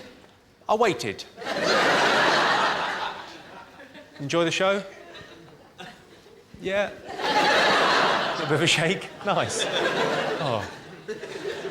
It's not the worst thing that's happened after a gig. I had a guy come up to me, this was in Edinburgh, and he was miles away, he was about like 100 metres away, and I just heard this voice, thick Scottish accent, saying, "Sign my penis!"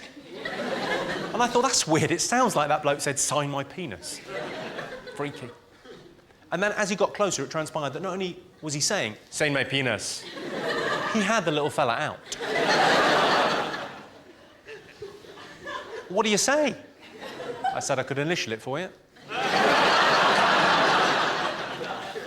One of my favourite things to do on a busy Saturday afternoon, yeah, is, you know the animal rights people you get in the middle of town? They've got a trestle table out, just sort of outside the shops, and they've got quite grisly posters up of animals in distress. If you're an animal lover, it is heartbreaking to see, and they've got the leaflets and the petitions that you can sign, and they've got 4 main posters wherever you go in the country. There's an emaciated dog in a tiny cage, a cat that's been shaved with wires coming out of it, a monkey missing the top of its head, and you can tell it's still alive from its eyes, but obviously in horrible pain, and a rabbit with stuff being poured in its eyes to test whether it's safe for us, I'm guessing. Well, what I like to do, if I'm bored on a Saturday afternoon, I walk up to that table and go, "I'll have the one of the monkey, please."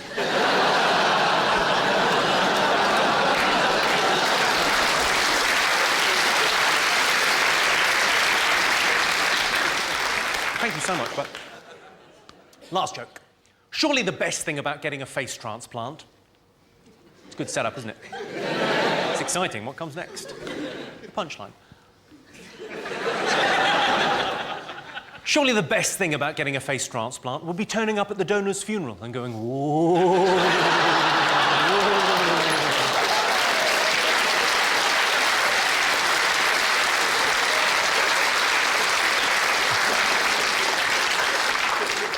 Well, look, you've been a lovely audience. Thank you so much for coming out this evening and sharing your evening with me. I really do appreciate it, and it's my favourite thing about what I do.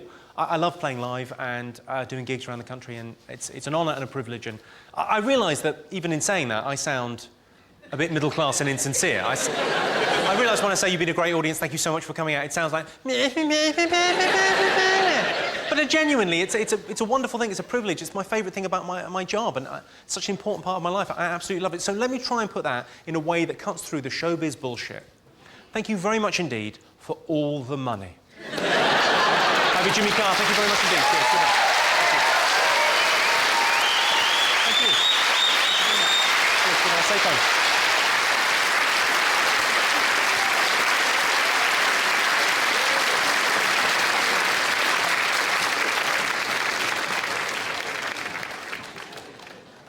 Any other last problems? Anyone else got anything going on? My dog just died. Your dog just died? And well, that's very sad, sir. Specifically, what's the problem? Do you not live near a canal, or...?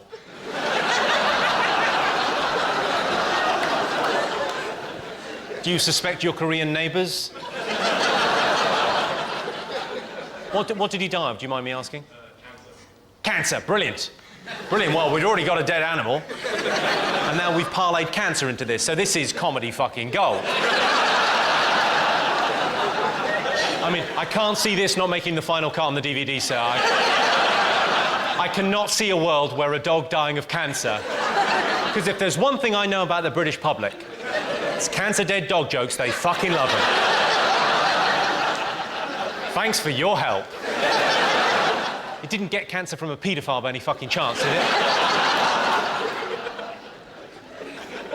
Has anyone got a slightly less depressing problem? Bark!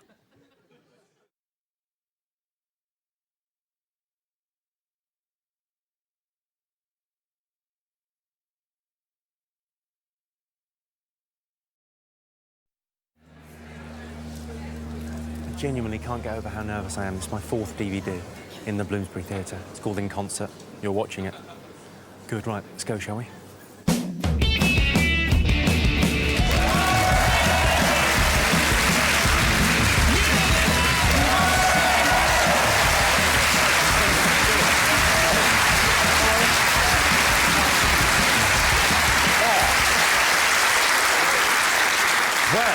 Ladies and gentlemen, it's an honour and a privilege to be here, I imagine.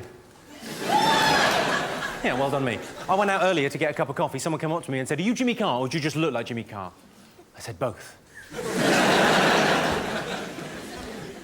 You know when you go around to a friend's house for the first time and they say to you, "Did you find it okay?" What are you meant to say?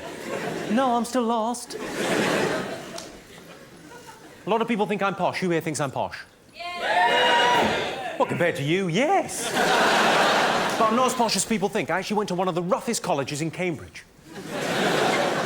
Fame is weird. I'm at a very weird level of fame now where people come up to me and say hello to me in the street. Yeah, it's very flattering, it's lovely, but then they'll insult me when they're talking to me. They'll say things like, "You're not as fat as you look on TV." What do you mean, not as fat? Well, this is my favourite. They go, "You're actually quite funny." Like they're saying, "Imagine my surprise, you're not totally fucking shit." So I'm flattered they've said hello, but then I'm angry they've insulted me. So I'm angry and flattered at the same time. Those are weird emotions to have at the same time. So I try and do the same thing back. I say, "Well, you're a super little cunt."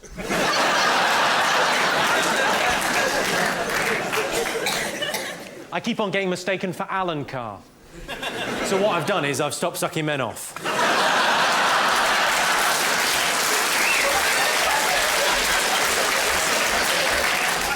That was my hand symbol for no more cock.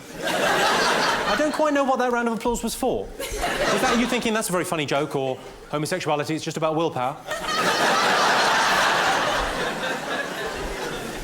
People often ask me, "What were you like at school?" So I tell them, I was a little black girl.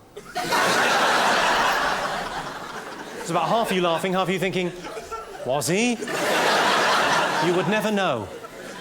Wetting your bed is embarrassing as a child, but as an adult, wetting a child's bed is mortifying. It's almost impossible to explain that shit away. Well, it's early on in the evening. Let's try some easy jokes to start with, shall we? Good luck. I was in the south of France. I saw a brownie on a school trip. She was holding up a book. It said on the front, "Rough Guide." I thought, yeah, she's not a looker. That's the easiest joke in the show. If you don't get that, you might as well fuck off now, mate. 3% of Britons never leave a tip, and they're known as the weirdos that live at the tip.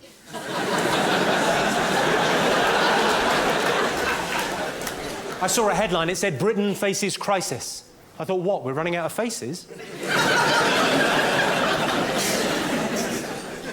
When someone recommends a book to me and they say, "It's a page turner," I always think, yeah, I know how books work.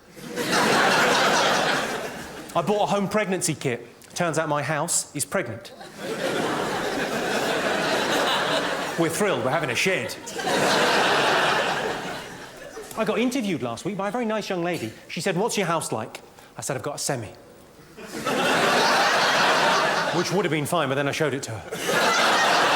And of course, by then, it wasn't a semi. If you ask 10 randomly chosen women how often they wash their knickers, a surprising number answer, "How did you get in here?"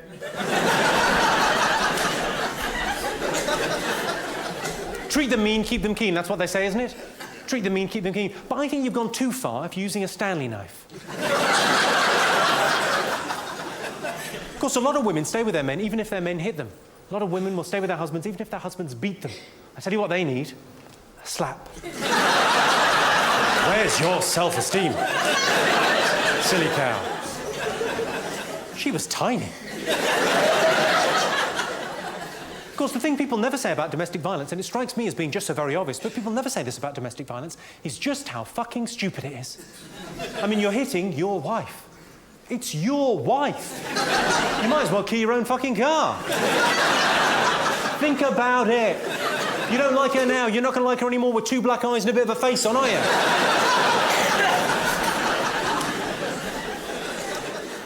There are places in the country where that's just a joke. I did that joke in Preston. It was like marriage guidance. It got a round of applause. Well, I thought it was a round of applause. It was actually people hitting their wives.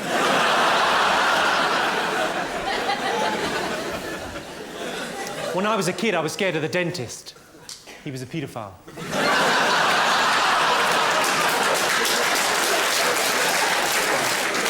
I suppose that begs the question, how many fillings did he give me?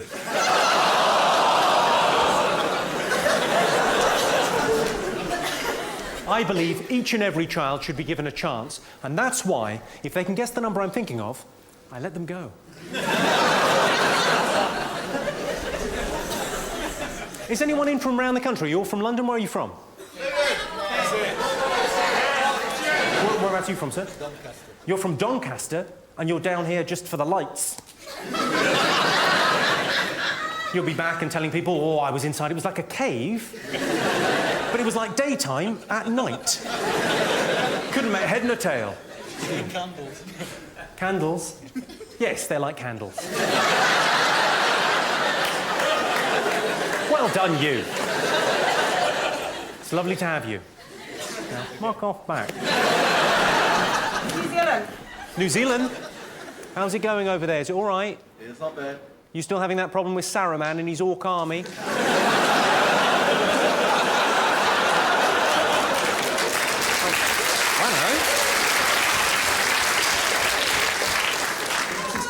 Hello. Sorry, did you just go hello at the end? Where are you from, madam? Dartford. Dartford? You sound like a man. Where are you from, madam? Dartford. How-o? Sorry, that's like a horrible racist joke from the 70s. How-o? How-o to you? What, sorry? You're from Sevenoaks, but you said hello. That wasn't me. That wasn't you. Why are you talking then? I don't understand. Who said that? Not me. I'm from Sevenoaks. What do you do, madam? I'm a student. You're a student. What are you studying? Drama. Drama? Really? You know, I always say the same thing. Whenever I meet a drama student, an aspiring actress or an actor, I always say the same thing to any aspiring actor or an actress I meet. I always say, I'll have a coffee, please.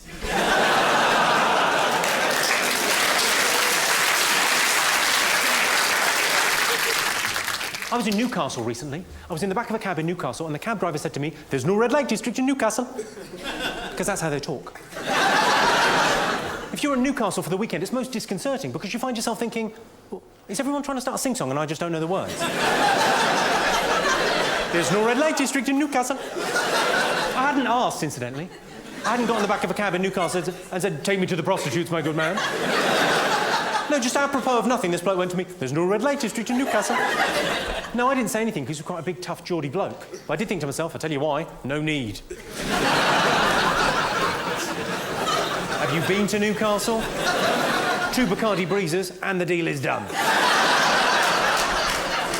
It's the kind of town where if you've got money enough for chips, guess what? Great news, you're not going home on your own. There was a nice little smile there. Just as if to say, I'll tell you what I like, chips and cock. Good on you. You know in Big Brother, when they swear, they play in that bird song? I've got so used to that now when Spring Watch is on, I think the Badgers are calling Bill Oddie a cunt.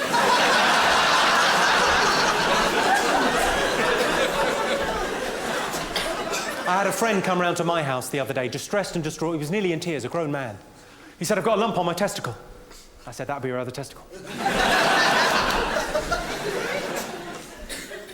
I got stopped earlier by one of those charity muggers. You know the ones in the high street with the clipboard and the optimism? He stopped me and said, if you give £5 a month, no children will get hurt. It's like a fucking protection racket, isn't it? Speaking of charity, though, the largest charitable contribution in human history was made last year. An American man gave away $32 billion. He was some kind of Wall Street financier, gave away $32 billion to the third world. What an incredible, selfless, wonderful thing to do. But spare a thought for his children. How annoyed would you be? You've done what, Dad? Oh, for fuck's sake. So you're telling me the only way I'm going to get my inheritance now is if I move to Africa and get AIDS? Livid. Have a guess, ladies and gentlemen, how much I give every year to animal charities. Have a guess. 5p. No? 20 grand. Hundreds of thousands. Do you even know who I am? That's fucking optimistic. Fuck all! Fuck all is exactly right. I realise some other people said nothing, but nothing is not the same as fuck all. Giving nothing to an animal charity would be, I'm sorry, I forgot. Fuck all is much more, No. And I'll tell you why I give fuck all to animal charities. It's because there are charities out there for sick and dying children. I don't give anything to them either. But it's the principle of the thing. Those are the charities I don't give to first. You know why they raise all that cash to dig wells in Africa? So when they're finished, they can throw money in and wish for food.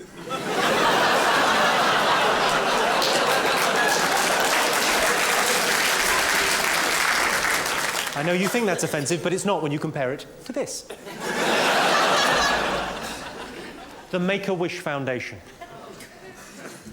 Are you all familiar with the fine work the Make-A-Wish Foundation do? Broadly speaking, they make dreams come true for the terminally ill. What could be more worthwhile? They're a great organisation. I thoroughly approve of what they do. My only problem with them is the name.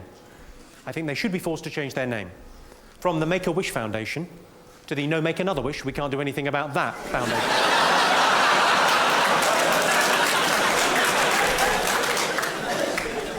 Speaking of which, did you all see that heartbreaking story in the Mirror newspaper last year? Yeah. They ran a campaign... Are you showing off to the other children? Are you pretending you can read? By heartbreaking story, do you mean the tits on page 3? What, sorry?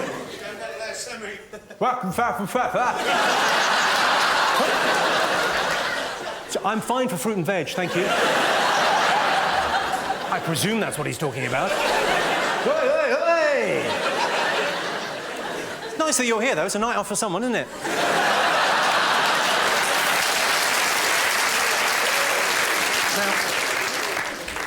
Now, I talked about the Make-A-Wish people. Did you all see this upsetting story in the Mirror last year? It was about a 5-year-old boy that needed a new kidney, otherwise he was going to die. And the Mirror ran a 6-week campaign about this, yeah? I'll tell you the good thing before I tell you the funny thing.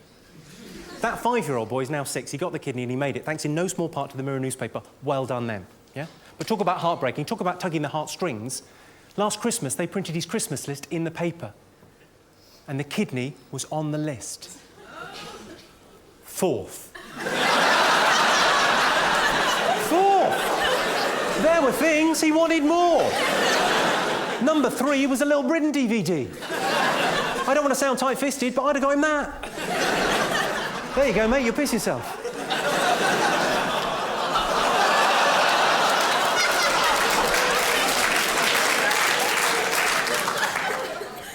I'll get someone to explain what kidneys do after the show. I was at a party, I was chatting to a guy. He said, "What does your girlfriend do?" I said, "Anything but anal." I'm joking. She loves it. I'm in a long-term relationship, but I'm not married. Is anyone else in that situation? Quite a few, but you're timid about saying, because like me, you'll know, if you're in a long-term relationship but not married, everyone, friends, family, colleagues, acquaintances, everyone feels they can stir it up a bit. As soon as anyone hears, they go, "Have you thought about? You two, have you thought about?" Trying to start an argument between us. I think it's very rude. So whenever anyone says to me, "Have you thought about? Thought about? Thought about?" I always go, "What, putting a third finger in?" I could give it a go. I'm not sure it's what the relationship is missing. Maybe try the shocker. 2 in the pink, 1 in the stink. That's how that works. Sorry, too much?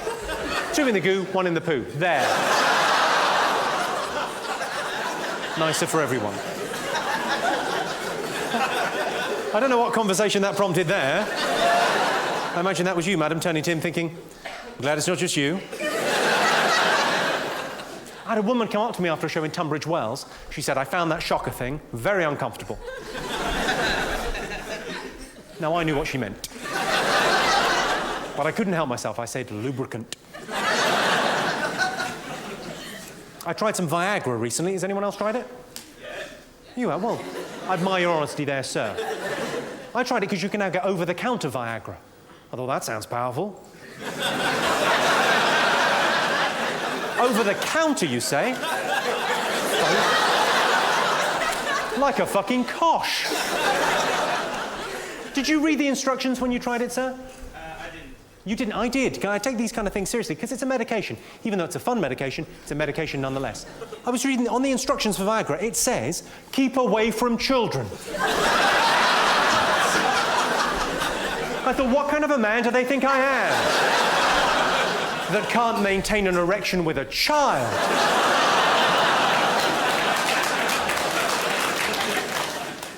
I like the fact a child has applauded that very loudly. See that? There's a child in a green T-shirt. You are a child, I'm going, yes! Finally, someone that can get hard with me. You fucking maniac. How old are you, sir? Do you mind me asking? I'm 14. You're 14? Right, I can't talk to you any longer. It would be grooming. And are you here with your mum? Oh! Mummy's little bender. I like it. Like it, the man from the telly, talk to me. I'll be checking in with you in a bit.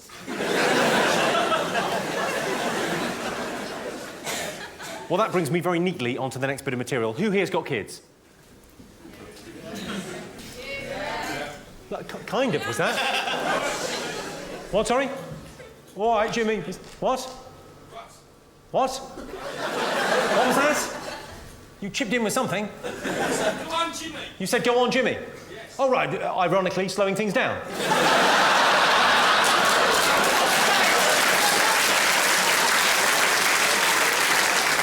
You often do that, just stop people in the street and go, on with your day. Oh, I just stopped you to tell you to continue.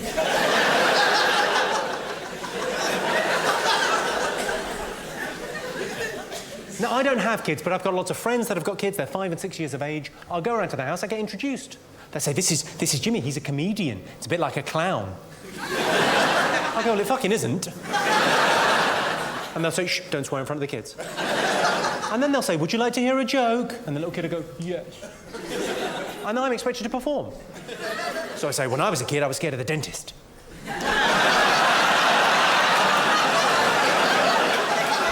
You would not believe the upset. What for paedophile? Come here, I'll show you.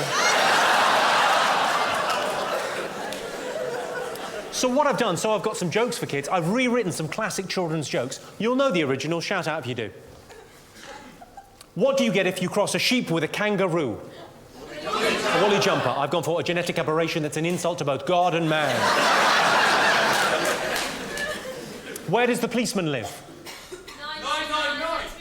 999 Lettsby Avenue, exactly right. I've gone for nowhere. He's been replaced by an undertrained and poorly equipped community support officer. Not that I'm having a go at community support officers. They do valuable work. Without them, how would we know where the nearest cash point is?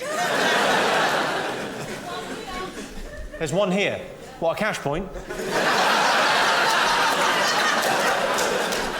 Thanks very much. Are you a community support officer? Hello. How are you? You all right? And where's your beat?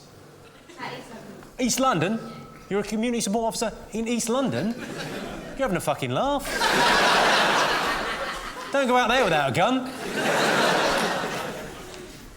Good. Is it fun? Is it? I imagine it's quite a good job, is it? It's not bad. It's not bad? It's all right? Well done, you. There's some jokes about coppers coming up. Remember, they don't apply to you because you're not a real one.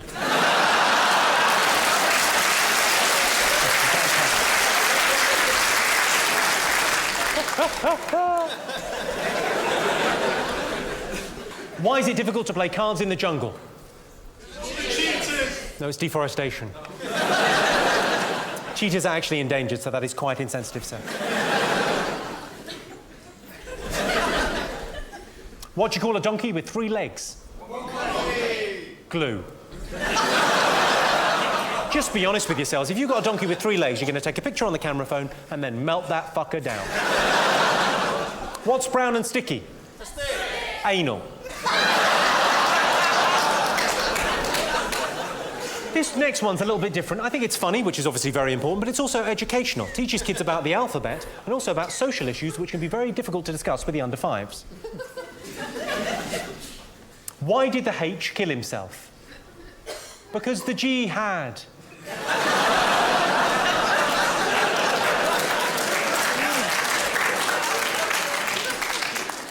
Right, last one of these. What's yellow and dangerous? Shark-infested custard. Shark-infested custard or the discharge from my cock. I'm joking, it's probably fine. Just smells weird. I get reviewed quite a lot, ladies and gentlemen. Journalists come along to the show and they write a little piece. Sometimes I'll look at it and think, oh, it's very nice. And then you'll look at it again a few days later and think, well, you could take that in 2 different ways. I'm going to read some reviews, see if you think I'm being paranoid. The Times said of this show, he couldn't be funnier.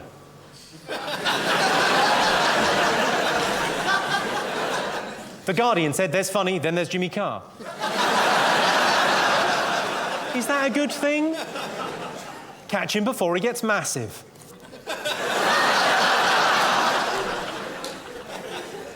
I was doing a gig up in Hull. It was the second day on the tour I was doing in Hull. And on the front of the theatre, they wrote in massive letters, due to public demand, he's back for one night only. Doesn't that make it sound like the public got together and said, there's only so much of this bullshit we're going to stand for?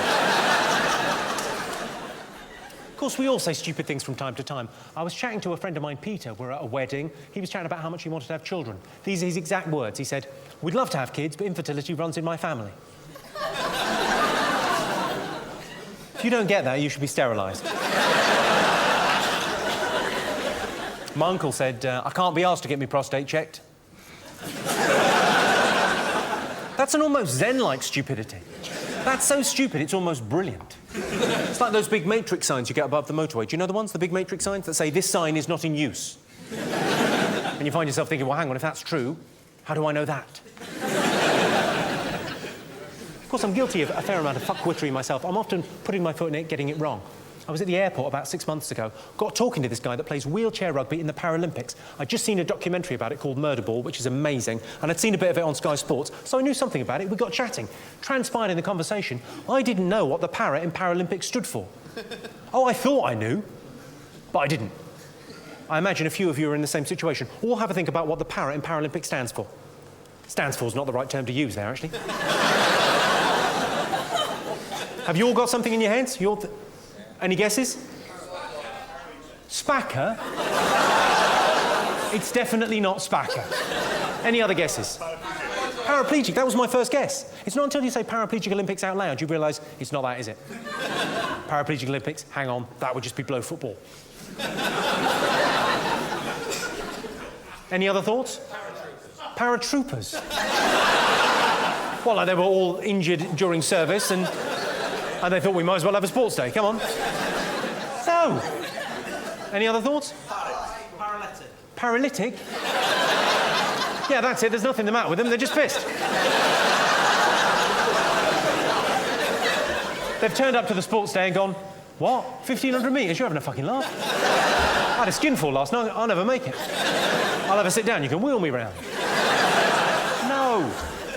Although there is a legless gag in there somewhere, but we'll leave it. Any other thoughts? Paralysed. No, it's not paralysed either. Parallel is the right answer. Well done, you gold star. Big tick. Another couple of... Of course it's the Parallel Olympics when I say it. It's obvious, isn't it? Because it's parallel to the normal Olympics. Probably shouldn't say normal Olympics. It's a minefield, this. Which, ironically, is probably how some of them got there. But it's parallel to the Olympics, and it runs in the same sort of city that they're holding the Olympics in. It's a proper sporting event. Another couple of things while we're on the subject.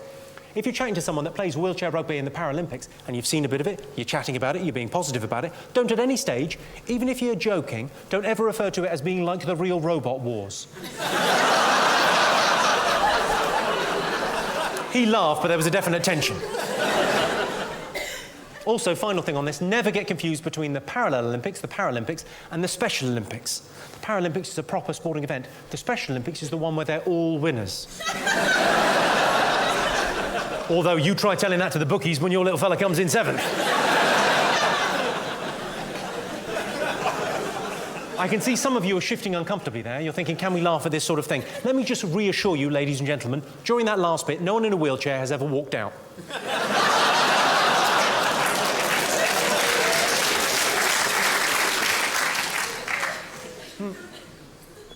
Now, I don't mind proper graffiti. You know, Gary has AIDS, your mum's a bender. proper graffiti. But I don't like racism, and I don't like racist graffiti, and I've started to fight back. I saw a bit of graffiti last time I was in Felixstowe, written on a wall. Someone had put, "Asylum seekers out." So above it, I wrote, "Asylum seekers in." And below it, I wrote, "Asylum seekers shake it all about." I thought, well, that's cheered up, no end. That gave me confidence. I went back to a rough pub near where I live in North London. Someone's written on the gents' wall, "White power." So across it, I've written, "Sill it bang." I saw a disgraceful piece of graffiti last time I was in Stoke-on-Trent. Someone had written on a wall, "All coppers are cunts." I thought that apostrophe shouldn't be possessive.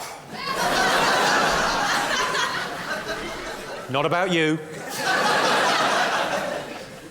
I saw a brilliant sign on a police station wall. It said, "Wanted for sex attacks." I didn't know there were vacancies. I thought I should look into that. Flexible hours, you get to work outdoors, you get to meet new people.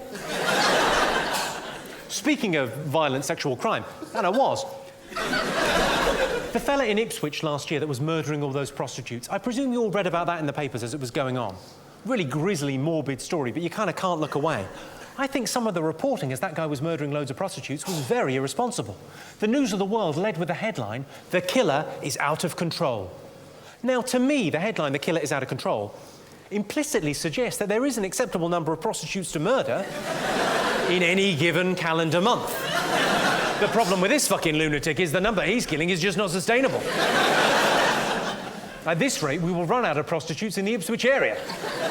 And then where will we be? Newcastle.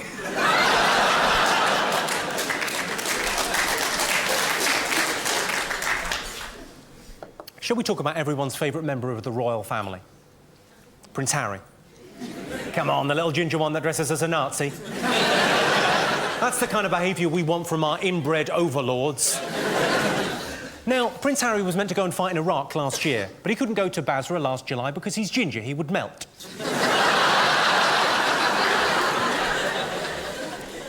So he didn't go, and actually, while the rest of his unit were fighting in Basra, he was found by a British journalist, tracked down to a strip club in Canada. And the journalist went up to him and said, "Are you Prince Charles's son?" He said, "No."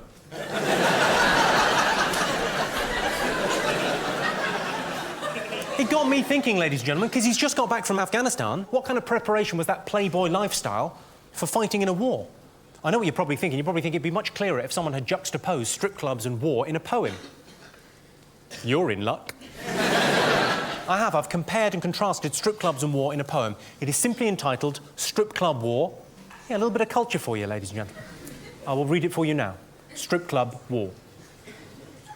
Young men getting slaughtered, bazookas everywhere, privates standing to attention, grabbing their helmets, weapons going off, sobbing men desperately clawing at gashes as bodily fluids dribble out, sweethearts back at home wondering if they'll ever see you again, the number of stiffs growing by the hour, freshly shaven twats shooting at anything with a beard and regretting they'd come, the next generation spilling out of choppers onto hot barren mounds. It's more expensive than you think it'll be when you go in, and the whole thing leaves a mess that'll take years to clean up. And of course, Muslims don't like it. I blame Bush.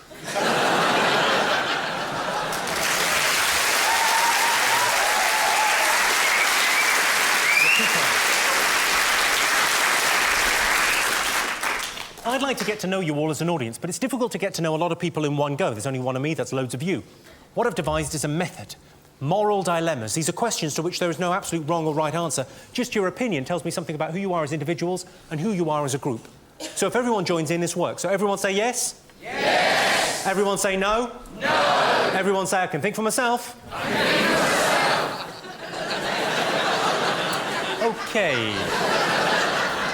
Right, let's do a warm-up first. This doesn't count towards your final score. Just a warm-up, just to get you into the spirit of things. But if everyone could answer straight away, that would be great.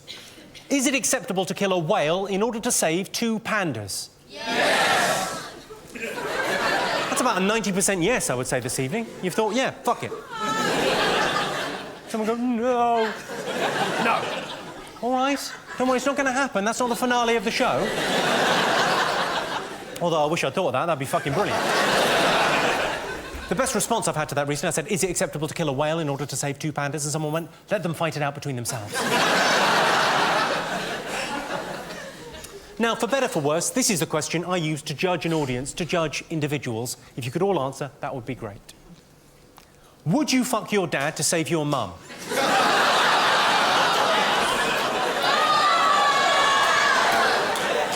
I don't know why you're looking so upset. It's easier for girls. He's ugly. Imagine that being a factor. Imagine thinking, yeah, I would fuck my dad, but he's not a looker. He's let himself go maybe 5 years ago. What would you, sir? He's there? Oh, hi.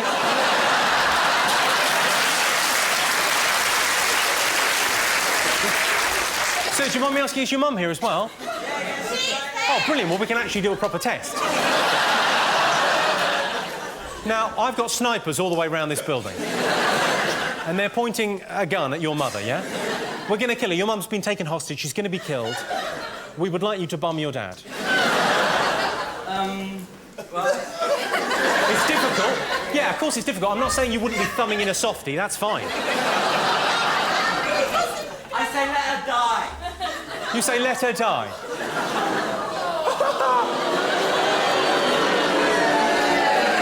Sorry, hang on, we're not in Norfolk. What are you booing?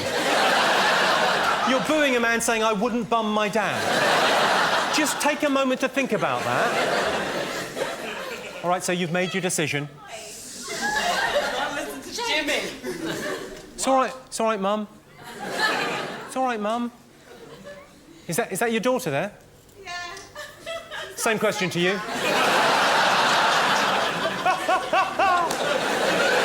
Oh, I love my job. At what point did you think as a family this would be a good show to go and see? Never mind that Lion King bullshit. Let's bring the kids out to see a proper show where we openly discuss incest. The best response I've had to that, someone went, not again.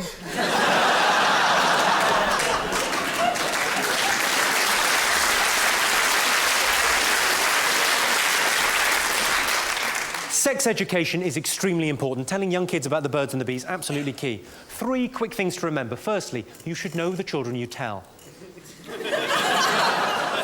Secondly, there is a level of detail that is considered too graphic. 12-year-olds don't need to know about women and such. Thirdly, and perhaps most importantly, you should only ever tell them.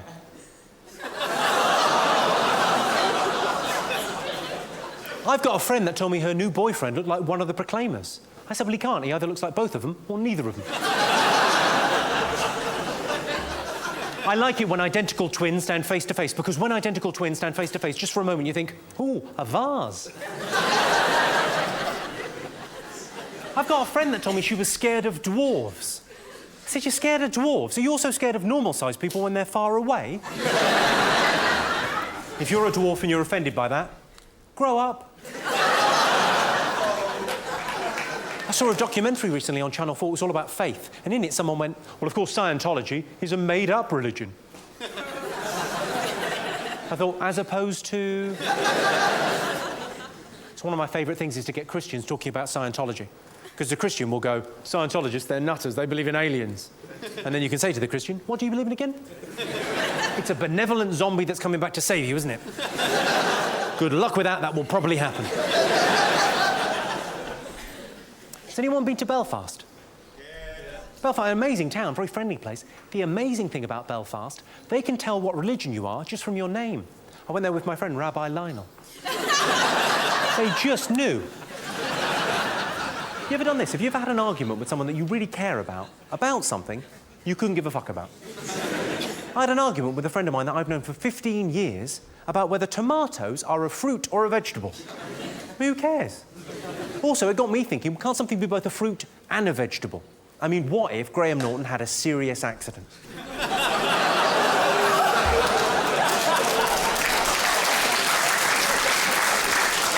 I realise that is a joke about a homosexual man being spasticated. In my defence, I did call Graham and check he was fine with that, and he was. Although I would add, that was a fucking awkward phone call to make. Oscar Wilde famously wrongly imprisoned for homosexuality. At least that's what I thought. And then I did some further reading. Turns out he was gay. So, fair enough. Rules is rules. Come on, you bender. People say to me, you're gay, you just don't know you're gay. I always think that's going to come as a horrible shock, isn't it? What, at some point, am I just going to be standing around minding my own business? What's that in my arse? You. Someone shouted out the other night, gay shirt. I thought, oh no. My shirt's been fucking men in the bum. I thought that was a chocolate stain. I tried to suck it out. Have you ever done this? Have you ever been driving along and you've hit a rabbit? The worst thing is the noise. That horrible, familiar sound of a hammer hitting a rabbit.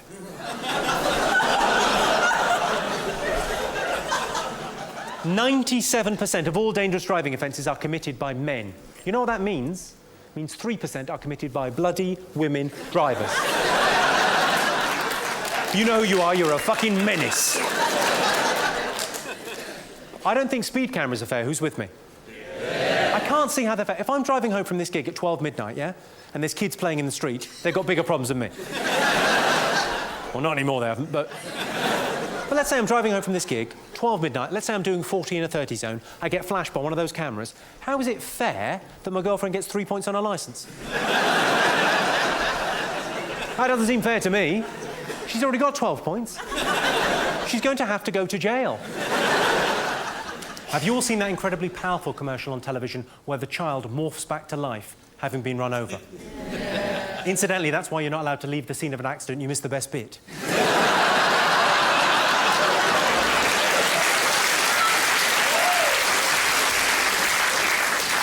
That advert clearly states if you're doing 40 miles an hour and you hit a child, there's an 80% chance that child will die. If you're doing 30 miles an hour, there's an 80% chance that child will live. Here's my question. Where's the ad for swerving? That advert's basically the government going, hey, watch out, there's a kid in the road. Slow down, take the edge off. But it must learn its lesson. How old did you say you were, sir? 14. You're 14 years old. Right, and what's your name? Sam. Sam, right. Let's say I'm driving to you, Sam. Okay. At, I don't know, 40 miles an hour. And you run away at 10 miles an hour. It's an aggregate of 30, isn't it? Not only have you given yourself a chance of survival, you've also learnt a little something about maths. It's a win-win. You all right? Do you like girls yet? You probably don't even know you're gay. Do you know you're gay? You do, you're fully aware. OK, well, yeah, not. Definitely not, because we haven't got a camera pointing at you or anything. That'll be fine. Enjoy school.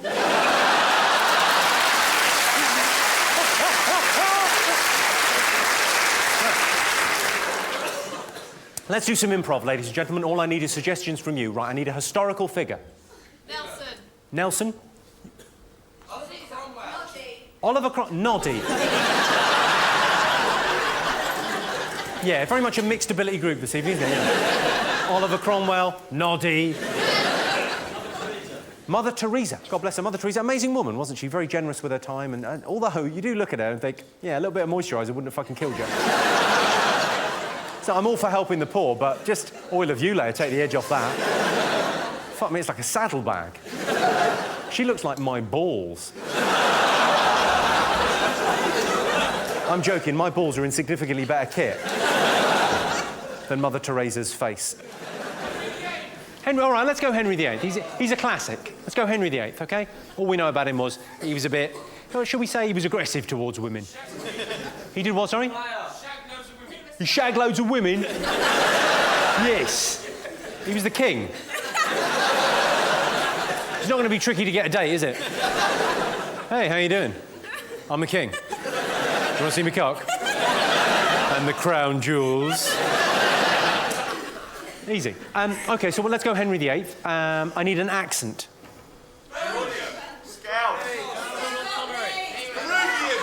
Peruvian? How optimistic are you? Australian. I can do Australian. Are you? Oh, you get fucked. Are there Australians in? Well, what am I talking about? Saturday night, they're working behind a bar. Okay.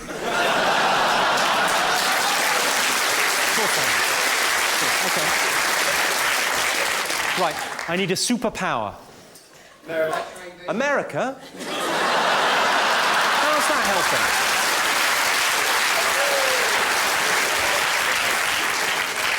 No! Oh. Right.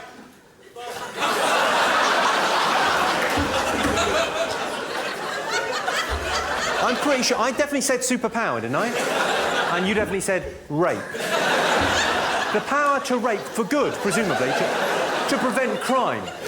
So someone would have taken hostages, the police would be there, we can't get them out, they're going to kill the hostages. Rape boy. Can you see what you can... Yeah, I could... Officer, don't worry, I'll get in there. I'll rape him first. And then I'll rape the other fella. And then I'll rape them back. I don't think rape could really be construed as a... The understanding of women. You... How old are you, sir? You seem jaded before your time. You're 17. How can you not understand 17-year-old women? All you need to know is that. Thanks. It's easy. Do you know how to buy cider? Cider, wait to ripen, and bang. And then off to play on the PlayStation. And if you get good enough with the PlayStation, you can bring her off in about half a minute. Bendy cock. A bendy cock? Oh, yeah, that'd be handy, so I can fuck things round corners. It's like extra long arms. Like extra long arms? Big veiny... It's what, sorry? Inspector Gadget. Like Inspector Gadget? Have you ever seen an episode of Inspector Gadget? It's good. Yeah, it's good. I don't think that was Inspector Gadget. I think you were abused as a child. I'm just going to get out my special arm.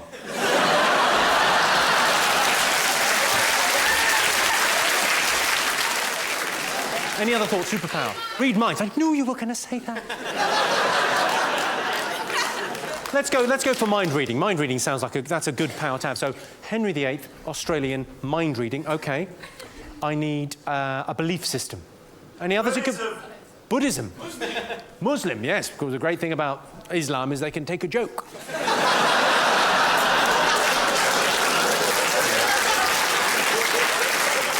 I think I might leave that one for the farewell tour. Go out with a bang, so to speak.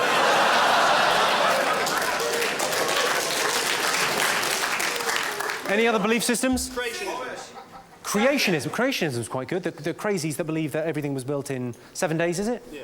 Any creationists in? No. Not really my target audience. People that amazingly naive. God love them. Or Americans, as we call them. OK, so a creationist, Henry VIII, Australian accent, superpower, what do we go with? I knew that. You just had to think it, and I would have got it. OK, finally, I need something you find in a kitchen. No, a woman?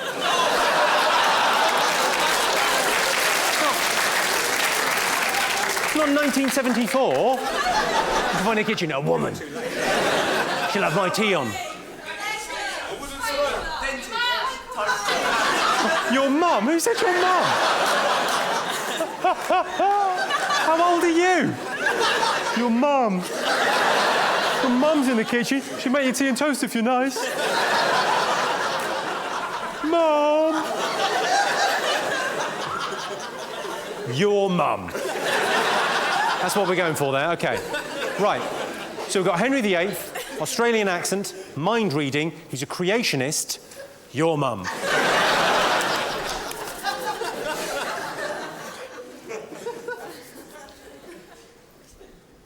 Should we leave it there? Genuinely. That is all the improv I do. That's my favourite bit, the bit where people shout out suggestions. The actual play bit at the end, I always think, is a bit shit. I'm always suspicious they might just be making that up. You actually look disappointed as an audience now.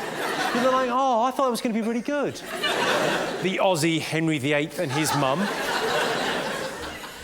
Oh, yeah, do you want to get married? I can read your fucking mind.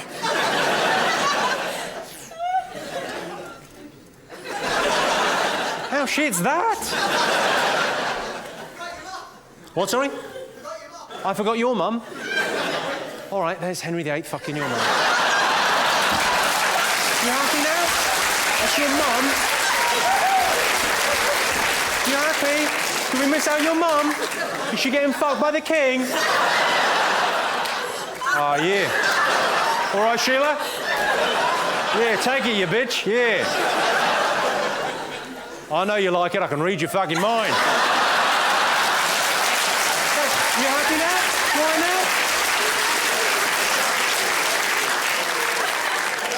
now? Well, that's cheered things up, hasn't it? For a moment there, that poor man was worried, is my mum not going to get fucked in this?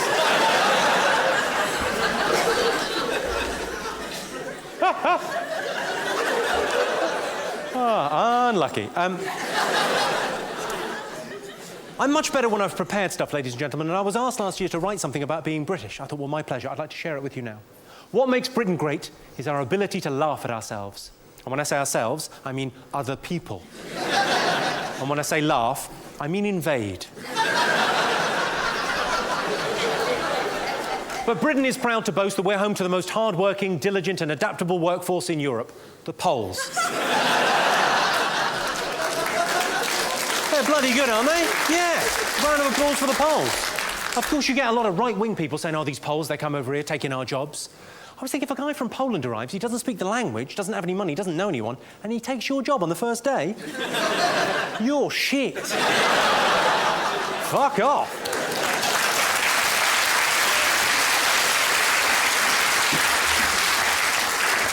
I was in a restaurant the other day. It said on the menu, all our food is made with love. I thought, I know a chip shop, they shut down for doing that. I was in a restaurant with a friend. The waiter came up to take the order. I said, I'll have the fish of the day. And my mate went, oh, I wanted that. I'm trying to lose a bit of weight at the moment, so I'm eating porridge every day for breakfast. Does anyone else eat porridge for breakfast? Yeah. It's fucking boring, isn't it? I'm like 4 spoons in thinking, this is actually depressing. I wouldn't mind dying. I was so bereft of stimulus when I was eating my breakfast the other day, I read the box of porridge. It genuinely says on the box of porridge, no added colouring. I thought, but it's grey. What, do they think I think they might be adding extra grey? A lot of people don't approve of size 0 models, and they're called fat people. 5% of toddlers are overweight, and they're called waddlers. I've got a friend, she recently went to her GP just for the annual checkup. She was classified by her own GP as being morbidly obese. Who came up with that term? That's so unnecessarily harsh. Morbidly obese. As if she doesn't have enough on her plate.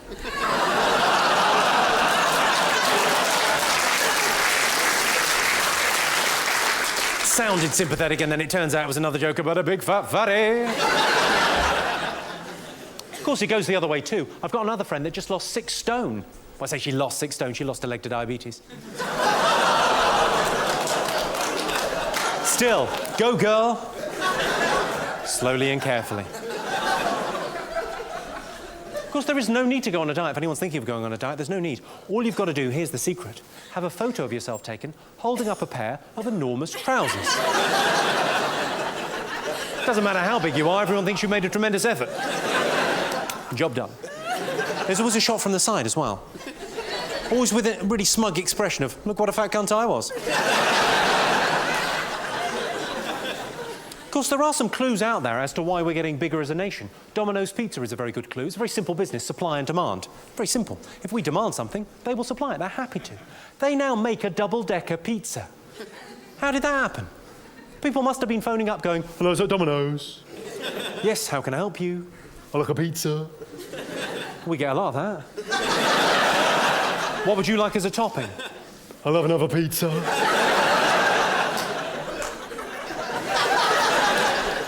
Of the 5 fruit and veg you're meant to eat every day, I think you know you're fat if you count Jaffa cakes.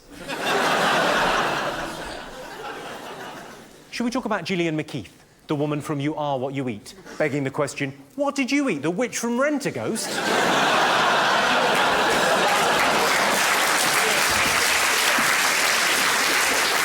Some people like her, some people don't. I think she's a fucking disgrace. Because what does she do for a living? She humiliates women. She takes a middle-aged woman who's let herself go a bit. She's a bit plump, big-boned. She's not a danger to shipping. She's not hurting anyone, and she humiliates her on national television. Initially, she goes, this is what you eat in a week, you fat cow. She doesn't say fat cow, but you can see it in her beady little eyes.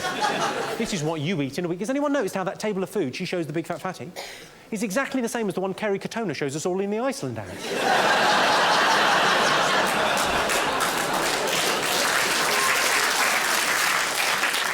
And then, the piece de resistance.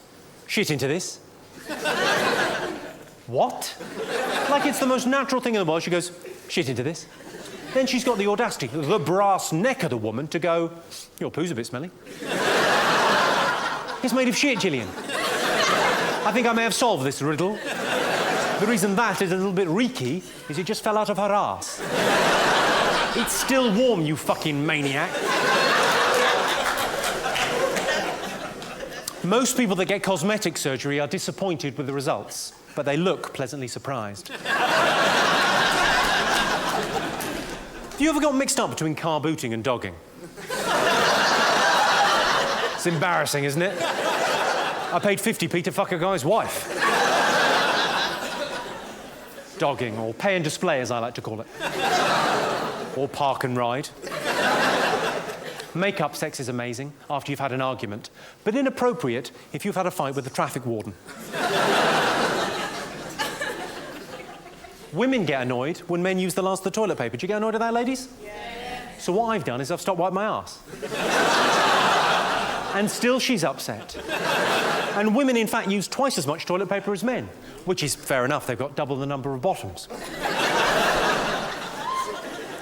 I quite like that as a term for a woman or a lady. I like the term double bum. Have you met my double bum? No, 2 bums, yes. One at the back, as is traditional. Another little fella around the front. Little fella's maybe the wrong term to use, but I'll use it in a sentence. I was on holiday with my double bum. We were in Thailand. We were having a little bit of lunch in a cafe on the beach. She said, I'm just going to go for a pee. I'll be back in a minute. She was back almost immediately. She said I couldn't go. It was disgusting. My question is simple. Has that ever happened to a man in the history of the world? Ever? Let's face it, fellas. If we're going for a piss, it is going to happen. The gents could be a pile of rotting corpses yay high. The worst you're going to get from a bloke is you want to breathe through your mouth in there.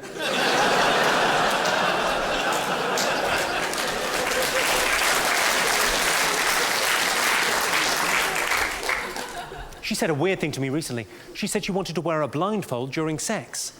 I thought, well, fine. On the one hand, you want to take away one of your senses in order to heighten the other 4, in order to increase the erotic pleasure of lovemaking. Let's give that a go. Sounds fun. On the other hand, I was thinking, what you're really saying is, I will fuck you, but I'm going to have to cover my eyes. Men propose on their knees. Do you know why that is? It's to get them used to asking for sex when they're married. Yeah. It's a weird reaction. Well done, you. Women like to dance with men because women instinctively know if they dance with a man, they'll be able to tell what he's like in the bedroom. And it is quite a good indicator. I tend to dance for about 30 seconds, then have a bit of a cry.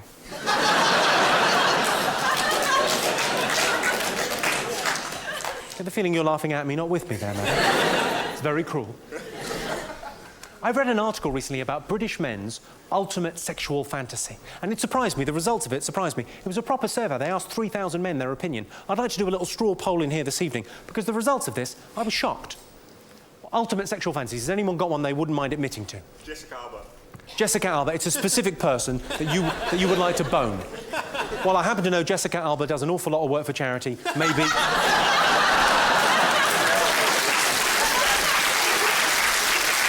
any other ultimate sexual fantasy? Girlfriend. My girlfriend? Well, maybe we could double team her. My girlfriend is your ultimate sexual fantasy. Yes, people see my girlfriend and they see me and they say, she's only going out with you because you're famous.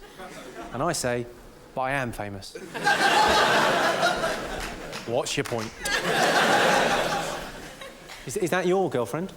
That is my girlfriend. That's your girlfriend? I'm not going to swap if that's okay.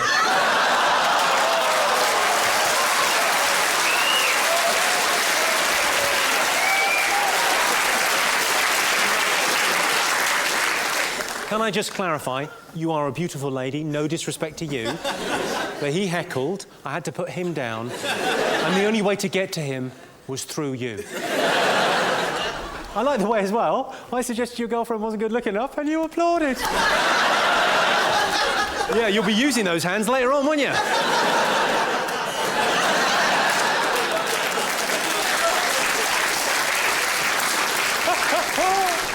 Any other ultimate sexual fancies? A Viking helmet? What have you got, 2 vaginas? Good, lovely. Any other ultimate sexual fantasies? Schoolgirl? And then you've pointed at your man. Yeah, I think we've got a special term for a schoolgirl fantasy now. We call it pedo. Sorry, sir, what do you like? The schoolgirl teacher. Schoolgirl teacher? Schoolgirl, though, really. Yeah, no, because the specialist term for the schoolgirl you are a pedo. It's good. Look at the positive. You get to be on a list. That's nice. That's nice. Everyone in the neighbourhood knows where you live. That's convenient, isn't it? Do you make her dress up as a schoolgirl? She's done it. She's done it? Have her washed and brought to my room. I'm joking. Don't wash her.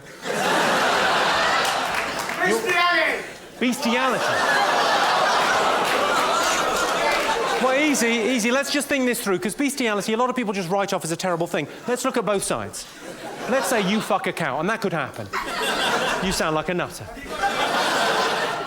No, let's imagine you fuck a cow. You haven't actually harmed the cow. Cows are fucking enormous. You're not going to trouble it with your tiny cock. But you've probably distressed the animal. Daisy's probably thinking, what the fuck is he up to? On the upside, though, you've had a whale of a time, and if you have a baby with a cow, it'll be a minotaur.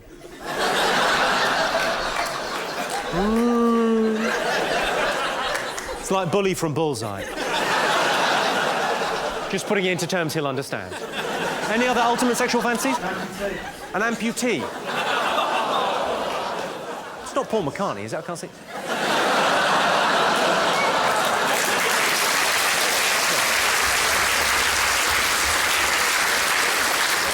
It's a bit weird, the Paul McCartney thing, isn't it? I mean, he's Paul McCartney. He's a national treasure, a global icon. He was in The Beatles, and he couldn't find a woman with 4 working limbs.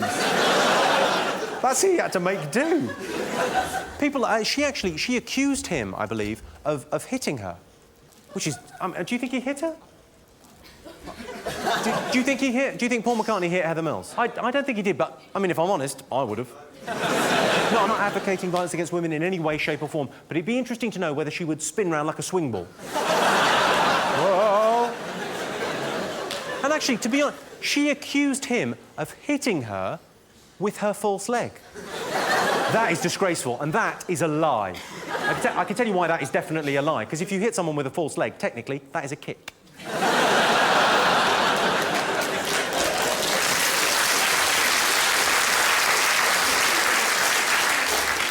The reason I mention this is because in this article it said that the most common ultimate sexual fantasy, remember, in the UK is to have 2 women at the same time. It got me thinking, well, I mean, I'm not saying it wouldn't be fun to have 2 women at the same time. It is.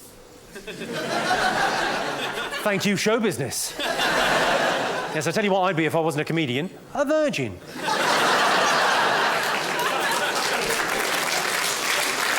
I just think if it's your ultimate sexual fantasy, you're only limited by your imagination. 2 women at the same time is a bit lame. You could have anything you want. You could have a woman with 15 tits riding a unicorn across a rainbow. Never mind, 2 women at the same time. I mean, at the very least, go for 3. Because think about it, how much better would it be having sex with two beautiful, attractive women if you were safe in the knowledge all the while you were fucking them, there was another one outside washing the car. That would make it just a little bit better, wouldn't it? I told my girlfriend my ultimate sexual fantasy was to have two women at the same time, and she agreed. But then she was livid when I told her she wasn't either of them. She was going to be the one outside washing the car. I did have a threesome once. This was many years ago, about 8, 9 years ago. I was seeing this girl. It transpired she had a twin. So I asked. You don't ask, you don't get. I asked, I got. There's a lesson in life. It was fucking brilliant. One of the best experiences of my life, because if anything, her twin was better looking than her, and an all-round great guy. Yeah, you knew something was coming, but you didn't realise it was going to be her brother in her. Are there people in from the West Country going, I don't really get it?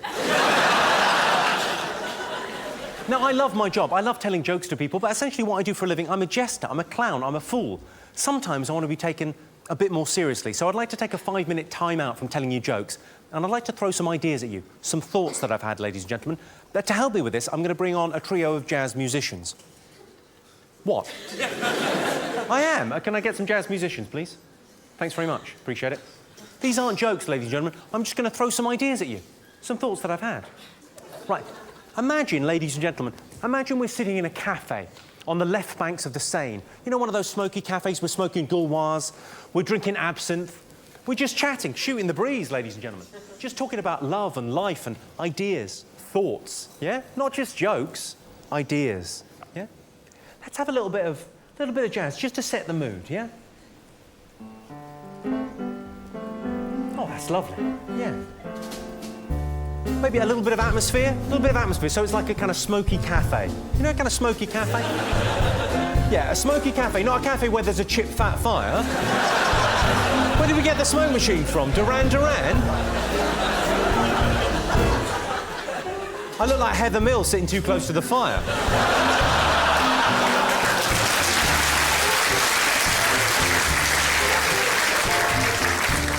What happens if you spill carpet cleaner? If an amnesiac got Alzheimer's, would they forget they couldn't remember anything? What size do you think the Queen's bed is? If you walk backwards in flip-flops, are they flop flips? Venison's dear, isn't it? Do gypsies ever go on caravanning holidays? I'll ask. The Asterix cartoon character, Asterix. I wonder how rude is his real name. If you were a necrophiliac paedophile that was into bestiality, would you fuck omelettes?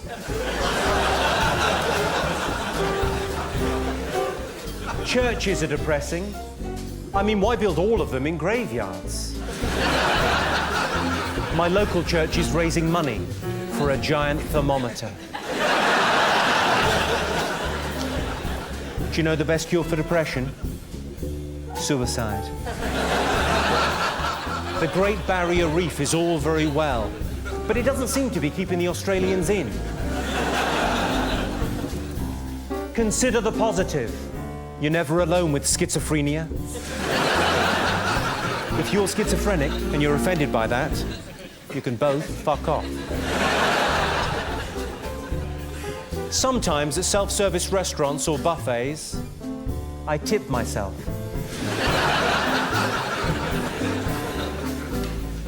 Bad enough if a spider lays its eggs underneath your skin and they hatch out. Worse if it's a goose.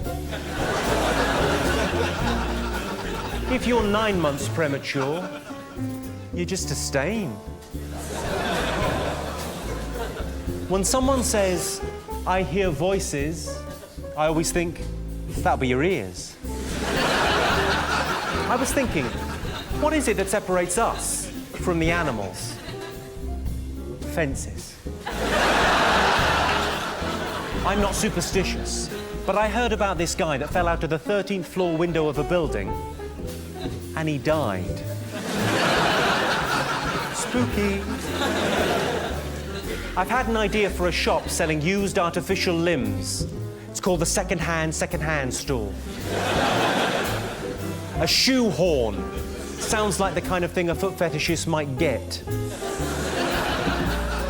I'm writing a book on dream interpretation. It's called You've Had Too Much Cheese. Why do gypsies call it a fun fair when it's clearly neither?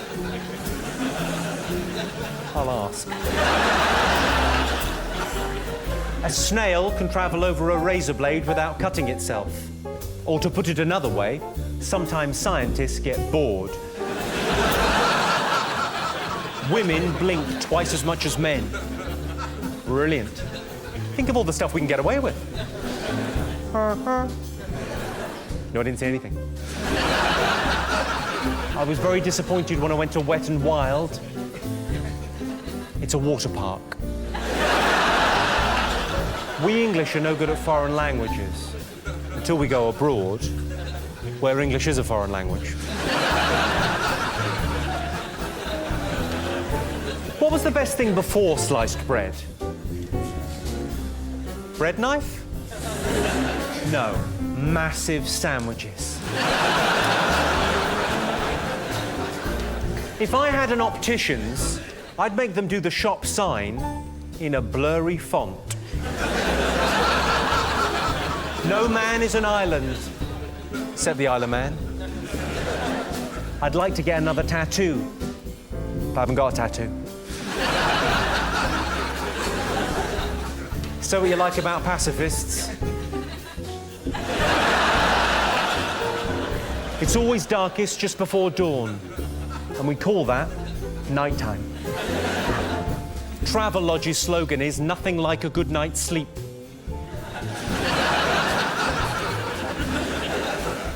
There's a thin line between obsessive and compulsive. It's a hyphen. I was going to leave my body to science, and then I thought, no, I'll leave it to geography. Why do you never hear about anyone being given 5 months to live? Some men never tell their dads that they love them, and I guess that's just because they're not gay. People have skeletons in the closet, and gay men come out of the closet. Do you think the gay men are coming out of the closet because they're scared of the skeletons? Confucius said, how do you know you're a man dreaming you're a butterfly and not a butterfly dreaming you're a man? How do I know I'm not a butterfly? I drove here, you twat. Scientists have discovered a cure for the fear of flying. 22 hours on a coach. I went to see a hypnotist show, and I really enjoyed it, which made me suspicious. Right, final thought. I had an out-of-body experience. I was beside myself. Well, that's quite enough of that sort of thing, I think, ladies and gentlemen.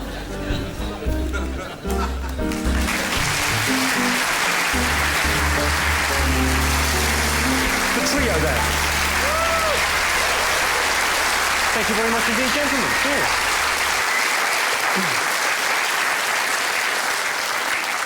Might be a good time now, as we clear away our jazz trio. God love you for that, it was lovely. Has anyone got any questions for me? Has anyone got any? I've got a criminal record. Have I got a criminal record?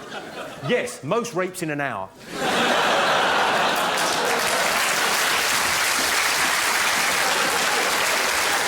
I'm going to take a photo of you, ladies and gentlemen, lest I forget you. You know, well, it's a big deal for me, recording a DVD. I thought I'd take a little photo. Yeah, go on, once. Is it right that your girlfriend wants you to watch her pee? She likes you watching her pee. I'm trying to get you to watch her. She's like, oh. So, sorry. That's it. The question, I get asked that every show. It's weird that you would ask that. So, because she likes a lot of people to watch her pee. Is that your thing? You like people to watch you pee? Well, clearly, yes. He didn't say that for no reason, did he? Do you remember earlier when you said he was a pedo for making you dress up as a schoolgirl? I think it might be payback time. But surely you could just dress her as a schoolgirl and have her do a wee on you. That's fine. That plays into your whole pedo fantasy. Everyone's happy. Apart from anyone with any sort of sense of taste and decency who are frankly horrified by you too. What's your name, sir? Sam. Hi, Sam. What, sorry? Southwell. Yeah, definitely I need a surname for this. I'm not in charge of the register, don't worry about that.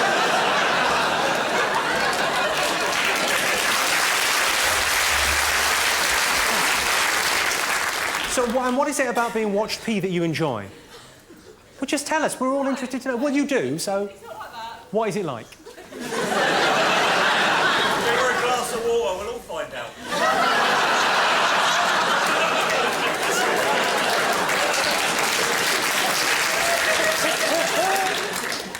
I just think if you live with someone, you should feel comfortable enough to do anything in front of them. Yeah. I'm all for that, madam, yes. Once you've been with someone, there's a level of intimacy that suggests that you would be able to pee in front of them or maybe shit on their chest. But some people aren't like us, baby. Some people don't think in the way... They're closed-minded. They've got a sense of, I don't know, appropriate occasion.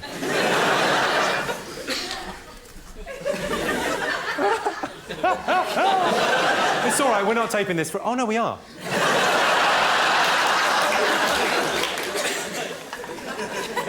Lovely golden showers. Any other thoughts? What car do I drive? I don't actually drive a car, sir. I roll in one. Motherfucker, yeah, with the bitches in the back, yeah. How you do?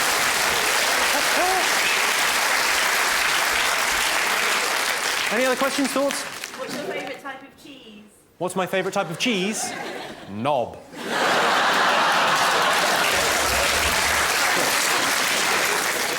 Where's the best place you perform? The best place I've performed? I'd have to say in your girlfriend. It's the law. It's the law. I have to, I'm sorry. I saw a headline in the paper. It said, "Man held after rape." I thought they cuddled. I called the Rape Helpline Centre. They suggested I bought a balaclava.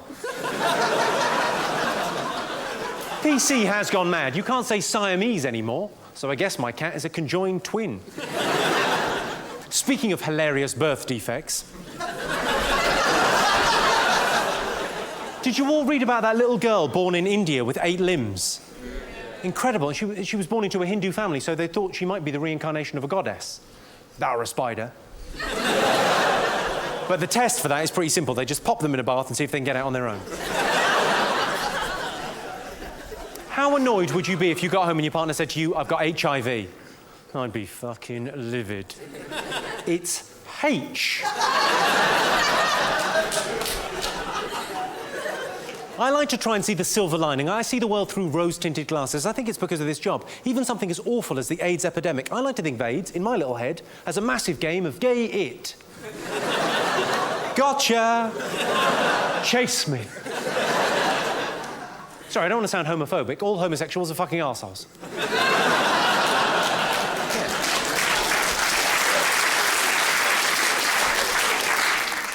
And why not? It's a bloody good laugh.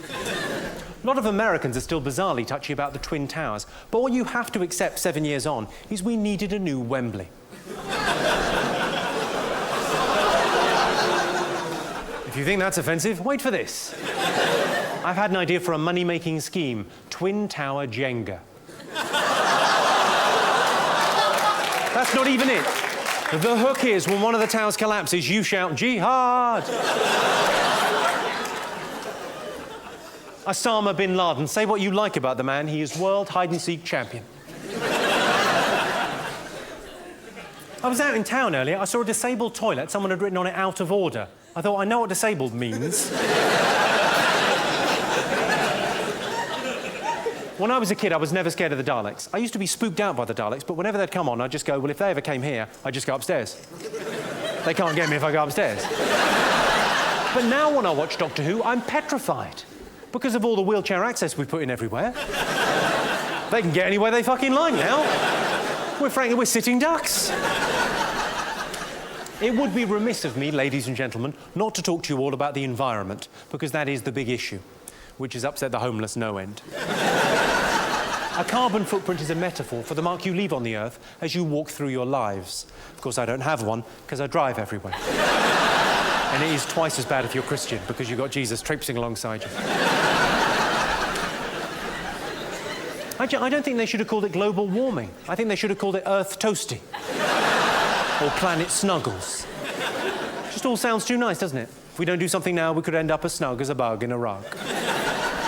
Trying to take global warming seriously, but, you know, what can you do? I'm driving everywhere at twice the speed, so I get there in half the time. And I've stopped eating Fox's Glacier mints. I tell you who I feel sorry for when there's flooding in the UK. I feel sorry for the fire brigade. Because they get 5,000 phone calls a day when there's flooding going, "Is that the fire brigade? My house is underwater." Yeah, we're not really trained for that. That's almost the opposite of what we do for a living. Do you want to give us a buzz back if it catches light? OK, bye-bye. Tell you who annoys me when there's flooding. The guy in the high street in a canoe. Every bit of news footage, there's a guy in the high street in a canoe going, "Have you not got a canoe? Have you got a car? I've got a canoe." Who's that smug twat? And where the fuck is he going? I'm off to Boots. I've never been in a canoe. I should really write a joke about a gay dinosaur dancing.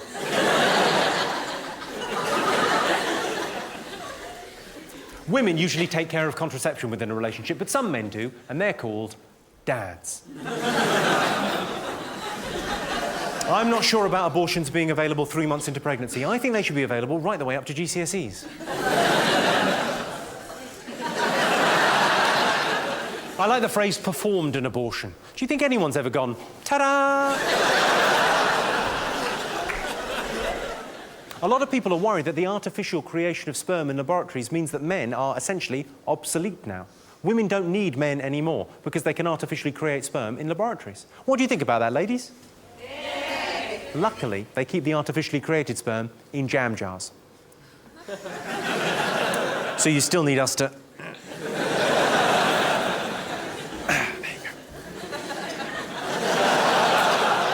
I'm not sure if that's exactly how artificial insemination works. But you get the gist. There's nothing rude about gist. You're making your own jokes now.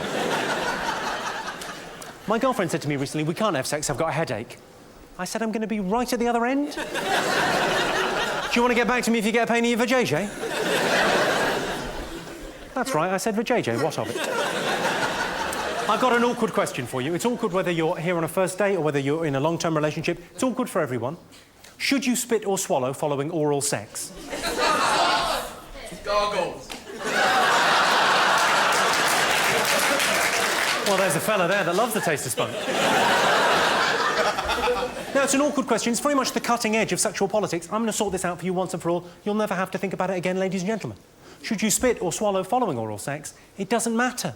Once I've ejaculated, I'm asleep.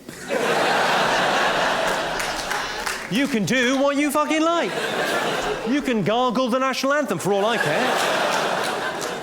As long as it doesn't wake me up or interfere with you calling your cab.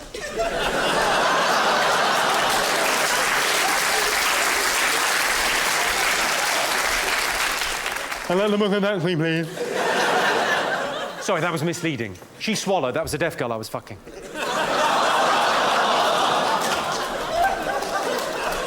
If you've got deaf friends, you should never do the deaf voice. Just say things like that. That is pretty much kryptonite to the deaf. If you really want to fuck with deaf friends, say things like that. Because then they know you're saying something. Blah, blah, blah, blah, blah, blah, blah. Blah, blah. How was the deaf girl in that joke using the phone? If you're deaf and you're offended by anything you've heard,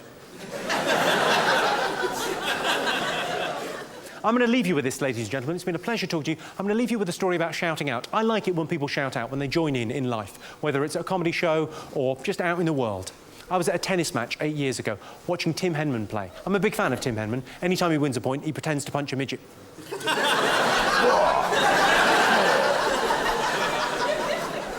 Are there any midgets in? I didn't see you, but then that is part of your charm. This guy behind me in the stalls shouts something brilliant out. He waits until Tim Henman's walking in to have his little drink of barley water. You know the way they do. They have about 10 games, they go, little drink of barley water. Lovely. So he's just walking in to have his little drink, and this guy shouts, Tim, there's a bit of shit at the end of your racket. And he looks. And the bloke goes, not that end.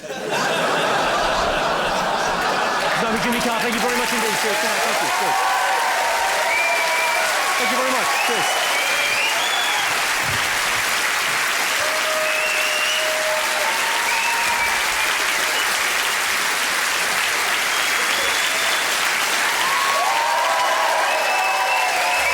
Thanks very much. Cheers. That's nice of you. Thank you. Good. It's a brilliant job, this. It's lovely. You spend an hour and a half talking to people, telling them jokes, building up this reservoir of goodwill.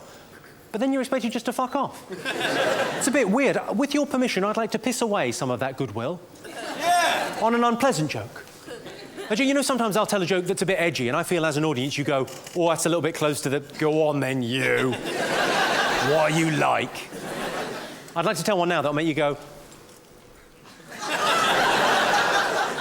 Oh... Would you like to hear it? Yes! Well, it's a joke about love. Can love conquer all? Or do the practicalities of life get in the way? Well, a great example of this is May to December relationships. Relationships where there's a bit of an age gap. Can love conquer that divide? Or does life get in the way, the practicalities?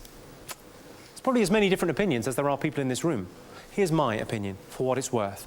I think you know a girl is too young for you if you're having to make the aeroplane noise to get your cock in her mouth. Here comes the train into the tunnel.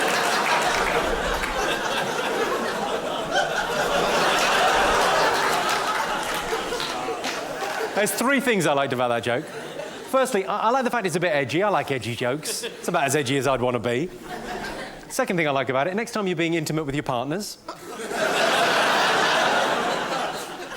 I know you're sat there thinking, I think he's a bit too mature for that. He's thinking, ba-da-da-da, da-da-da-da. Third thing I like about that joke, probably later on tonight, maybe tomorrow or the next day, someone's going to say to you, oh, you were at a comedy show, tell us a joke. I guarantee you that is all you're going to be able to think of. And you'll fuck it up. I was fucking a child in the face. You were what, you fucking maniac?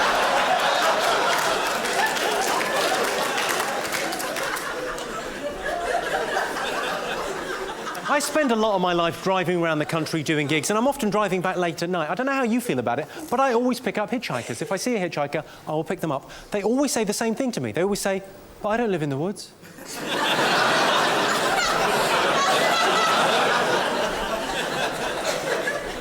I'd like to end this evening by talking about heckling. I like a bit of heckling. It's great fun when people have come to see your show and they feel they can join in. It's like everyone's friends. It's great. But when you start out in this business, oh my God, it can be cruel. I've got a friend that was doing a support act. And obviously, if you're doing a support act, people haven't paid to see you. They're paid to see someone else, and you're sort of getting in their way. This friend of mine, he's a very funny boy. He was supporting a very famous comedian in Oxford. And someone from the back of the room, as he was halfway through his act, and he was struggling, fair enough, but he didn't need this. Halfway through his act, someone shouted, "You're ruining our evening." Fucking hell. It happens to me all the time. Happened a couple of weeks ago. A guy sitting where you're sitting there, sir, front and centre, his phone went off. Now, everyone's got a mobile phone. Someone's going to leave it on by mistake. It's not the end of the world. Just switch it off. Not a problem. He took the call. So there's me and 2,000 people going, what the fuck is this guy on? He totally confidently, he went, I'm at a comedy show. And then there was a pause and he went, not really. Not really. I'll leave you with this. It has been a pleasure talking to you, ladies and gentlemen. I'll leave you with this. This is the harshest heckle I've ever had to deal with. I was doing a gig in Edinburgh at Late and Live. It doesn't start till 1 o'clock in the morning, so they're all out of their minds on heroin and shortbread.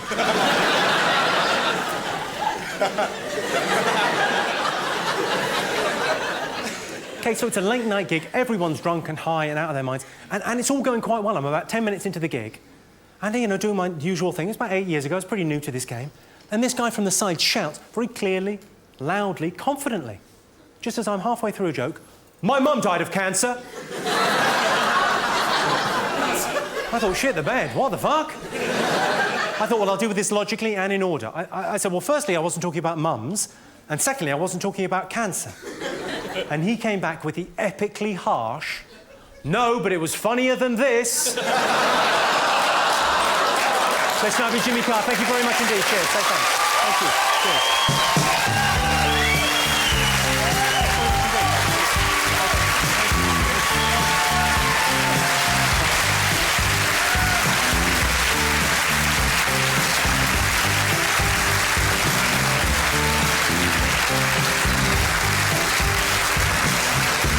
Werewolf with a Chinese mannerism, walking through the streets of Soho to rain. He was looking for the place called Eho Force. Gonna get a big dish of beef chow mein. Werewolves of London.